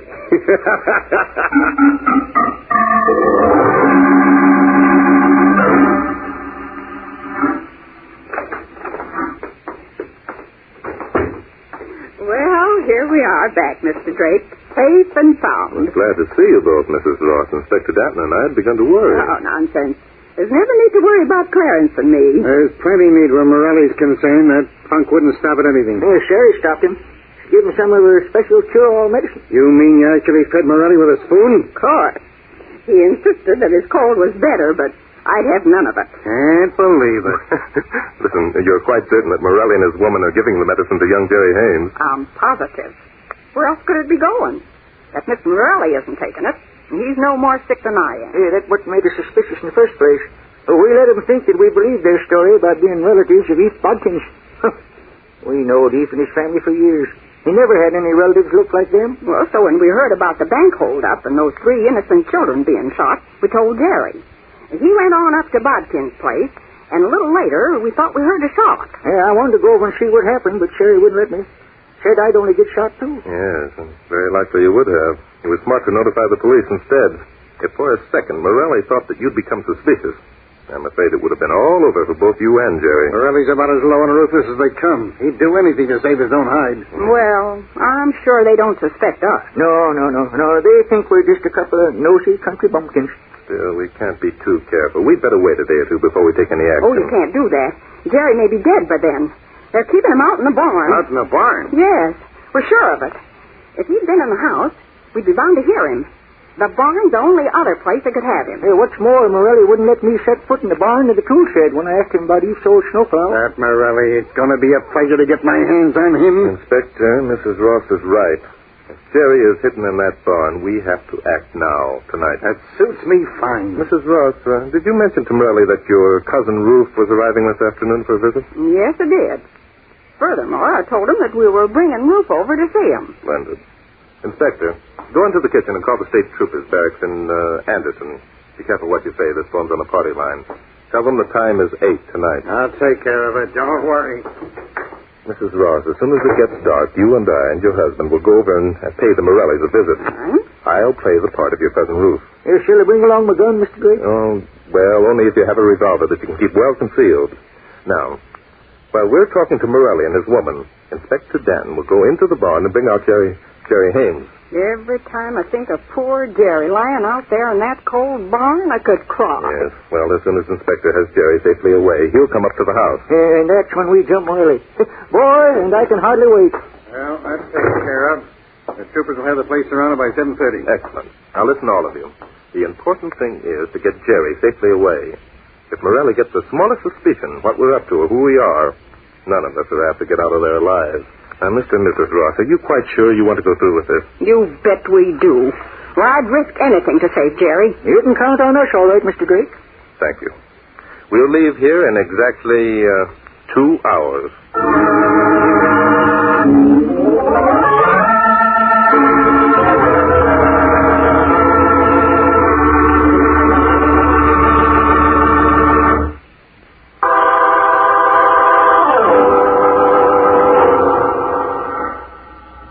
At 6 o'clock tonight, police headquarters had no clues that would indicate the whereabouts of the bank robbers and child murderers. Barton Drake, crime expert, who has been assigned to the case, made a final statement to the press tonight in which he declared that both he and Inspector Noah Danton had abandoned the search at least until some contact. Barton Drake, that two-timing copper stooge. Thinks he can put one over on Tobe Morelli. Did you see anything outside, Tobe? Plenty. Lucky thing we'll be getting out of here tomorrow. Bottle's almost empty. Toby, are they out there? Who? Well, Drake and Inspector Noah Danton. Not yet. Nobody out there, baby. But about 24 state troopers. Tobe! Yeah, 24 state troopers. Get that, honey? 24. That's what Tobe Morelli rates. Tobe, what are we going to do? Do? Why, honey, ain't you got it figured out yet? Toby, you're not going to... Knock off Haynes? No, baby, I ain't going to knock off Haynes. Not unless it comes to a showdown. What do you mean, showdown? I mean this, baby. Haynes is laying there in the next room, see? He's alive. Outside, the snow stopped and it's nice and quiet. So quiet that if a man stood in the open doorway and yelled, he'd be heard a mile or so away, maybe. Stood in the doorway and yelled? Well, who are you going to yell to? I ain't, baby. Drake is. Them Rosses are going to bring him up here, see? They're going to introduce him as Cousin Ruth. It's a laugh. Barton Drake playing a country roof. Drake, tell me. Look, what is Drake... Just this, baby. I'm holding a gun on Haynes, see? Right smack at his head. Then I tell Mr. Barton Drake to call off his dogs or else. Get it, baby? You'd shoot a helpless man just to save your own skin? That's it, baby. I'd shoot a helpless man to save my own skin, and Drake knows I would. Why? Because I'm Tobe Morelli. That's why I got a reputation. Oh, Morelli, you're rotten. Baby, you're getting out of line. You know that? You're getting out of line, and I don't like it, see? I don't care what you like. No dame talks like that to Tobe Morelli. Nobody, see? That's just a sample, baby. Just a... What's that? It's them. The Rosses and Cousin Rue. Okay, baby, this is it. And listen, be smart. Life's sweet, baby. Remember that. Life's sweet. Okay, Tobe. I'm standing here where I can see through to the next room where Hames is. Go let him in. Mrs. Morelli, he's here. Rube's here. And we brought him right over. Yeah, that's fine, Mrs. Ross. Won't you come in? Hello, Mr. Ross. Oh, hello there, Miss Morelli. Where's that sick husband of yours? What? How you doing, old-timer? How are you? How are you mean?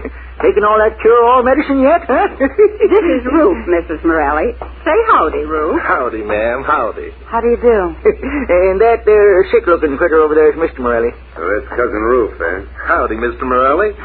Rufe just couldn't wait to meet you folks. That's so. Yeah, made us bring him right over. Howdy, folks.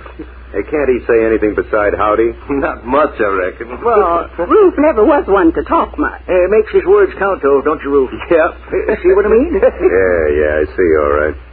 Well, where do we go from here? Why, Mr. Morelli, what you mean? So now Rufe's had a gander at me and my old lady. What do we do? Well, I thought we might just sit and visit a while. So that's the gimmick, huh? Gimmick? Please sit down, Mrs. Ross, and you gentlemen, too. Oh, thank you, dearie. Hey, come on over here, Morelli, where we can be sociable together. Huh? I'm staying here. Well, if you don't want to be polite. Tell us about yourself, Rufe. Been a farmer very long? Yep, all my life. That's so. Never done nothing else, huh? No. Never thought you'd like to be, a detective, maybe, huh? The idea. Rufe, a detective. Yeah, Morelli, you sure think up some funny ones. Yeah, I'm a very funny guy. How about it, Rufe? Detective's out of your line, huh? Well, I declare, Mr. Morelli, you're embarrassing Cousin Rufe with those silly questions. Yeah, I can see I am. Seems like you can't talk no more.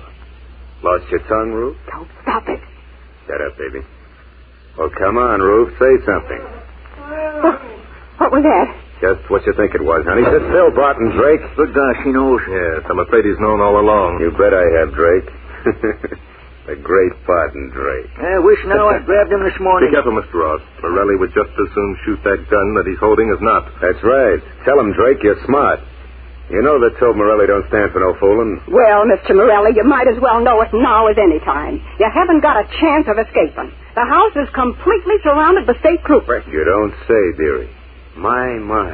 All right, Morelli. What's the deal? See, Drake, he knows. He's heard of Tobe Morelli before. Well, the deal is this, Drake. Open that door and yell out to your bloodhounds to go home. Why, the idea. Don't you do any such thing, Mr. Drake. Don't worry, Sherry. Mr. Drake wouldn't do that. And if I refuse, Morelli? You won't refuse, Drake. 'Cause why? 'Cause right in there in the next room where I can see him is that poor, helpless state cop. You folks wouldn't want anything to happen to him, now would you? Why, you dirty... Stand back, Ross. I'd have half a mind to box your ears, Mr. Morelli. Try it. Well, Drake? Morelli, I didn't think even you could think that low. That ain't half as low as I can think. Come on, get moving. And if the troopers obey my orders, then what? Then more than me takes the sleigh and gets out of here. And young Hames? Kid goes with us. Oh, no. To the next town. You can pick him up there tomorrow morning. How can you expect us to believe that? How do we know that you won't murder Jerry? You don't. You take it or leave it. You scoundrel. He's right, Mrs. Ross. We have no choice. Okay, Morelli, you win. I'll open the door.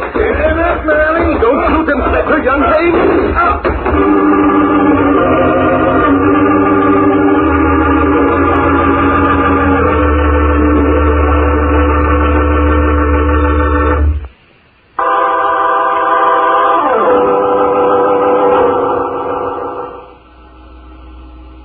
Are you hurt, Inspector? No, I guess not. Just grazed me. Cop, by that time you got a break. Next time you ain't going to be so lucky. You brute. I only wish I'd brought along my double-barrel shotgun. All right, Drake, time's getting short. Get to that door. What's the deal, Bart? Morelli wants me to order the state troopers out of the place. If I refuse, he's going to shoot young Hames. Why, that dirty... Are you going to do it? No, Inspector, I don't think I am. Listen, cut out the kidding, Drake. I'm not kidding, Morelli. But, Mr. Drake, if you don't do as he said... There's no other way, Drake. I think there is. What the devil are you talking about? You try any funny stuff and Really, there's one thing you overlooked. There's one weak point in your whole plan. You're crazy. It's the best gag I ever dreamed up. Is it? Does Maud think so, too? Maud? What are you talking about? She's a woman, Morelli. Murdering in cold blood is out of her line. How about it, Maud? What Tobe does don't make no difference to me. Oh, yes, it does. If it didn't, you'd have let young Hames die. Instead of that, you nursed him and kept him alive the way a woman should. Ah, you're crazy. Do what Tobe says. If I don't, Maud, Morelli's going to murder that kid in there. He's going to shoot him in cold blood. The way he shot down those innocent children at the bank. You think you could stand by and see that happen, Maud? Yeah. Call off the troopers, you fool. Hames is young, Maud. He's clean and honest. He's the kind of boy you might have fallen in love with and married if you hadn't met up with Drake, I'll knock you off. Morelli's got the same plans for you that he has for Hames, Maud. You know too much. You'll be in his way after you've served his purpose. I don't believe it. Why, Tobe... You're a woman, Maud. You didn't want to get mixed up in all this killing, did you? Morelli promised you there wouldn't be any killing. You kept that kid alive because giving life is a woman's job, not taking Stop it, stop it! I get it, Drake. Right where Hames is getting... You see, Maud? He's going to shoot Jerry in cold blood, the boy you nursed back to health and fell in love with. Oh, no. Keep back, Drake. You're standing very close to Morelli, Maud. You could knock that gun out of his hand. This is it, Maud. I'm going after Morelli. It's up to you. Drake, you lousy cow. You got him, Inspector. Yeah. He's out cold. How about the girl? She's dead. Morelli shot her. Oh, the poor, poor dear. She wasn't at all bad. Poor kid. She deserves something better than that. No, on the contrary, Inspector. I think Maud knew what she was doing. This is the way she wanted it. The way she wanted it? Why, you mean that... Yes. Maud knew Morelli would shoot her, but she saved the life of young Jerry Hames. I think Maud planned it this way. Jerry's in here. He's going to be all right. Oh, thank heaven. Thank heaven. Well, Inspector, you'd better go out and tell Captain Melvin that everything has turned out satisfactorily. Okay. Oh, Bart. Yes, Inspector. Bart, well, sometimes I might have kidded you some. I mean, well, I never saw anything much braver than the way you walked toward Morelli. Oh, come, Inspector. You know there was only one reason for that. Yeah, I know. Murder. That's it, Inspector. Mystery is my hobby.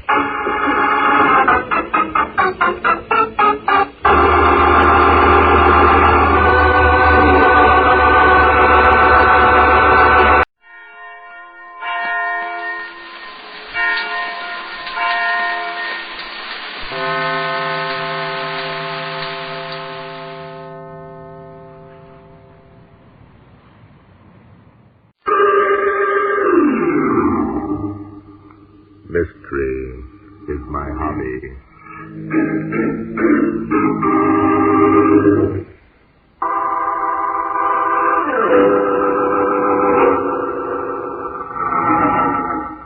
Our story begins on a cold, blustery day last winter. Tobe Morelli, the notorious gangster, had staged a daring daylight holdup of the Home National Bank, needlessly shooting a half-dozen helpless bystanders, including 3 children. Tobe's accomplice was believed to be a woman named Maud. Despite the fact that the police quickly threw out a dragnet and placed guards at all logical escape routes, the couple completely and mysteriously disappeared. The police, of course, had no way of knowing that the escaped criminals had become snowbound in a remote farmhouse far to the north.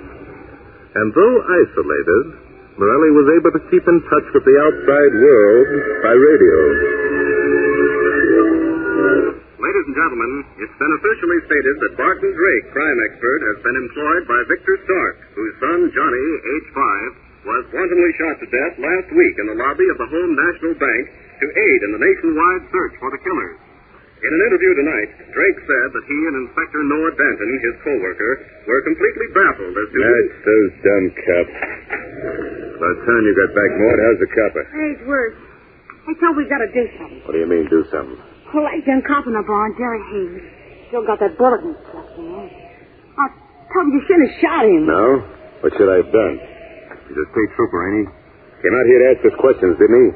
Get out of yourself, baby. But you can't get away with it, Tobe. They'll follow the footsteps of Jerry Hames in the snow. In this storm, don't be a dope. Hames was way off his beat.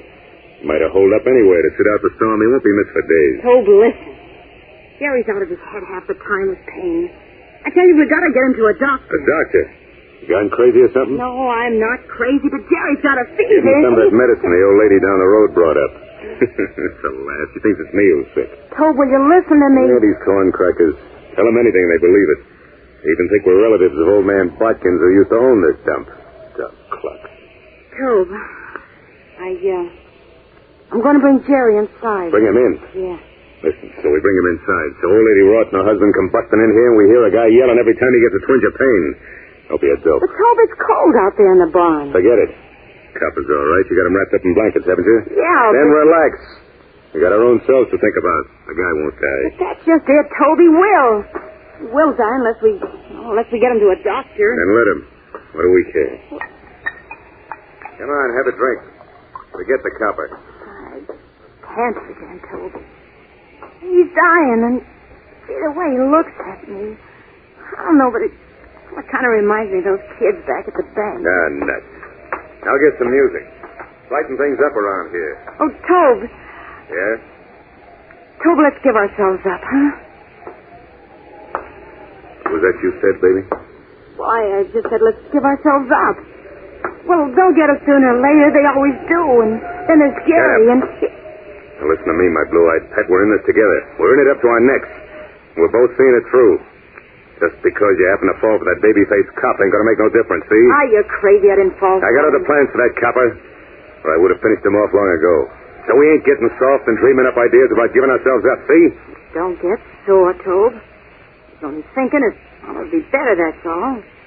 Maybe they'll go You easy. think too much, baby. I told you at the start I'd do the thinking for both of us. All you gotta do is make a noise like an ever-loving wife and leave the rest to me. Okay, Tobe. Okay. Only what? Only when do we get out of this lousy hole? And when is it going to stop snowing? And when do we... Shut up! Oh, I'm just scared, Tobe, that's all. I didn't think it would be like this. I mean, all those killings and... Oh, we'll burn... Shut up, I said. And there's Jerry. He's only a kid. He never hurt anyone. And he's going to die in I told you to shut up! Oh, Tobe, don't.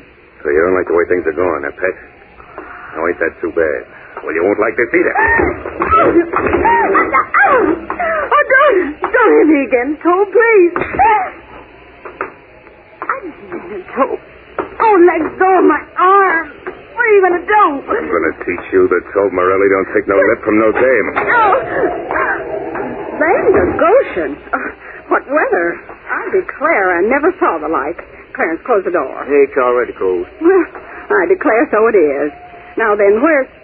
Oh, there you are, Mr. Morelli. Hello, Mrs. Ross. Quite a snowstorm we're having. Worse in 30 years. Why, Mrs. Morelli, you're as white as a sheet. Is anything wrong? No, I'm all right, Mrs. Ross. Oh, there, now you look peaked. Now, if there's anything I can do... No, I'm quite all right. Oh, you don't look all right to me. Now, you come on into the kitchen. Leave her alone. She's all right. Well, I declare... You man. Oh, now, come on. Don't you mind him, dear. You just come along with me. I said leave her alone. Well, can't a body make a suggestion? Hey, Sherry, how about that new medicine you brought along for Mr. Morelli's cold? Well, I declare I almost forgot. It's in my bag here. Hey, Sherry's a great hand for curing folks. She makes her own medicines out of herbs she digs in the summer. Oh, yes, here we are. Here. I call it Sarah Ross's Cure-All. Get me a spoon, dearie, and we'll give some to your husband now. Oh, yeah, of course. My cold's all better. Oh, no, it isn't. Your voice is still hoarse. Now, one dose of Mercurol will fix it up in jig time. Here's a spoon, Mrs. Ross. Thank you, dearie. Now, I'll just pour a little of this... I'm all right, I tell you. Oh, I'm the one to decide that. Now, open... Now, listen, I don't want any of that stuff. Give in, son. Sarah ain't one to take no for an answer when there's curing to be done. Now, come on now. Open up. It'll be all over in a minute. Okay. There, it wasn't bad, was it?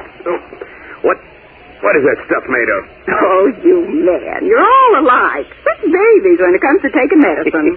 Yeah, cure, kill. That's Sherry's idea. Now, take the bottle, dearie, and give that husband of yours a spoonful every hour. Thank you, Mrs. Ross. Very kind, man. You better see to it gets plenty of rest. You ought to be in bed this minute. Well, Clarence, come on. Ain't it kind of bad weather for you two to be out? Well, yes, it is, but there's nothing we can do about it. Ruth said he was arriving on the afternoon train. Ruth? Who's he? Oh, my cousin Ruth. Oh, in all excitement of making the new medicine, I must have forgot. Where's this Ruth from? Why, it's from Coldbrook, naturally. Our whole family's from Coldbrook. Everybody knows that. Yeah? What's his business? Why, he's a farmer, of course. I declare, Mr. Morelli, you sure can ask more questions. No more than you, Sherry. How's it seem to be up against someone who wants to know as much about folks as you do? That'll be quite enough, Clarence Ross. Don't go getting peeved now. Anyway, folks, Ruth's a nice young chap. I'll fetch him over to meet you. Now, listen, don't go bringing We'll anyone be here. very glad to meet your cousin, Mrs. Ross. Oh, thank you, my dear. And I know he'll like meeting you folks. Now, wait a minute. Mr. Morelli he just doesn't want to expose anyone to his cold. Rubbish. A big strapping fellow like Ruth catching cold? Wait till you see him. Well, Clarence, come on. We're late now. Yeah. Oh, say, I almost forgot about the snowplow. Snowplow? East Bodkin's man used to live here, had one. Rigged it up to his tractor. Did a right smart job plowing. I was wondering if he left the old blade out in the barn. No, there's nothing out in the barn. Well, that's funny. You've always kept it there. I was wondering if I took a There's look. nothing in the barn, I tell you. Well, maybe he put in the tool house. There's nothing in the tool house either. Keep away from there. Well, okay. Guess Eve must have sold it with his other stuff. Well, come along, Sherry. So long, folks. Goodbye. Drop in again soon. Oh, we will, dearie. And don't forget to give that husband of yours his medicine.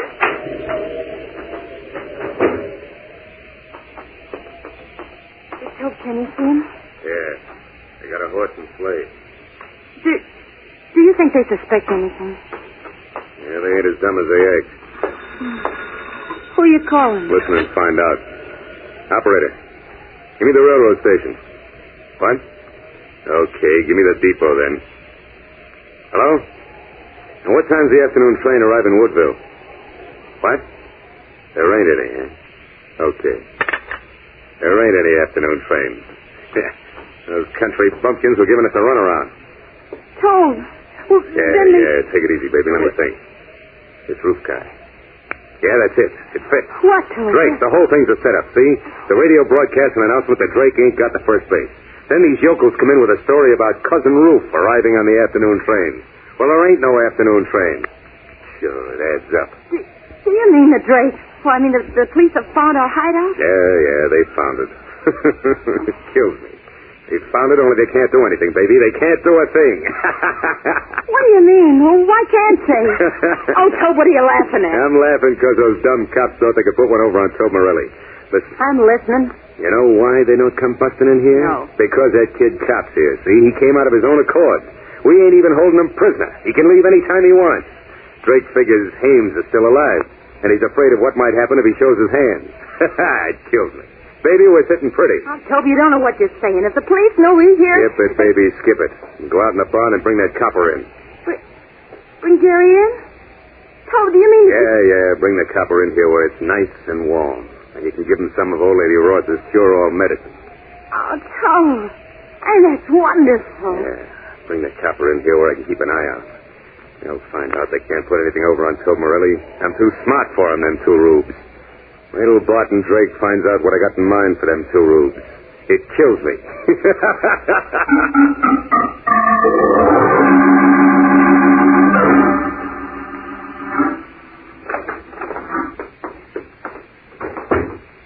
Well, here we are back, Mr. Drake. Safe and sound. I'm glad to see you both, Mrs. Ross. Inspector Datton and I had begun to worry. Oh, nonsense. There's never need to worry about Clarence and me. There's plenty need where Morelli's concerned. That punk wouldn't stop at anything. Sherry stopped him. She gave him some of her special cure-all medicine. You mean you actually fed Morelli with a spoon? Of course. He insisted that his cold was better, but I'd have none of it. Can't believe it. Listen, you're quite certain that Morelli and his woman are giving the medicine to young Jerry Hames? I'm positive. Where else could it be going? That Miss Morelli isn't taking it. He's no more sick than I am. Yeah, that's what made us suspicious in the first place. We let them think that we believed their story about being relatives of Eve Bodkins. We know Eve and his family for years. He never had any relatives look like them. Well, so when we heard about the bank holdup and those 3 innocent children being shot, we told Jerry. He went on up to Bodkin's place, and a little later, we thought we heard a shot. Yeah, I wanted to go over and see what happened, but Sherry wouldn't let me. Said I'd only get shot, too. Yes, and very likely you would have. He was smart to notify the police instead. If for a second Morelli thought that you'd become suspicious, I'm afraid it would have been all over for both you and Jerry. Morelli's about as low on a ruthless as they come. He'd do anything to save his own hide. Well, I'm sure they don't suspect us. No. They think we're just a couple of nosy country bumpkins. Still, we can't be too careful. We'd better wait a day or two before we take any action. Oh, you can't do that. Jerry may be dead by then. They're keeping him out in the barn. Out in the barn? Yes, we're sure of it. If he'd been in the house, we'd be bound to hear him. The barn's the only other place that could have him. Hey, what's more, Morelli wouldn't let me set foot in the barn or the tool shed when I asked him about Eve's old snowplow. That Morelli, it's going to be a pleasure to get my hands on him. Inspector, Mrs. Ross is right. If Jerry is hidden in that barn, we have to act now, tonight. That suits me fine. Mrs. Ross, did you mention to Morelli that your cousin Ruth was arriving this afternoon for a visit? Yes, I did. Furthermore, I told him that we were bringing Ruth over to see him. Splendid. Inspector, go into the kitchen and call the state troopers barracks in Anderson. Be careful what you say. This phone's on the party line. Tell them the time is 8 tonight. I'll take care of it. Don't worry. Mrs. Ross, as soon as it gets dark, you and I and your husband will go over and pay the Morellis a visit. I'll play the part of your cousin Ruth. Shall I bring along my gun, Mr. Drake? Oh, well, only if you have a revolver that you can keep well concealed. Now, while we're talking to Morelli and his woman, Inspector Danton will go into the barn and bring out Jerry Hames. Every time I think of poor Jerry lying out there in that cold barn, I could cry. Yes, well, as soon as Inspector has Jerry safely away, he'll come up to the house. And that's when we jump Morelli. Boy, and I can hardly wait. Well, that's taken care of. The troopers will have the place surrounded by 7:30. Excellent. Now, listen, all of you. The important thing is to get Jerry safely away. If Morelli gets the smallest suspicion what we're up to or who we are, none of us are apt to get out of their lives. Now, Mr. and Mrs. Ross, are you quite sure you want to go through with this? You bet we do. Well, I'd risk anything to save Jerry. You can count on us, all right, Mr. Drake. Thank you. We'll leave here in exactly 2 hours.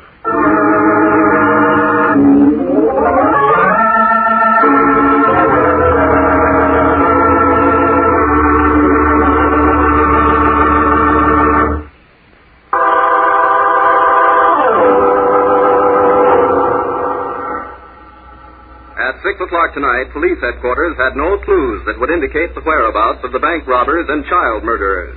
Barton Drake, crime expert, who has been assigned to the case, made a final statement to the press tonight in which he declared that both he and Inspector Noah Danton Turn that thing the off. search at least until some contact...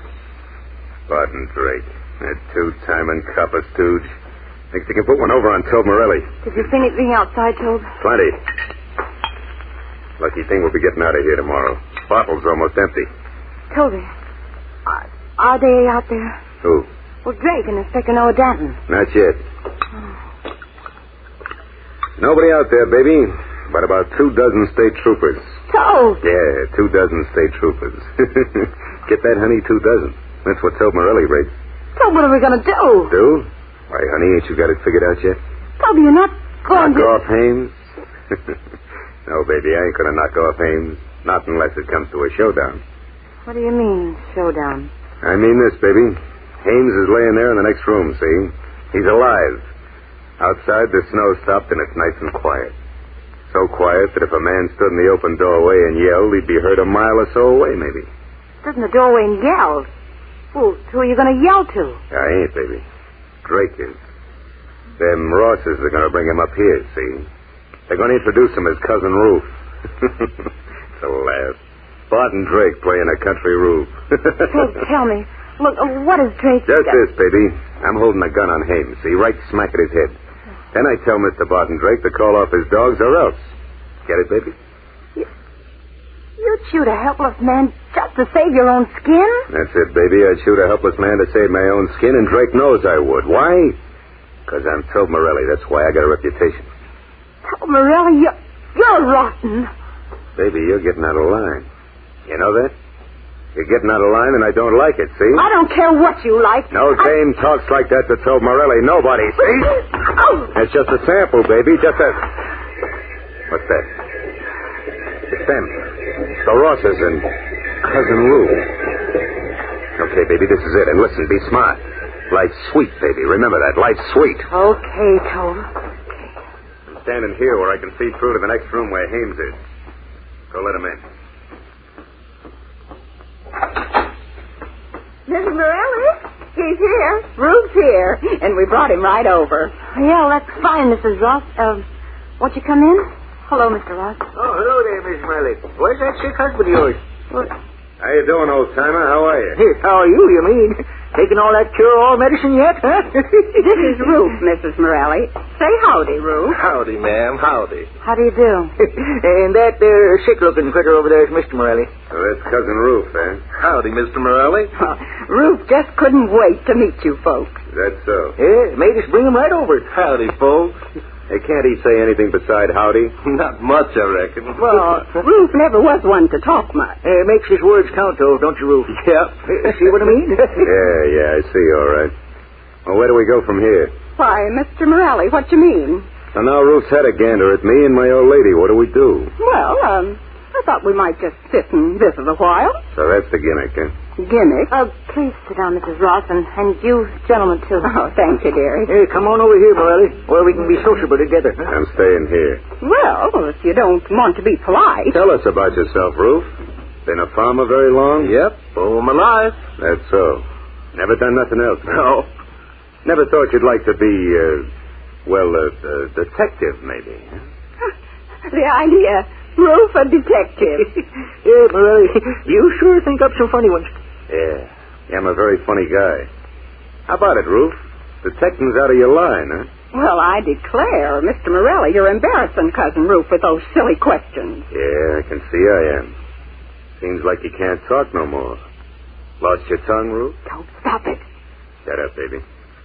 Well, come on, Ruth, say something. What was that? Just what you think it was, honey. Sit still, Barton Drake. Good gosh, he knows. Yes, I'm afraid he's known all along. You bet I have, Drake. The great Barton Drake. I wish now I'd grabbed him this morning. Be careful, Mr. Ross. Morelli would just as soon shoot that gun that he's holding as not. That's right. Tell him, Drake, you're smart. You know that Tobe Morelli don't stand for no fooling. Well, Mr. Morelli, you might as well know it now as any time. You haven't got a chance of escaping. The house is completely surrounded by state troopers. You don't say, dearie. My. All right, Morelli. What's the deal? See, Drake, he knows. He's heard of Tobe Morelli before. Well, the deal is this, Drake. Open that door and yell out to your bloodhounds to go home. Why, the idea. Don't you do any such thing, Mr. Drake. Don't worry, Sherry. Mr. Drake wouldn't do that. And if I refuse, Morelli? You won't refuse, Drake. 'Cause why? 'Cause right in there in the next room where I can see him is that poor, helpless state cop. You folks wouldn't want anything to happen to him, now would you? Why, you dirty... Stand back, Ross. I'd have half a mind to box your ears, Mr. Morelli. Try it. Well, Drake? Morelli, I didn't think even you could think that low. That ain't half as low as I can think. Come on, get moving. And if the troopers obey my orders, then what? Then more than me takes the sleigh and gets out of here. And young Hames? Kid goes with us. Oh, no. To the next town. You can pick him up there tomorrow morning. How can you expect us to believe that? How do we know that you won't murder Jerry? You don't. You take it or leave it. You scoundrel. He's right, Mrs. Ross. We have no choice. Okay, Morelli, you win. I'll open the door. Stand up, Morelli. Don't shoot him, Inspector, young Hames.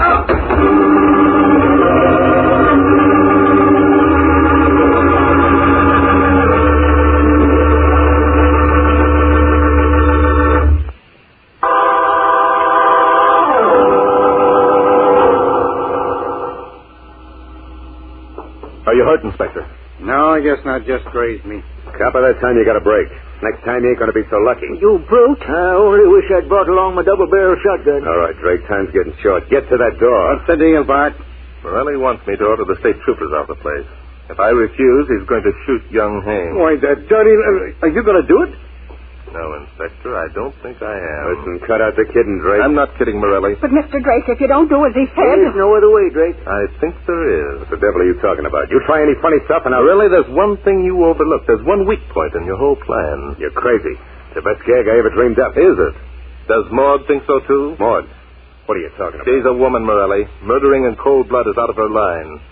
How about it, Maud? What Tobe does don't make no difference to me. Oh, yes, it does. If it didn't, you'd have let young Hames die. Instead of that, you nursed him and kept him alive the way a woman should. Ah, you're crazy. Do what Tobe says. If I don't, Maud, Morelli's going to murder that kid in there. He's going to shoot him in cold blood. The way he shot down those innocent children at the bank. You think you could stand by and see that happen, Maud? Yeah. Call off the troopers, you fool. Ames is young, Maud. He's clean and honest. He's the kind of boy you might have fallen in love with and married if you hadn't met up with Drake, I'll knock you off. Morelli's got the same plans for you that he has for Hames, Maud. You know too much. You'll be in his way after you've served his purpose. I don't believe it. Why, told You're a woman, Maud. You didn't want to get mixed up in all this killing, did you? Morelli promised you there wouldn't be any killing. You kept that kid alive because giving life is a woman's job, not taking Stop it, stop it. I get it, Drake. Right where Hames is getting... You see, Maud? He's going to shoot Jerry in cold blood, the boy you nursed back to health and fell in love with. Oh, no. Keep back, Drake. You're standing very close to Morelli, Maud. You could knock that gun out of his hand. This is it, Maud. I'm going after Morelli. It's up to you. Drake, you lousy cow. You got him, Inspector. Yeah. He's out cold. How about the girl? She's dead. Morelli shot her. Oh, the poor, poor dear. She wasn't at all bad. Poor kid. She deserves something better than that. No, on the contrary, Inspector. I think Maud knew what she was doing. This is the way she wanted it. The way she wanted it? Why, you mean that... Yes. Maud knew Morelli would shoot her, but she saved the life of young Jerry Hames. I think Maud planned it this way. Jerry's in here.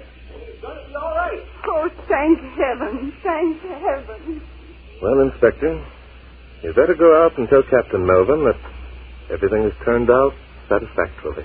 Okay. Oh, Bart. Yes, Inspector.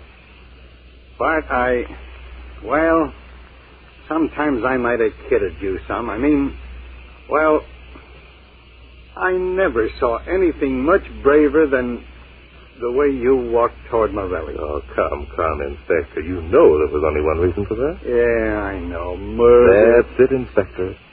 Mystery is my hobby.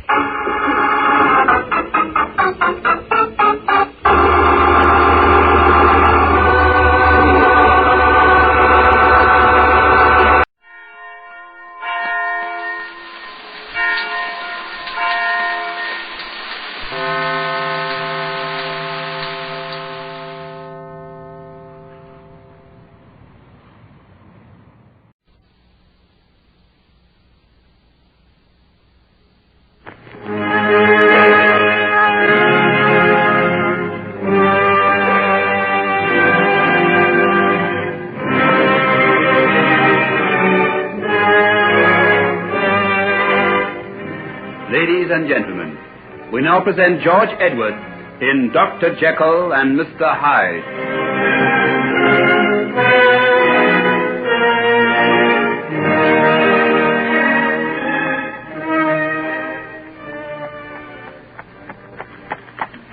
Get up there, George. Get up. Well, if I hadn't seen it with my own eyes, I would never have believed it. Our saintly Jekyll coming downstairs with that girl tucked under his arm as cool as you please. He must have known her somewhere before. After all, a man doesn't go upstairs to stop a brawl and then walk out into the night with one of the women for nothing. Would you believe it? Our studious and irreproachable young Galahad. What'll the other fellow say when we tell him about it? Now, look here, Roberts. We'd better be careful what we say about this. After all, none of us is supposed to be up in London this weekend, and if it got about too much... Yes, probably all right. And another thing, it's no business of ours. I like Jekyll, and if he's got something like this girl he wants to keep quiet about, I guess it's up to us to mind our own business. You know, I half wish we hadn't started following him the way we did. Well, we can easily tell the cabman to take us to the hotel. I'm infernally tired, for one. Wait a minute. Jekyll's cab seems to be turning into that side street. Queer sort of quarter, this. I wonder where we are. Heaven only knows. I've been half asleep for the past half hour. Oh, now that we've gone so far, we'd better see the rest of it. Hey, driver, stop here, will you? Very good, sir. Whoa there. What are you going to do?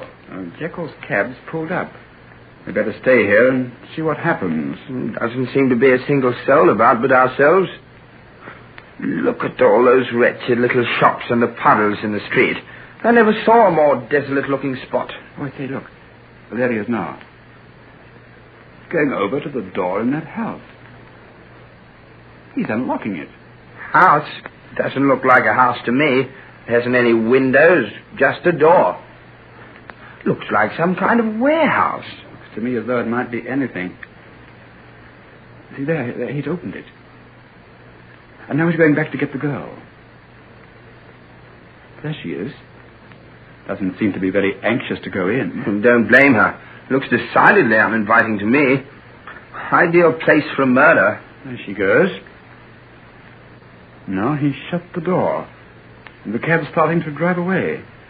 What do you make of it, Lanyon? I don't make anything of it at all. What this building can be, I can't even guess. And that Jekyll should have any connection with the sort of girl that one is seems almost unbelievable. What'll we do? Go back to the hotel and hold our tongues. This is Jekyll's affair. It's no concern of ours. All the same, I'd give a lot to know what's going on inside that place.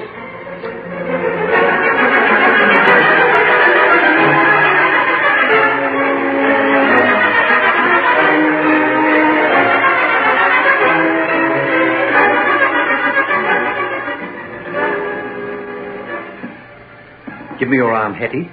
I'll guide you up these stairs. How dark it is. Where are we, Henry? It's part of my father's house. Your father's house? This queer, dark place? Not part of the main house, but an outer building a little way from the other. Now, here's the door. Now, go in. I'll light a lamp for you in a moment. Oh, what a queer place. Did anybody live there? No, it hasn't been used for a long time. A famous surgeon used to live in the main house, and this was the place where he did some experiments. Do you mean he used to cut people up? Well, I don't think he did any human experiments here, but maybe animals, dogs and rabbits and guinea pigs. No wonder there seems to be something queer about it. Think of all the little things that's died here and been in pain. Oh, come. You don't want to go thinking about things like that. It's not a bad sort of a place at all, really. I'll light a fire in the grate over there, and you can get warm, and then I'll try and fix you up a bed and maybe find you some clothes. Henry, what are you going to do with me? I don't know. We'll think of that in the morning. Well, what will your people say when they find you brought me here? My people are all away in the country. They need know nothing about it. You never wanted anyone to know anything about me, did you? Well, what makes you say that? That was why you got me to leave home and come up to London, wasn't it? You wanted me out of the way, didn't you? Especially after what happened to poor young Mr. Markham. Don't mention his name. Never let me hear you say that again. I won't say it to anybody else, but I don't see why I can't say it to you. I know.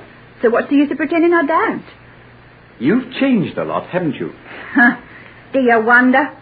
I've been 6 months at Mike O'Reilly's, and a good few things has happened to me in that time. You don't think I'd be the same little innocent who went off to London with £10 in a purse and believing you was going to come up and take care of her, do you? Hetty, Oh, don't bother to tell me. I know. I think I knew all along. But you kind of hope it isn't true. Especially when you care for someone like I cared for you. I did try to find you, you know. When? Some weeks later, after the school term finished. Yeah. And there wasn't any danger of you getting expelled like Mr. Markham was. Well, I couldn't do it before. You know, I had exams. I couldn't possibly get away. Oh, but you could have written or sent me money or done something like you promised to. Oh, yes, I know. I've been a young swine to you, Hetty, and I know it. Oh, well, what's the use of going into that now? I should have had more sense. But now that I've found you again, I'll try and make up for it. Now, come and sit near the fire. It's burning well now. I'll push this chair up for you. Why, you're half frozen. Oh, no wonder with your feet bare like that. Now, you sit here. I'll go over to the house and see what I can find for you to wear. Henry. What? You'll come back, won't you? Well, of course I will. Whatever made you think I wouldn't? What makes me think you... If you'd gone to that post office in Chatham Cross like I did, day after day, hoping for a letter, if you'd been waiting all those weeks praying for someone to come who never did... You'd know why I don't trust no one anymore. Hetty, my poor little Hetty. I don't know why I didn't die, and that's the truth. I thought about it often enough. I went down to the river once, but there was always the hope that there'd be a letter the next day, or I'd see you in the street. Well, now you have seen me. I'm here. I'm going to look after you, Hetty. All that's over now. No, it isn't. You can't have the lots of me hanging on to you. Maybe you'll be nice to me for a little while, but that's all. Now, dry your eyes and sit beside the fire while I go over to the house. I won't be long. When you've had something to eat and got some clothes on, I'll find somewhere for you to sleep, and, well, we'll talk it all about tomorrow morning. Is that all right? Yes, Henry. That's all right. You don't know what it's like to see you again. I think I've tried for it every night of my life. Can you imagine anyone crying in Mike's place? It's funny, isn't it? No, I think it's rather wonderful. Now stay quietly there, Hetty. I won't be long.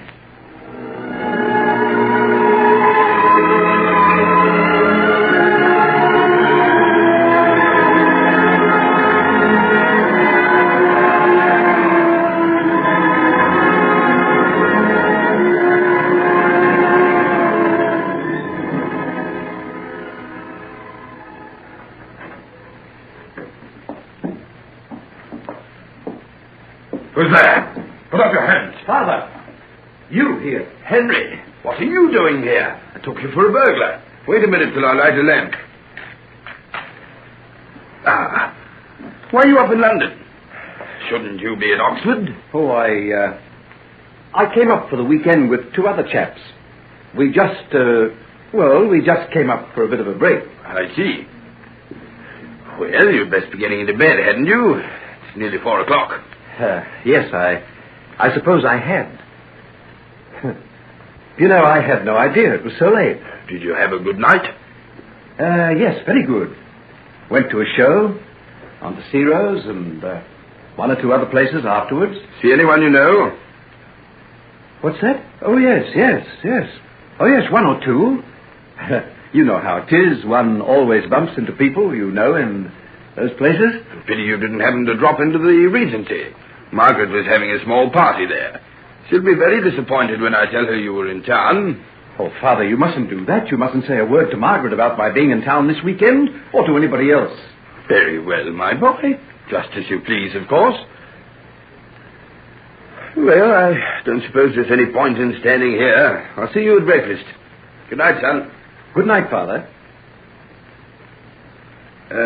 Henry. Yes, Father? You're not in any kind of, difficulty, are you? What makes you ask? I just thought you looked a little strained. But perhaps that's only the result of a late night. Oh, I'm all right, Father. Never better. Good. Well, off to bed with you, and no more wandering round the house in the dark. Next time I might shoot. I'll go right to bed. I promise.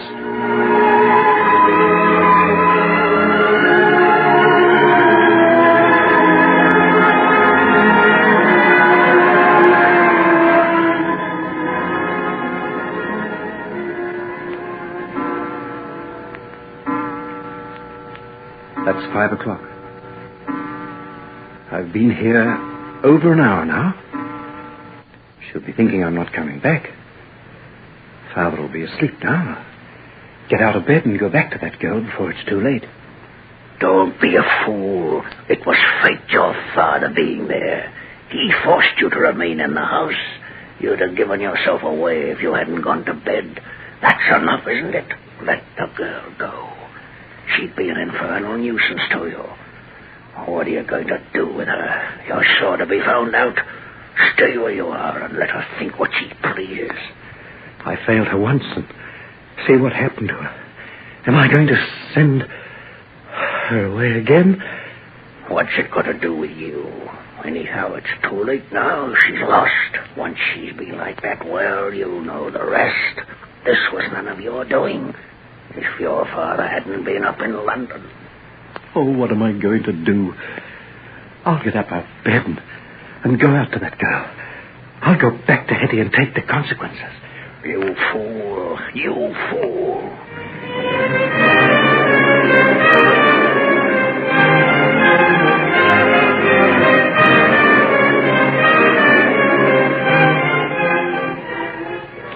Hetty? Hetty, where are you? Why, she's gone. She's gone. She's gone. You stayed too long. You listened to me, didn't you? You hoped you wouldn't find her here. You knew she wouldn't stay this long. Stop it. Stop it. Stop it. But Aren't you glad? You can go back to Oxford and not have to worry. She ran away of her own accord. No one knows she was here. You can think of Margaret again. What a relief. What a relief.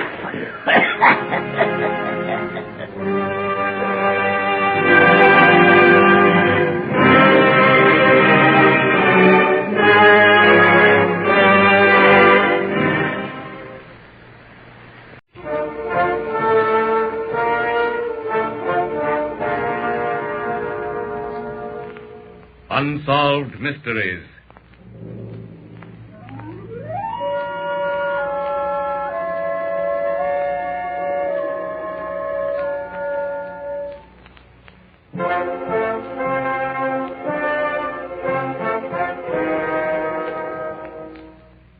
Out of deference to people who may still be living, character names in some of these true unsolved mysteries have been changed. Make mad the guilty and appall the free. Confound the ignorant and amaze indeed the very faculties of eyes and ears. This quotation from Shakespeare's Hamlet could well have been written about tonight's unsolved mystery, the mystery of the Chinaman's cell.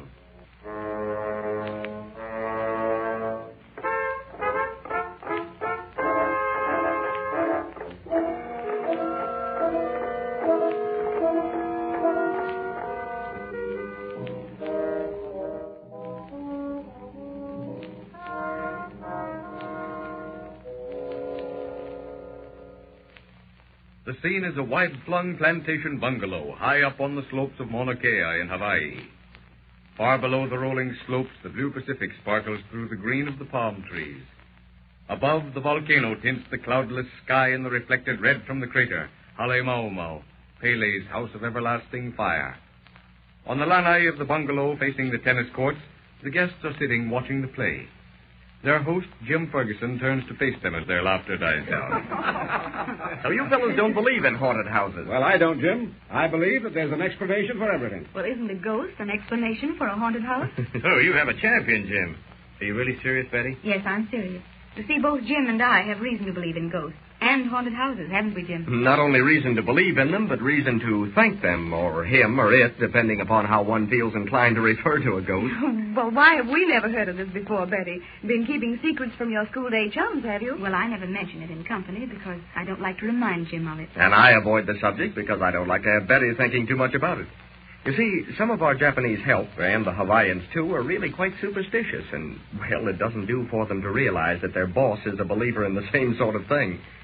Stupid reasoning, isn't it? But it seems to work that way. Now, don't go into a lengthy talk on keeping up appearances just to sidetrack our inquiries about that haunted house. Oh, but it isn't a haunted house. Well, what is it, then? I suppose I'd better tell them. You might as well, since you've managed to get yourself in as deeply as you have. Well, when I first came out to the islands, things were a good bit different. No electric lights in the plantation houses, no automobiles. Everyone rode horseback, and going visiting was an adventure. I was auditor at one of the bigger plantations, and Betty was teaching school. We were rather fond of one another, even at that early stage in the proceedings. One Monday morning, I arrived down at the mill to find an excited group. Japanese, Portuguese, Hawaiians, everybody standing beside what's up? What's the matter? What Pilikia, Toma? Oh, Toma, the Pilikia. Plenty trouble got. Some man breaks into store and stealing money. The dickens, you say? Hey, wait a minute there. Who are you? Where you going? I'm the auditor. Oh, hello there, Mr. Watkins. The manager, Mr. Watkins, here, tells me that you're the only man who has access to the safe. But I'm not. Mr. Watkins has access to the safe. How dare you? What do you mean by implying that I stole the money? Didn't you imply that I stole it when you told the sheriff that I was the only one who had access to the safe? You've got keys to the safe, too. But my keys are in the safe. I think you better come along with me, Mr. Jim Ferguson. All right, come along. See you later, Mr. Watkins. Off to jail marches Jim Ferguson. A preliminary hearing decides that he must stand trial. Time drags by on leaden feet, and time's passing is made less bearable by the knowledge that everyone on the plantation believes Jim Ferguson guilty. Everyone, that is, but Betty.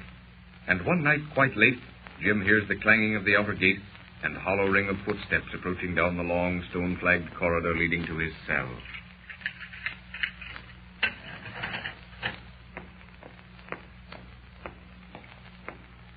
Why, Betty. Hush, Jim. Not so loud, dear. The sheriff wants to talk to you. Oh, yes, Sheriff? Young feller, I don't know whether or not you're guilty. Oh, he's not. I know he's not. Oh, thanks, Betty. Well, it's as I say. I don't know. Well, I have my doubts. I want you to do something for me. I'll do anything at all. All right. I want you to change cells. I want to put you in the old cell block. It's damp and it's uncomfortable, but it'll only be for one night. But what's the idea? Please do as the sheriff asks, Jim. Oh, all right. And one other thing. I don't want you to open your mouth tonight. Don't say a word. Oh, I'm not likely to.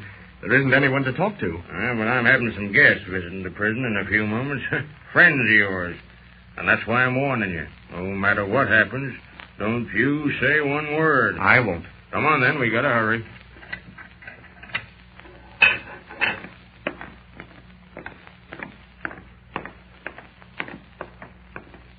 In here. Well, it is cold and damp here. Goodbye for now, Jim. Goodbye, dear. Come on, Miss Betty. They'll be here any moment.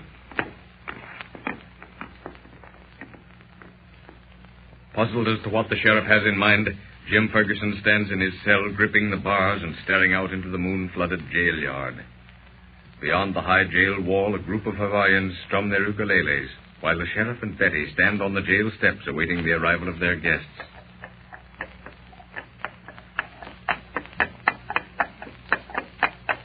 Well, there we are, Sheriff. Come right into the jail. It's got to be a first time for everything, you know.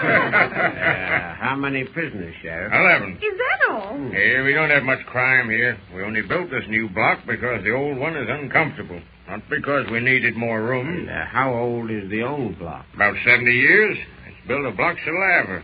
Now, here's where we go through the lock. All clear. Oh, all the doors open at one time. Now, step inside.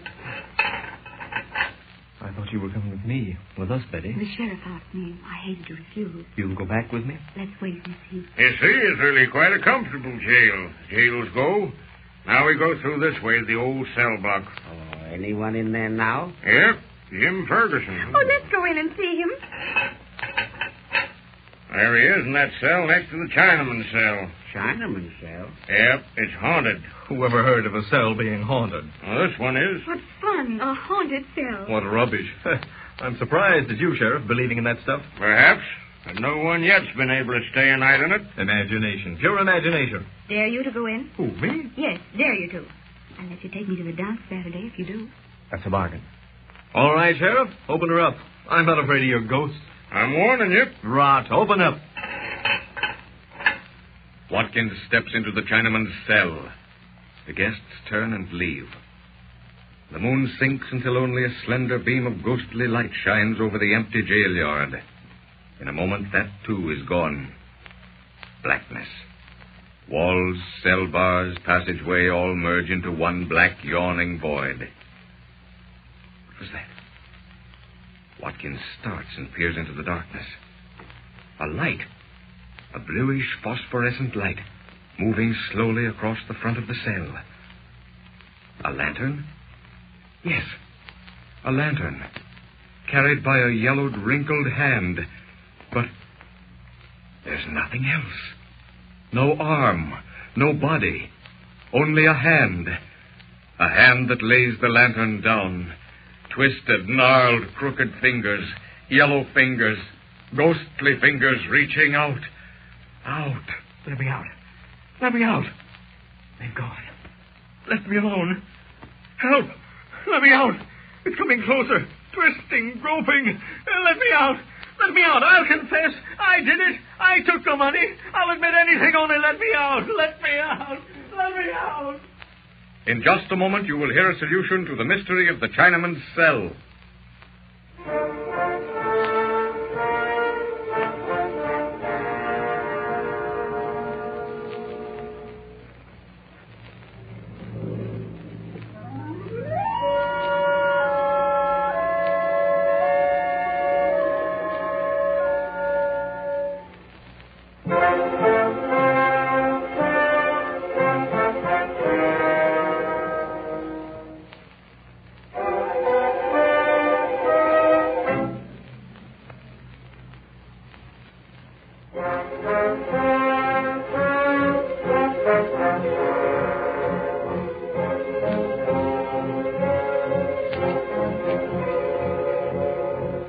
Stay tuned. We'll solve this unsolved mystery right after this short break.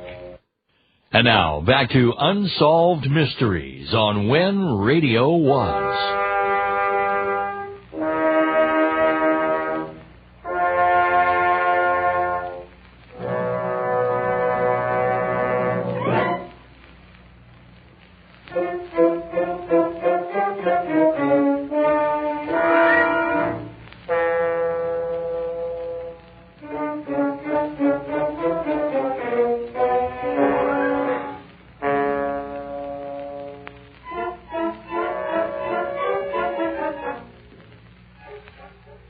Ladies and gentlemen, inasmuch as any solution must of necessity be supposition, liberties of time, place, and character exist in the solution for which you have been waiting.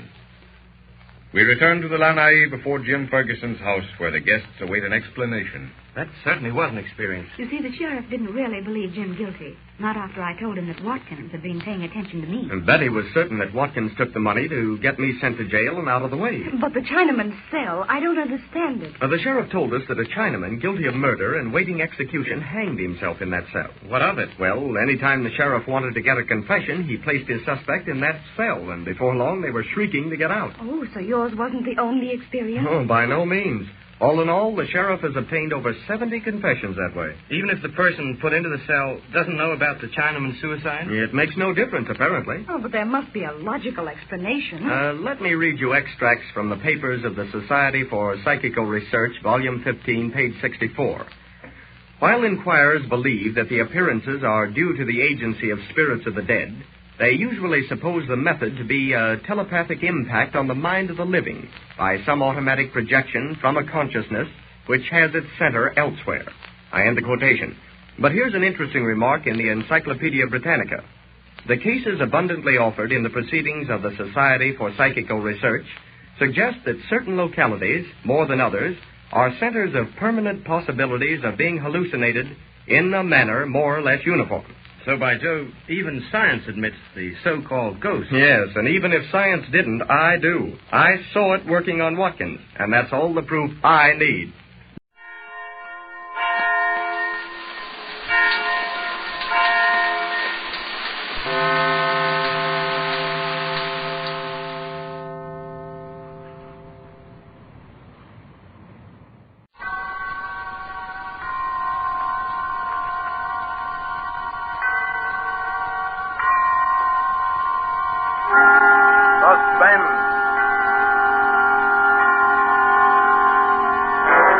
Autolite and its 96,000 dealers present Mr. Van Heflin in Murder of Aunt Delia, a suspense play produced and edited by William Spears.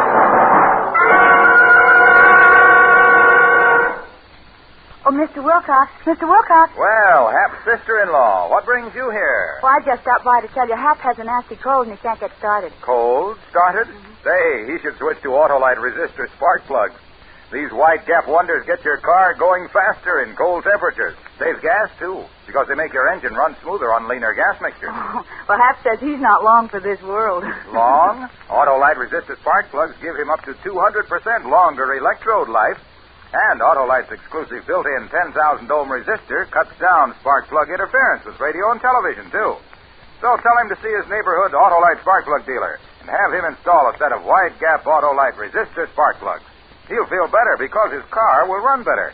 And remember, you're always right with Autolite. And now, with Murder of Aunt Delia and with the performance of Van Heflin, Autolite hopes once again to keep you in suspense.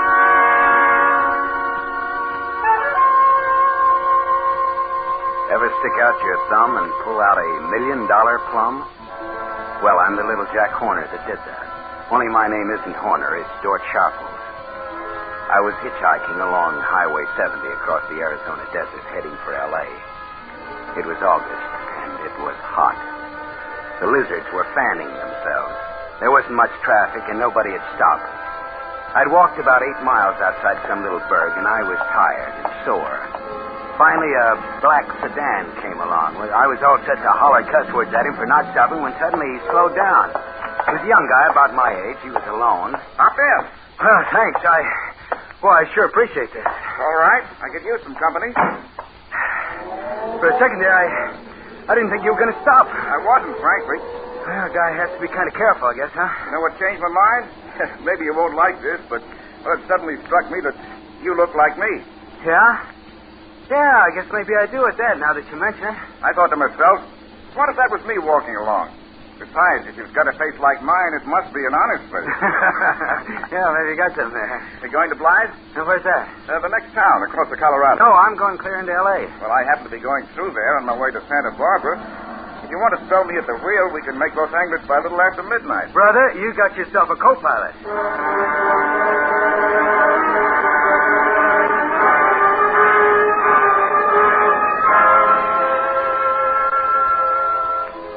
By the time we crossed the river into California, I'd learned that the guy's name was Glendon Braley, that he was going to visit his invalid aunt. This aunt didn't own all of Santa Barbara, not quite. The guy didn't volunteer this information. I had to probe it out of him. Between Blythe and Desert Center, an idea began to percolate. And not just from the heat, either.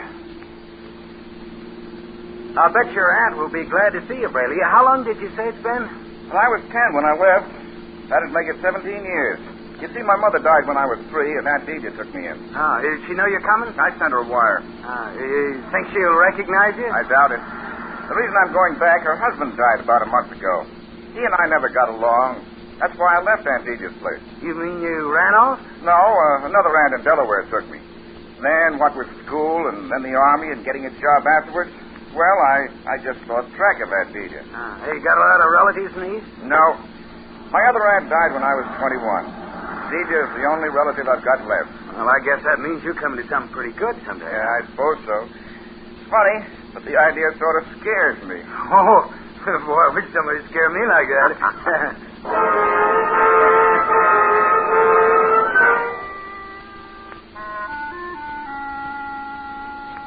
I kept pumping him until I could have written his autobiography. Yes, I mean autobiography. I stored away facts about this uncle that he hated, about how Braley used to like to draw pictures when he was a kid, about how he got his only spanking when he was 8 for spilling ink on his aunt's favorite tapestry, how he couldn't eat peas, how he got sick on enchiladas at the Santa Barbara Fiesta in 1929, everything. Could I remember it? People used to tell me with my memory I could have been a lawyer, but that takes work. Just east of Indio, before Highway 70 runs into 99, I figured that I was thoroughly briefed. Want me to drive a while, Sharple? No, thanks, unless you want to take over. No, technically, maybe I shouldn't be driving at all. Oh, I've got one of these mail-order driver's licenses, but I doubt if I can pass the California test. You see, Hey, you know something funny? Huh? I think we're getting a flat. Oh, rats. Yeah, the car ride's kind of funny. I think it's the left rear tire. Now, this would have to happen clear out in the middle of nowhere. We better stop and take a look, huh? I don't even know if this stair's any good. Of course, I may be imagining things, but we better make sure. Let's check it. Well, there's not a soul in sight either way. Oh, we won't need any help. I hope not. How is it? Maybe you better come and look. Okay. Hey, come to think of it, there may not be any tools in the car. I bought it in a hurry off a used car lot. I got all the tools that I'll need, Braley. Now then, it doesn't look flat to me. No? Look close. Well, it still doesn't see. I was right about the tools, wasn't I, Braley?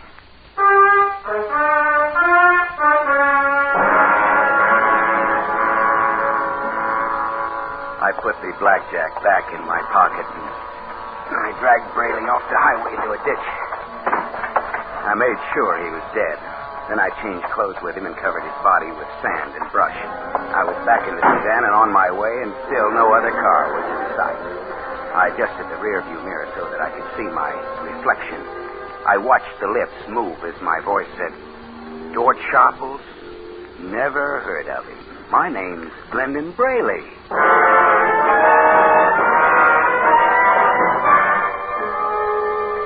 I pulled into L.A. about 2 a.m. I waited till morning, though, before I went to Rena Zita's apartment.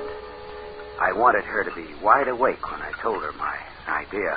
That started sounds crazy and dangerous. Well, for $1 million, we can afford to be crazy. Suppose somebody finds out that you aren't this guy. Who knows? His aunt hasn't seen him since he was a kid. There are no other relatives, no connections on the coast, or back east for that matter. But I'm sure you can carry it off to him. Listen, Rena, I know everything about this guy, even when he lost his first baby tooth. What do you want me to do? Just stay where I can get in touch with you. Be ready to come on up to Santa Barbara. How long will you have to wait to come into this money? The old lady may live for years. I don't think so. She's pretty well along. She's an invalid. You know, a lot of things can happen to an old lady. Well... No, it's a real break. I might have done it alone, kid, but I thought of you. It's real sweet of you, Doyle. Real sweet. Then we're partners? Okay, then. Great, kid. But now, look, you get in the habit of calling me Glendon Brayley. Kiss me. Glenn.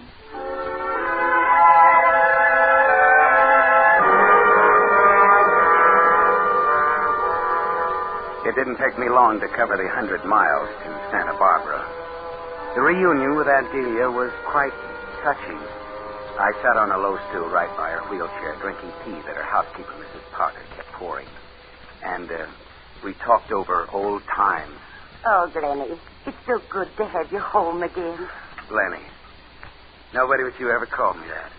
The kids always call me Glenn or Curly, mostly. And how angry you used to get. You hated to be called Curly. Yeah, and when I got in a fight about that with Pudge Mortzman, you sent me to bed without any supper. And then you took away my paints and crayons for a whole week. Not a whole week, Glenny. I relented on Sunday afternoon. Well, it seemed like a week. You did love to draw. Oh, that must be Mr. Crittenden. Crittenden? Yes, my attorney. He's been just wonderful to me since your uncle died. Handles all of my affairs. I've asked him to come up to meet you. Oh. I hope you don't mind. No, not at all, Annie. That's all right, Mr. Parker. Don't mind. Come right in, Bryce. Hello, Delia. Ah, you look positively radiant. Oh. Well. Is this the prodigal nephew? Yes, Bryce. This is Glenny.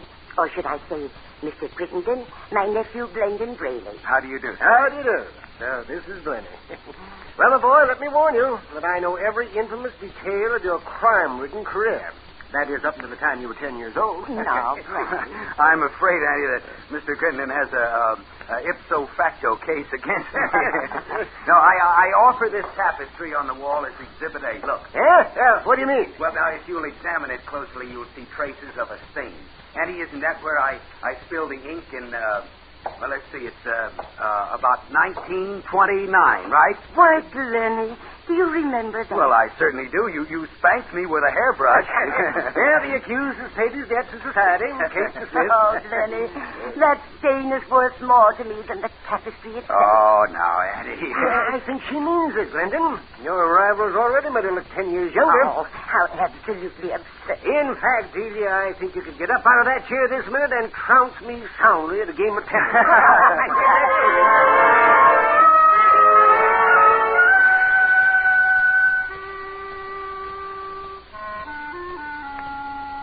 There wasn't any doubt about it. I was in. Aunt Delia's health improved so rapidly that I realized I'd have to think of a way to speed things up. That meant that I had to get Mrs. Parker, the housekeeper, out of the house for good. So I began devising little things to make her appear inefficient. Auntie wasn't supposed to have spices, so I sneaked in the kitchen and doctored the food up with pepper.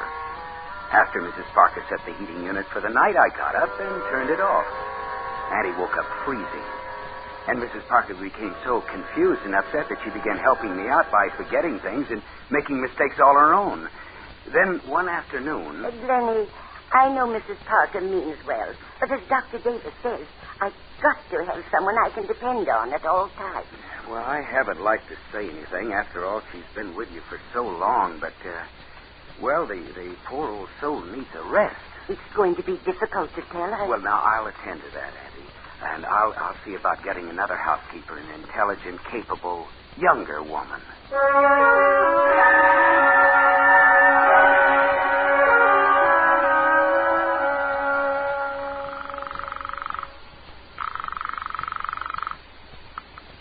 Hello? Rena, this is me. Huh? You know, Mr. Brayley. Oh, yes. How are you? Great. Now, listen, kid. I'm calling from Santa Barbara. Yes? Get up here right away. Check in at the San Martin Hotel as Rena Derwin. Right. And wait there till I call you. We're in, baby, but good.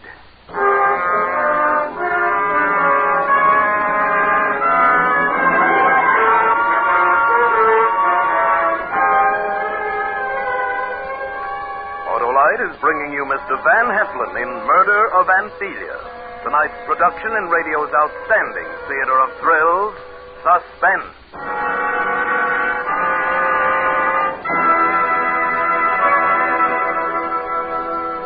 Oh, Mr. Wilcox, Hop asked me to return this book to you. Your life story, he said. Oh, you mean Wilcox of Wide Gap? Mm-hmm. That's a great yarn. You'd like to hear one of the more electrifying episodes? Oh, sure. All right, listen. There it stood, a huge green monster. I'd been trailing it for weeks.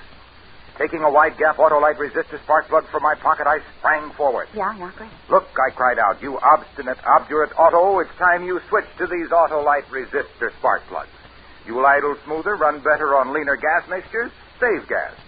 Another thing, your narrow gap spark plugs have been messing up television reception around town.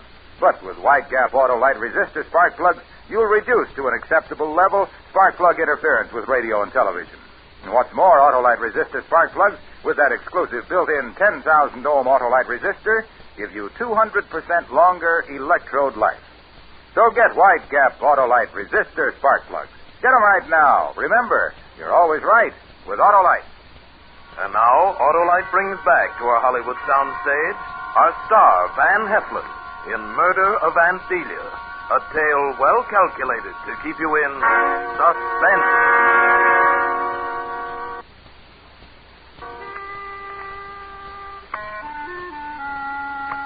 By the time Rena arrived in Santa Barbara, I had fixed up a set of references of her ability and character that would have flattered Florence Nightingale and Susan B. Anthony.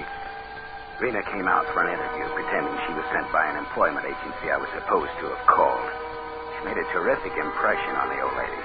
With a nod from me, Addie hired Rena on the spot, and Mrs. Parker left with a cardboard suitcase, a month's pay, red eyes, and the sniffles. After we got Addie to bed that first night, Rena and I met out on the veranda. How was I, George? That name. Nobody's around it here. Well, don't take any chances. Call me Mr. Braley all the time. All right. Mr. Braley. How did I do? Perfect. Come on, let's walk out by the bluff, away from the house. Oh, this is sure some layout. Looks great in the moonlight. It'll all be ours, baby. You plan to live here after it's all over? Oh, maybe for a little while. Depends on how long it takes me to convert her estate to cash. We can't do anything to excite suspicion now. No? No. Right up ahead there is a cliff. A 200-foot drop onto some rocks. You're going to push her? Oh, no. Nothing as brutal as that. It's an accident. You take Aunt Delia out for an airing in a wheelchair. You're pushing the chair. You trip and you fall. The chair starts rolling. You run after, but before Auntie goes over the edge, you are hysterical. With shock. Yeah? What's wrong with you taking Auntie for an airing? Look, if I could do it, what would be the point of you being here at all? Look, you're just an employee and brand new one. You have no reason on earth for croaking her for a dough. They just might get that idea if I was sweeping it, see? Yes, you're right. And that's why it's important for us not to have much to do with each other. It's going to be difficult, Bill. Mr. Braley. No one can see us now, honey. Look, baby, now, let's not form any habits that will be tough to break. Just one kiss? Please. Wait, now, stop that, you little... baby.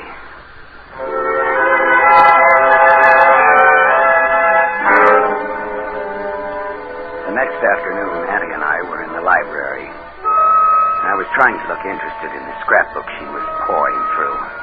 I hoped she wouldn't notice how fidgety I was. My eyes are so weak now, Glennie, but I know every detail of these just from memory. Here you are on your first tricycle. Well, I'll be darned. Is I ever that small? It doesn't seem possible, does it? Oh, here's what I was looking for. The cow you drew when you were 9. Huh? You were quite the artist. Yeah, that's great. I was a surrealist or something. I colored it green. Green cow on purple grass. It caused quite a sensation at your school. No wonder I wasn't expelled. Oh, Clement. I've always been just sick about this picture. One of the few of you and me together. You broke away from me just as the photographer took it. Yeah, I'm just a blur. Say, what's the cat doing in it? Well, don't you remember? That's Xerxes. Don't you remember? Oh, yeah, sure. Oh, Xerxes, the Persians. Gee, the fun that he and I used to have together. Of course, I used to tease him a lot when you weren't looking, but he sure was What's the matter, Auntie? Lenny, are you trying to fool your old auntie? What do you mean? You were frightened plumb out of your wits, that cat. If Virtue so much as brushed up against you, you'd scream bloody murder. That's why you jumped when the picture was taken. Oh, yeah, I did, didn't I? Yeah, You were that way when you first came here. Don't you remember? Poor old Dr. Thompson, he said it was a deep-seated phobia, and you'd probably have it all your life, like Napoleon. Did it go away, Glennie? This fear of cats? Well, most of it. A guy sort of, he doesn't like to remember what a coward he was when he was a kid.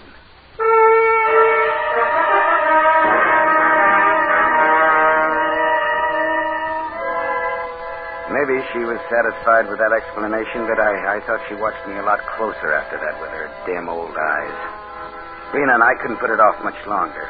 I might make a real break. That night, Rena and I set it up. I said, tomorrow, right after breakfast. Well, you'll come with me, won't you? No, honey, it'll be better if I'm not around. You don't have to be right there. Just be where I can see you. I couldn't do it all alone. I don't know. All right, but don't lose your nerve, kid. Now, don't lose your nerve.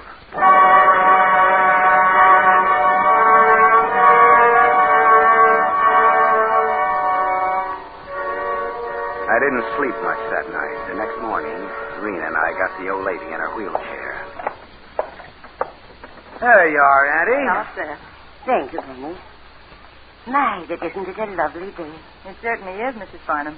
Perhaps I'd better have a scarf over my head. I'll run upstairs and get one. Would you mind, dear? Hey, there are two scarves here on the sofa. Oh, never mind, Mr. Irwin. There's some down here. Oh, all right. Which one do you want, Eddie? The green and red one or the blue and yellow? Why, it doesn't matter, Glennie. Either one. Well, this one I think will go better with that robe you're wearing.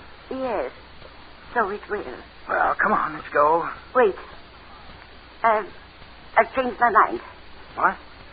You mean about going out? Yes, it's so much bother. Bother? Oh, nothing. You need some fresh air. I'll just sit here by the open window. Well, look, you need some sun.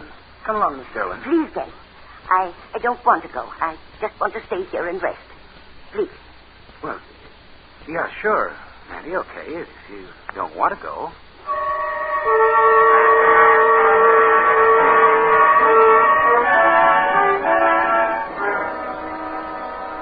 Addie finally calmed down, but she still had Rena put her to bed. Then she asked me to drive to town to get her some medicine she was out of. I was hoping the old lady was coming down with something that would save Rena and me the trouble of that last wheelchair ride, but no. Next morning was cloudy and sultry.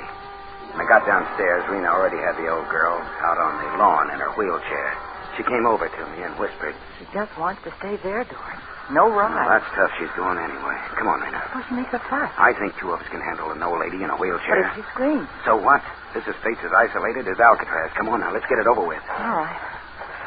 Starting to sprinkle. Now, hurry up. Let's finish this before we get wet. Lenny, Miss Irwin, it's starting to rain. Yes, we're coming, Addie. I knew it would rain today. I knew it. Sure. Well, here we go, Addie. You came just in time. I thought you'd forgotten me. Forget you, Addie? Well, don't be silly. Oh, my, it's starting to come down. Hurry or we'll be soaked.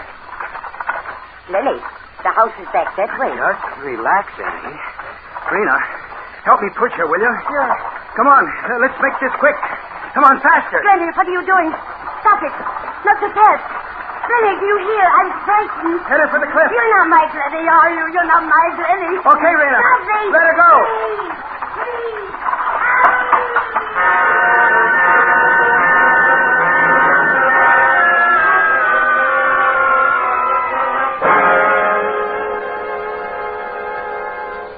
It was done. I looked over the edge to make sure. She was dead, all right. I made Rena tear her hose and skin her knee, and I rubbed some dirt on the wound. It's raining hard now. As we got back to the house, I heard a car swerving around the last turn on the grade.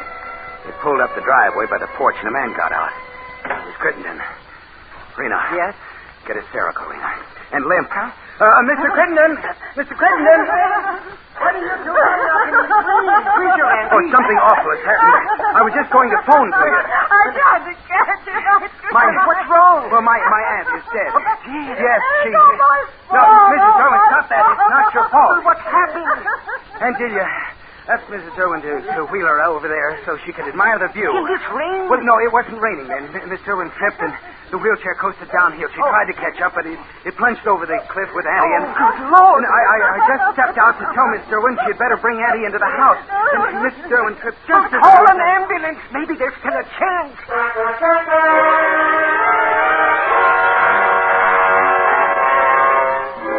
Crittenden ran down to peek over the cliff, and I went into the library and phoned the ambulance. And the police, too, just to make it look good. I was downing a double shot of bourbon when the lawyer came in. That poor woman, at least she didn't suffer. Oh, thank heavens for that. Use a drink? No, thank you. Quite a shock. I'll never forget that scream But when don't torture yourself. This young woman, what's her background? Miss Irwin? Why, an employment agency sent her out. It wasn't carelessness on her part, Mr. Crittenden. It might have happened to anyone. If it hadn't been for the slope to the edge of that cliff, she'd have caught Addie in time. I know she would. Gentlemen, I've lost control of myself. I'm sorry. Miss Irwin, this is Mr. Crittenden, Mrs. Farnham's attorney. How do you do? Mrs. Farnham has spoken of you on the phone. Should I bring you gentlemen anything? No, nothing for me, thank you. Why don't you sit down and relax? You've had quite a shock. Yes, sit down, Miss Irwin. Thank you. Well, seems to be nothing to do, but just wait. I'm a fuss budget about these things, perhaps, but that bust of Shakespeare on the bookcase, isn't it in rather a precarious position? Well, I never noticed it. Right over your head there. Makes me nervous. I'll just slide it back. Rather top-heavy thing. Look out, George! What? Oh, my. That was close. Barely missed you. Oh, I'm sorry. Sorry, no harm done. Lucky you had the presence of mind to call out, Miss Dillon. What was it you called, Mr. Braley? Why, I didn't call him anything. I just... Look out, Dort. It was what you said. Why did you call him Dort? Why, Well, it was just an exclamation. She saw the statue topple over. And called you by your real name. Mr. Crittenden, I'm afraid I don't quite see the reason for this peculiar questioning. I'm sure that my poor aunt would resent your prying into the affairs of I'm the afraid household. you're mistaken. This prying, as you call it, is made at your aunt's request. What do you mean? She telephoned me yesterday afternoon to tell me about a strange doubt, a suspicion. About what? About you. Me? Why should she have suddenly any... was disturbed by the horrible feeling that you are an imposter. And he thought that... Well, that's absurd. Your recollections of your childhood here were quite convincing. Except for one or two things. Well, this is all very... Oh, my fear of cats. Well, people do get over childish phobias after all. It's more than that, Tim. Remember a drawing she showed you? A watercolor of a cow? Sure. The green cow. What about it? And the scarves. Remember you thought the blue and yellow would go better with her robe than the red and the green one? Well, so what? Doesn't it strike you as peculiar that a boy who could draw quite a fine cow should paint it green? And then years later be so exacting about harmonizing his aunt's scarf? You see, Glendon Braley was colorblind.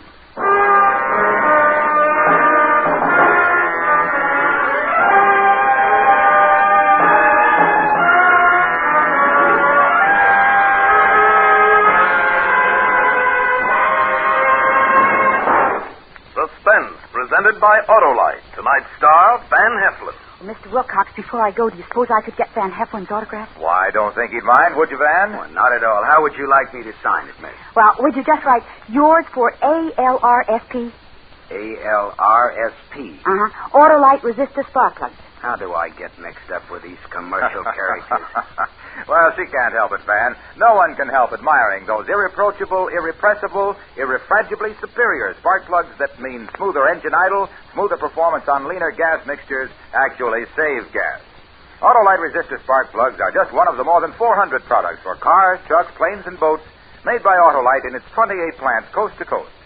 These include complete electrical systems used as original equipment on many makes of America's finest cars. Spark plugs, batteries, coils, distributors, generators, starting motors.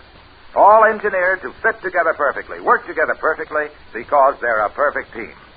So, friends, don't accept electrical parts supposed to be as good. Ask for and insist on Autolite original factory parts at your neighborhood service station, car dealer, garage, or repair shop. Remember, you're always right with Autolite.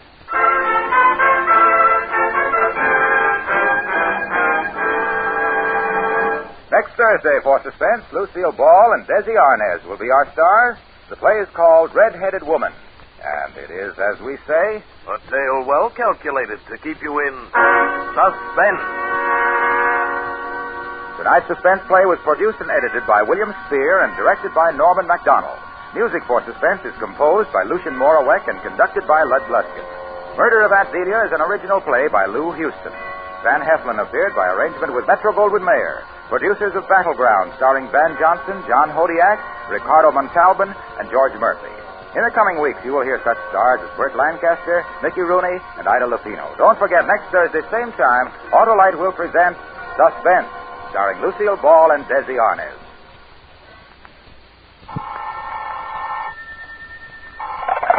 You can buy Autolite resistor spark plugs, Autolite Stay-Full batteries, Autolite electrical parts at your neighborhood Autolite dealers. Switch to Autolite. Good night. This is CBS, the Columbia Broadcasting System.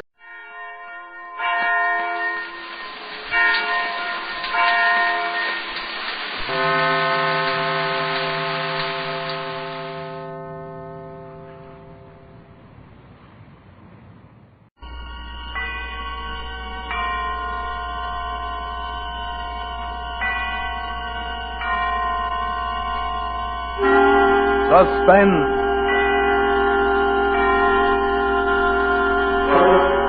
Autolite and its 96,000 dealers present Miss Lucille Ball and Mr. Desi Arnaz in The Red-Headed Woman, a suspense play produced and edited by William Spear.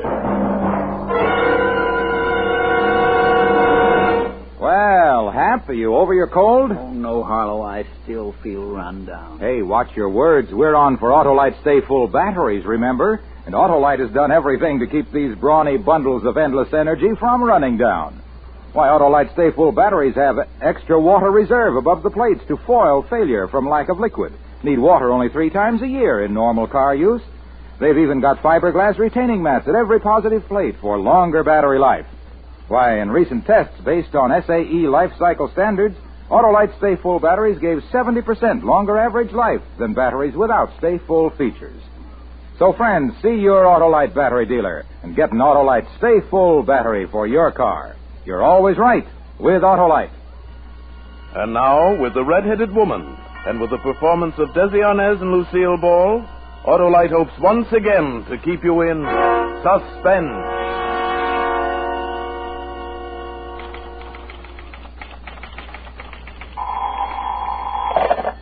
Jensen Corporation.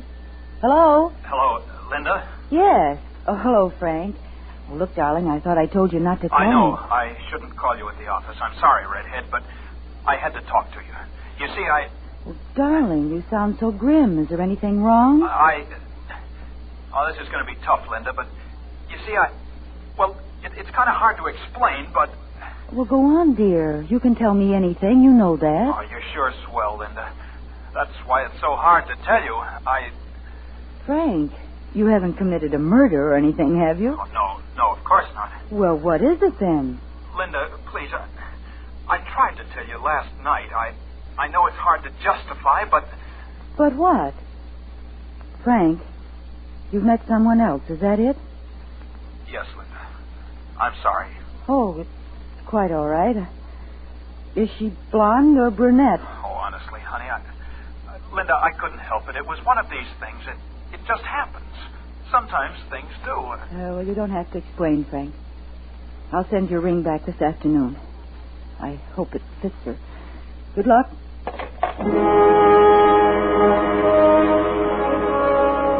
Tears came, and then I tried to laugh it off. And then I felt myself getting good and mad. What a fool I'd been. For 2 years, my every thought, my every move had been patterned toward Frank's wishes and welfare. Other girls, the selfish type, were holding their men. It was... Well, I made up my mind that the future would be different. From that minute on, I'd think of myself first, last, and always. Suddenly, I wanted to get away, do things, have beautiful clothes, money, especially money.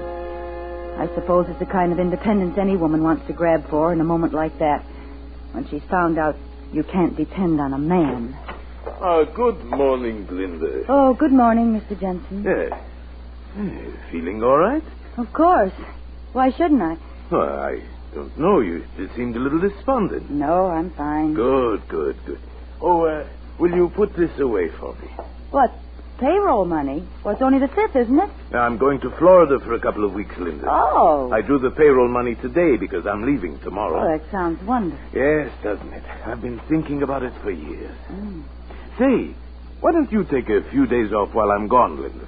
What? Oh. Why don't you, Linda? It's a good idea. Certainly I won't be needing you.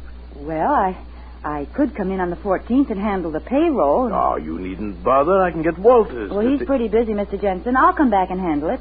I'll just be in the country somewhere close by. Thank you, Mr. Jensen. Looking back, I suppose I thought of stealing the payroll right then. I must have. For a few minutes after Mr. Jensen left, I visualized how easy it would be. Only he and I had the combination to the safe. He'd be far away in Florida for 2 whole weeks. I could leave the next day. I could have at least 10 days before anyone could find out anything was wrong. I thought about Frank and that brush-off he'd given me. How easily I might forget him in new surroundings. Well, when I closed the office that evening, I took the envelope with $21,000 in bills and stuffed it into my handbag. Then, I don't know why, I took the gun Mr. Jensen always kept in the safe.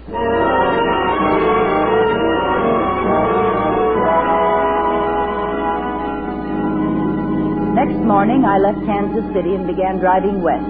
By the next afternoon, I was well into Texas on the inland route.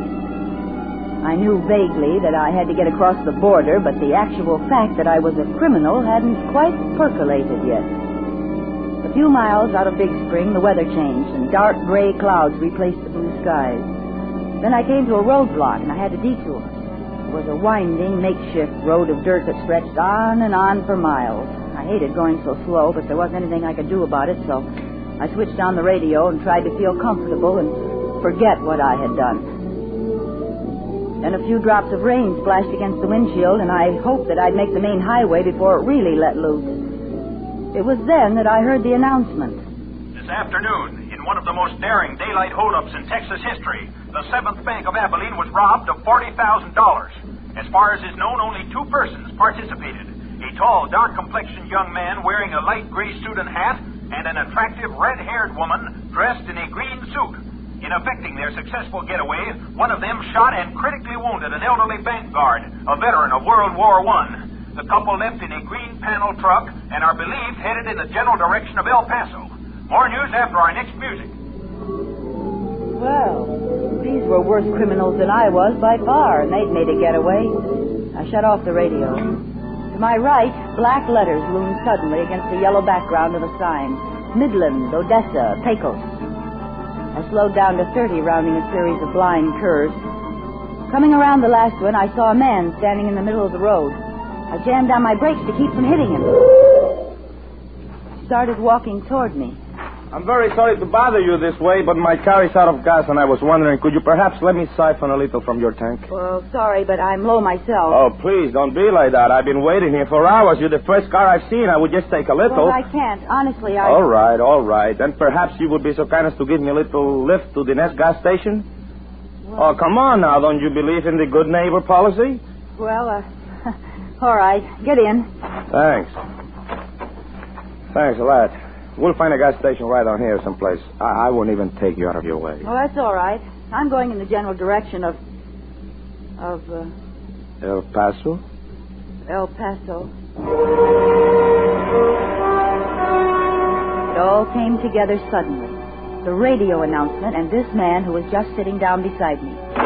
He fitted perfectly. Dark complexion, light gray suit. I glanced at the car parked by the side of the road. Yes, it was a green panel truck. Well, senorita? Look, I'm terribly sorry, but I don't think I can take you after all. You see, Oh, now, please. I have been marooned here for 2 hours. It's very important that I get to Pecos in the next 2 hours. Oh, and where are you going after that? Me? I'm going to travel all over. After Pecos, I'm going to beat it down to Juarez. That's across the border. From there, we're going... Yeah, that's what I thought. Look, I would like to pay you for helping me. He drew a sheaf with new bills from his pocket and dropped a fresh 20 into my lap. I opened my handbag and my fingers closed around Mr. Jensen's gun. He looked down at it. Hey, what? I said I've changed my mind. Okay. That's the way you feel. I don't argue with a girl who's got a gun. I didn't even wait for him to close the door. I let out the clutch, stepped on the gas, and got away fast. When I finally reached the highway, I speeded up still more. I'd had a bad scare. I wanted to talk to someone about anything and forget that man. Maybe that was why I was so relieved when I came to the little town of Pecos and saw the carnival a short distance ahead, and why I stopped to look at it. Even from the car, the bright lights and the people and the carousel, gaily painted horses going round and round made me feel less lonely. I wanted to get out and mingle with the people and drink some pink lemonade and buy a red candied apple. Go in one of the midway tents and see Tortoro, the sword swallower, and Lopez, the ventriloquist. But instead, I ate a hot dog in the car and bought a silver ashtray from a little Indian girl. And a sudden burst of thunder reminded me of the approaching storm. I started the car and left the carnival behind me. Soon afterwards, it began to rain. Then a cloudburst hit.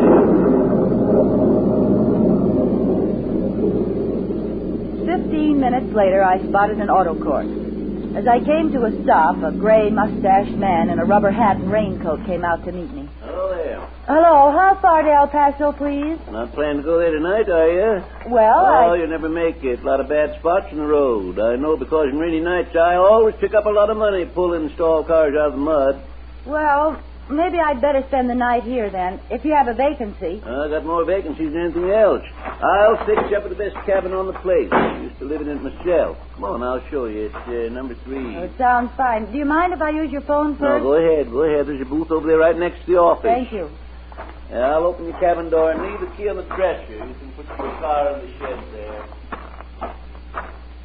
I was going to phone the El Paso police and tell them where I'd last seen the man answering the description of the Abilene bank robber. I dialed and waited for her to answer.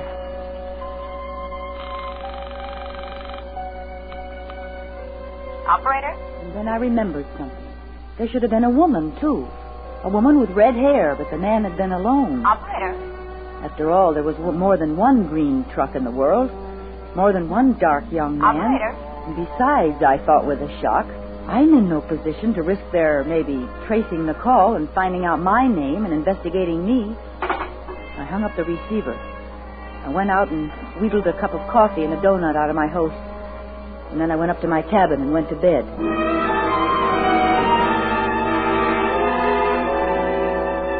I woke up about 10 o'clock. A car had driven up and stopped right outside my window.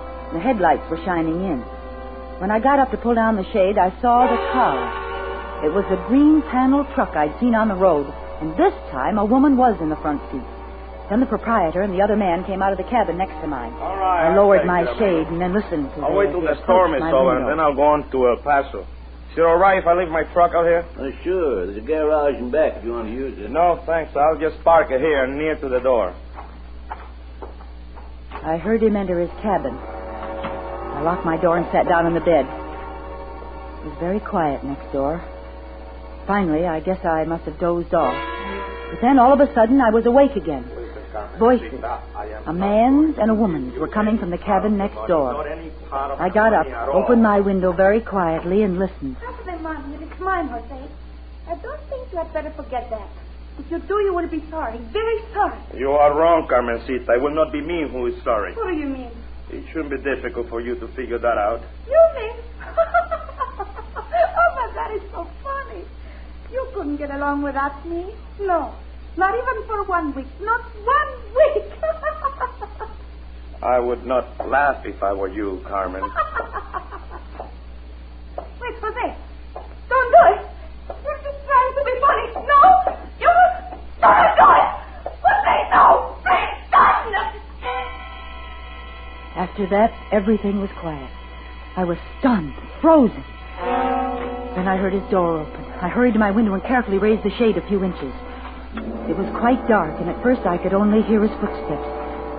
And then I saw him. He snapped on a flashlight, looked around with it. He was carrying a roll of blankets, and he put it down carefully in the wet grass. Then he opened the rear door of the green panel truck. There was a long, oblong box on the floor. He stooped over and lifted what I thought was the roll of blankets. But I was wrong. From one end, a head was visible. A woman's head, with red hair. I must have thrown up my hands and hit the window shade. It clattered to the top. In the tense silence of the night, it sounded like a machine gun. The man outside spun around. He trained his flashlight on me. He took a long look. Then he turned around and dropped his gruesome bundle into the long box. I turned away. I couldn't look anymore. Finally, I heard him walk toward his cabin, go inside, and shut the door. Then I took a chance. I threw on my raincoat and shoes and hurried to the proprietor's office. I knocked on his door and called to him. There was no answer. So I wrote a quick note and slipped it under his door and hurried back to my cabin. I closed my door and was just fumbling with the key when the lights went on. No use to lock it now, senorita, and don't make a noise. He was sitting in a chair, smiling, casually pointing a gun at me. My gun that I'd foolishly left on the dresser. You were not so very smart, were you, sweetheart? This gun, it looks nice. I think you handle it good, too.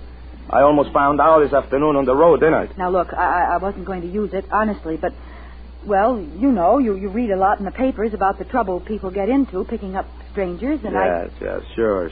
You're always careful. Stay out of trouble. Mind your own business. That is very good to remember, senorita. That's all I was doing. Well, what do you want with me? It's just too bad you looked out on me just now. I wouldn't have known you were here. I didn't mean to spy on you. I was awake, and when I heard a noise outside, I looked out, that's all. That was natural, wasn't it? Maybe, but it didn't turn out so good for you, did it? Come on now, we're getting out of here, and you are coming with me. But where are we going? Just places, senorita, just places. Come on now. But what do you want with me? You don't want me. Don't want you? Why, I'm crazy for you. I've been looking for you. I've been looking for somebody just like you.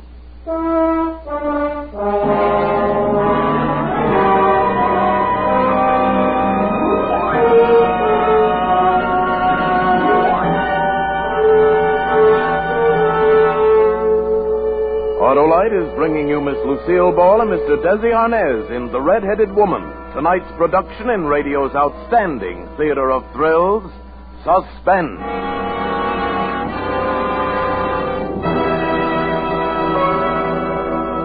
Feeling better, Hap? No, Harlow. I think I'll take the vacation my doctor advised. Decided where you'll go? Not yet. Well, how about the Atlantic Ocean, or the Great Lakes, or the Mississippi River? Say, that's a lot of water. Right. It'll remind you of Autolite Stay Full batteries, that they have longer and larger liquid reserve above the plates as compared to ordinary batteries. Need water only 3 times a year in normal car use. Or, hey, better still, Hap, visit the zoo. See the camels. Tell them Wilcox sent you. What? And get tossed out on my ear for suggesting that Autolite Stay Full batteries can go without water longer than camels can? Well, tell them about those fiberglass retaining mats protecting every positive plate for longer battery life. Tell them that in recent tests based on SAE life cycle standards, Autolite Stay Full batteries gave 70% longer average life than batteries without Stay Full features. Well, wherever you go, Hap, take along an Autolite Stay Full battery. You're always right with Autolite. And now, Autolite brings back to our Hollywood soundstage our stars Desi Arnaz and Lucille Ball in The Red-Headed Woman, a tale well calculated to keep you in suspense. It was quite a moment. Jose motioned with the gun for me to pick up my suitcase. And right then the door opened and the proprietor came in. I got your note, miss. Well, what's all this? What's the gun for, mister? Oh, it belongs to the lady. She was just showing it to me. Oh, yeah? Well, yes. Yes, that's right. I'll take it back now. This man bothering you, miss? Is that why you left the note? No, I remembered my position again. I thought of the $21,000 in my handbag. I wanted this murderer locked up, but I didn't want to risk too much investigation. I wasn't bothering her. No, I just thought I heard someone at the window. And when I couldn't find you, I went next door, and this gentleman was kind enough to... Yeah. Guess I owe you an apology, mister. But then when I saw you with a gun... It's okay. Forget it. Forget it, amigo. Sure. Well, good night. All right, you stand over there. Well, I guess you must be crazy for me, eh? To lie for me like you did? No, I'm just fond of myself. Things have kind of changed, haven't they, Jose? Oh, you know my name, too. I know all about you. Really? Yes, I guess things have changed. All right, now. That was a good idea you had before about leaving here. Come on, pick up my suitcase. Yes, ma'am. Where are we going? Like you said, places, Jose. Just places. Now walk quietly. My car's right outside. Anything you say, senorita.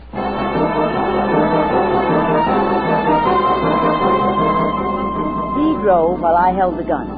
After we'd gone about 5 miles, we came to a side road. I told him to turn. It's a pretty deserted neighborhood, no? Yes.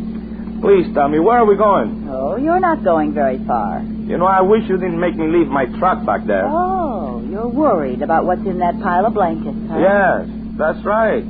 Somebody might find her. Senorita, please. Not a chance. Oh, look, now, why don't we talk this thing over? I think maybe we could. I'm not buying a thing. Well, I certainly hope you know what you're doing. Uh-oh. I'm sorry, but we're stuck in the mud. Oh, well, that's a very fancy trick, but it won't work. You don't believe me? No. Well, then get out and see for yourself. And have you drive off and leave me? Oh, no, thanks. Come on, start the car. But I'm telling you the truth. We're stuck in this ditch. You better start the car, mister. Okay. Anything you say.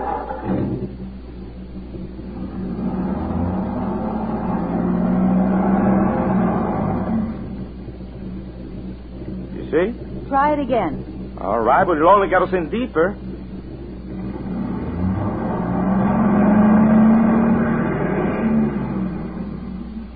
Well, what do we do next? You're running the show. You tell me. Okay, I'll tell you. Get out of the car. What do I do now? Pick up some broken branches and put them under the wheels. Like I said, you are running the show. No, never mind. It's too dark. I can't see you. Get back in the car here. But you give up too easy. Why don't you think of using a flashlight? I don't have one. Well, maybe if you ask me real nice, I will let you use mine. Where is it? It's here, in my coat pocket. All right, senorita, drop the gun. Quickly. It was over in a second. Before I knew it, he'd reached in his pocket and jumped behind me. I'd forgotten the most important thing of all. I hadn't searched it. I could feel the gun against my back. Now you're going to get into the car. Hurry. Yes, sir. Now you will drive for a while, no? But I thought we were stuck. That is exactly what I wanted you to think. Good, eh? Start the car.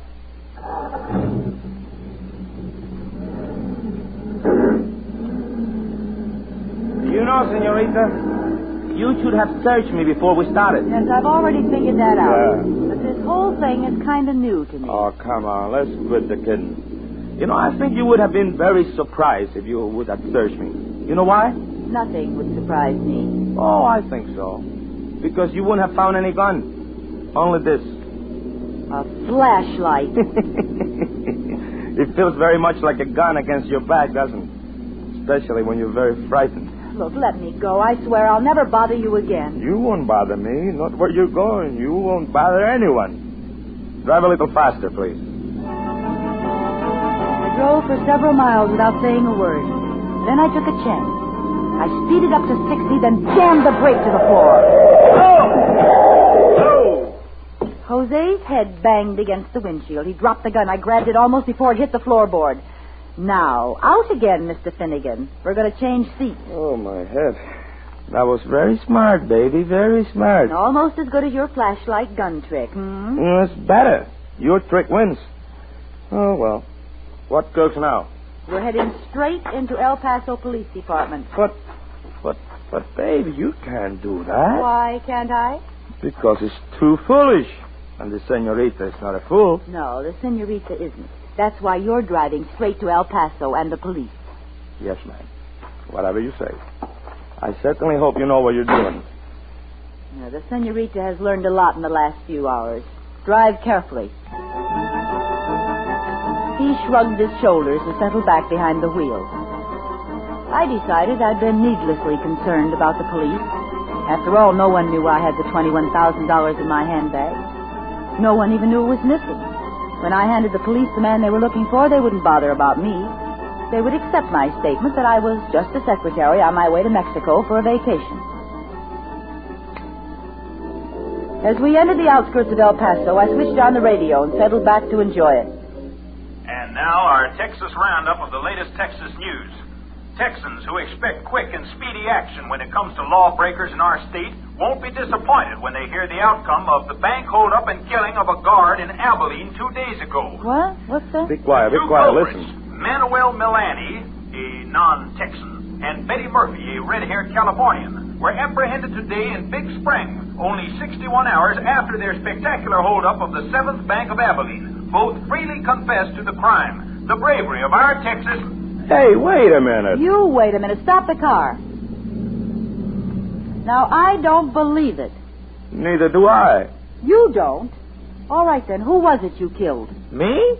I didn't kill anybody. Oh, stop it. It was your accomplice.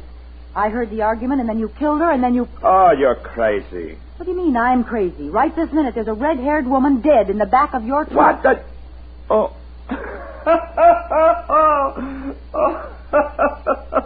Oh, boy, that's a good one. You know, you're right. You did hear an argument, and you did see me put a red-haired woman in the trunk. She was dead. Yes, that's right. She has been dead all her life. She's... The argument, as you say you heard, went something like this. Half of the money? It is mine, Jose. I don't think you had better forget that. If you do, you will be sorry, very sorry. You are wrong, Carmencita. I will not be me that is sorry. You couldn't get by without me. No, not even for 1 week.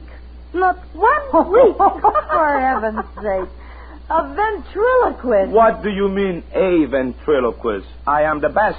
Jose Lopez, the great. Oh, what a relief. Your relief? What about me? I thought the whole time, here I am traveling with a criminal. Me? How could you think that I was a... Why not? You got the red hair, you're wearing the green suit, just like the description. Hey, listen, there's only one other thing that is confusing me. What's that? How come you carry such a big bankroll? All these thousands of dollars in your purse. Well, Yes? Well, you... Oh, what's the use? I might as well tell you the whole story.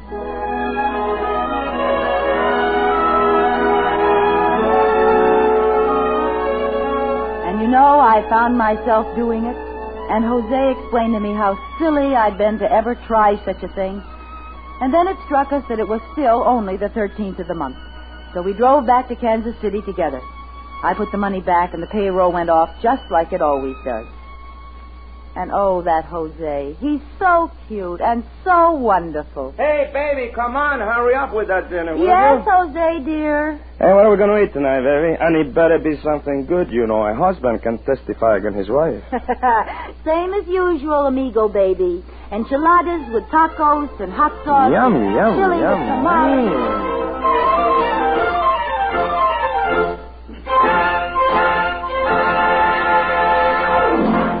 Suspense, presented by Autolite. Tonight's stars, Lucille Ball and Desi Arnaz.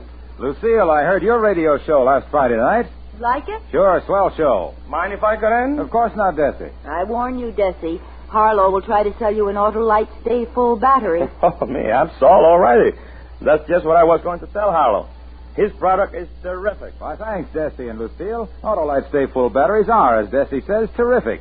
They need water only 3 times a year in normal car use. Yes, sir, their extra liquid load above the plates as compared to ordinary batteries helps lick a leading cause of battery failure. Autolite Stay Full batteries are just one of more than 400 products Autolite makes for cars, trucks, planes, and boats in 28 plants coast to coast. These include complete electrical systems used as original equipment on many makes of America's finest cars and trucks. Batteries, spark plugs, coils, distributors, starting motors, bullseye sealed beam headlight units.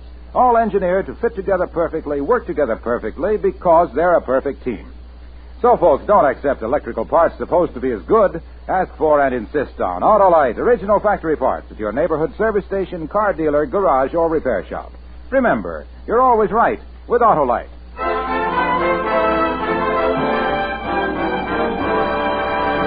Next Thursday for Suspense, Burt Lancaster will be our star. The play is called The Long Wait, and it is, as we say, a tale well calculated to keep you in suspense.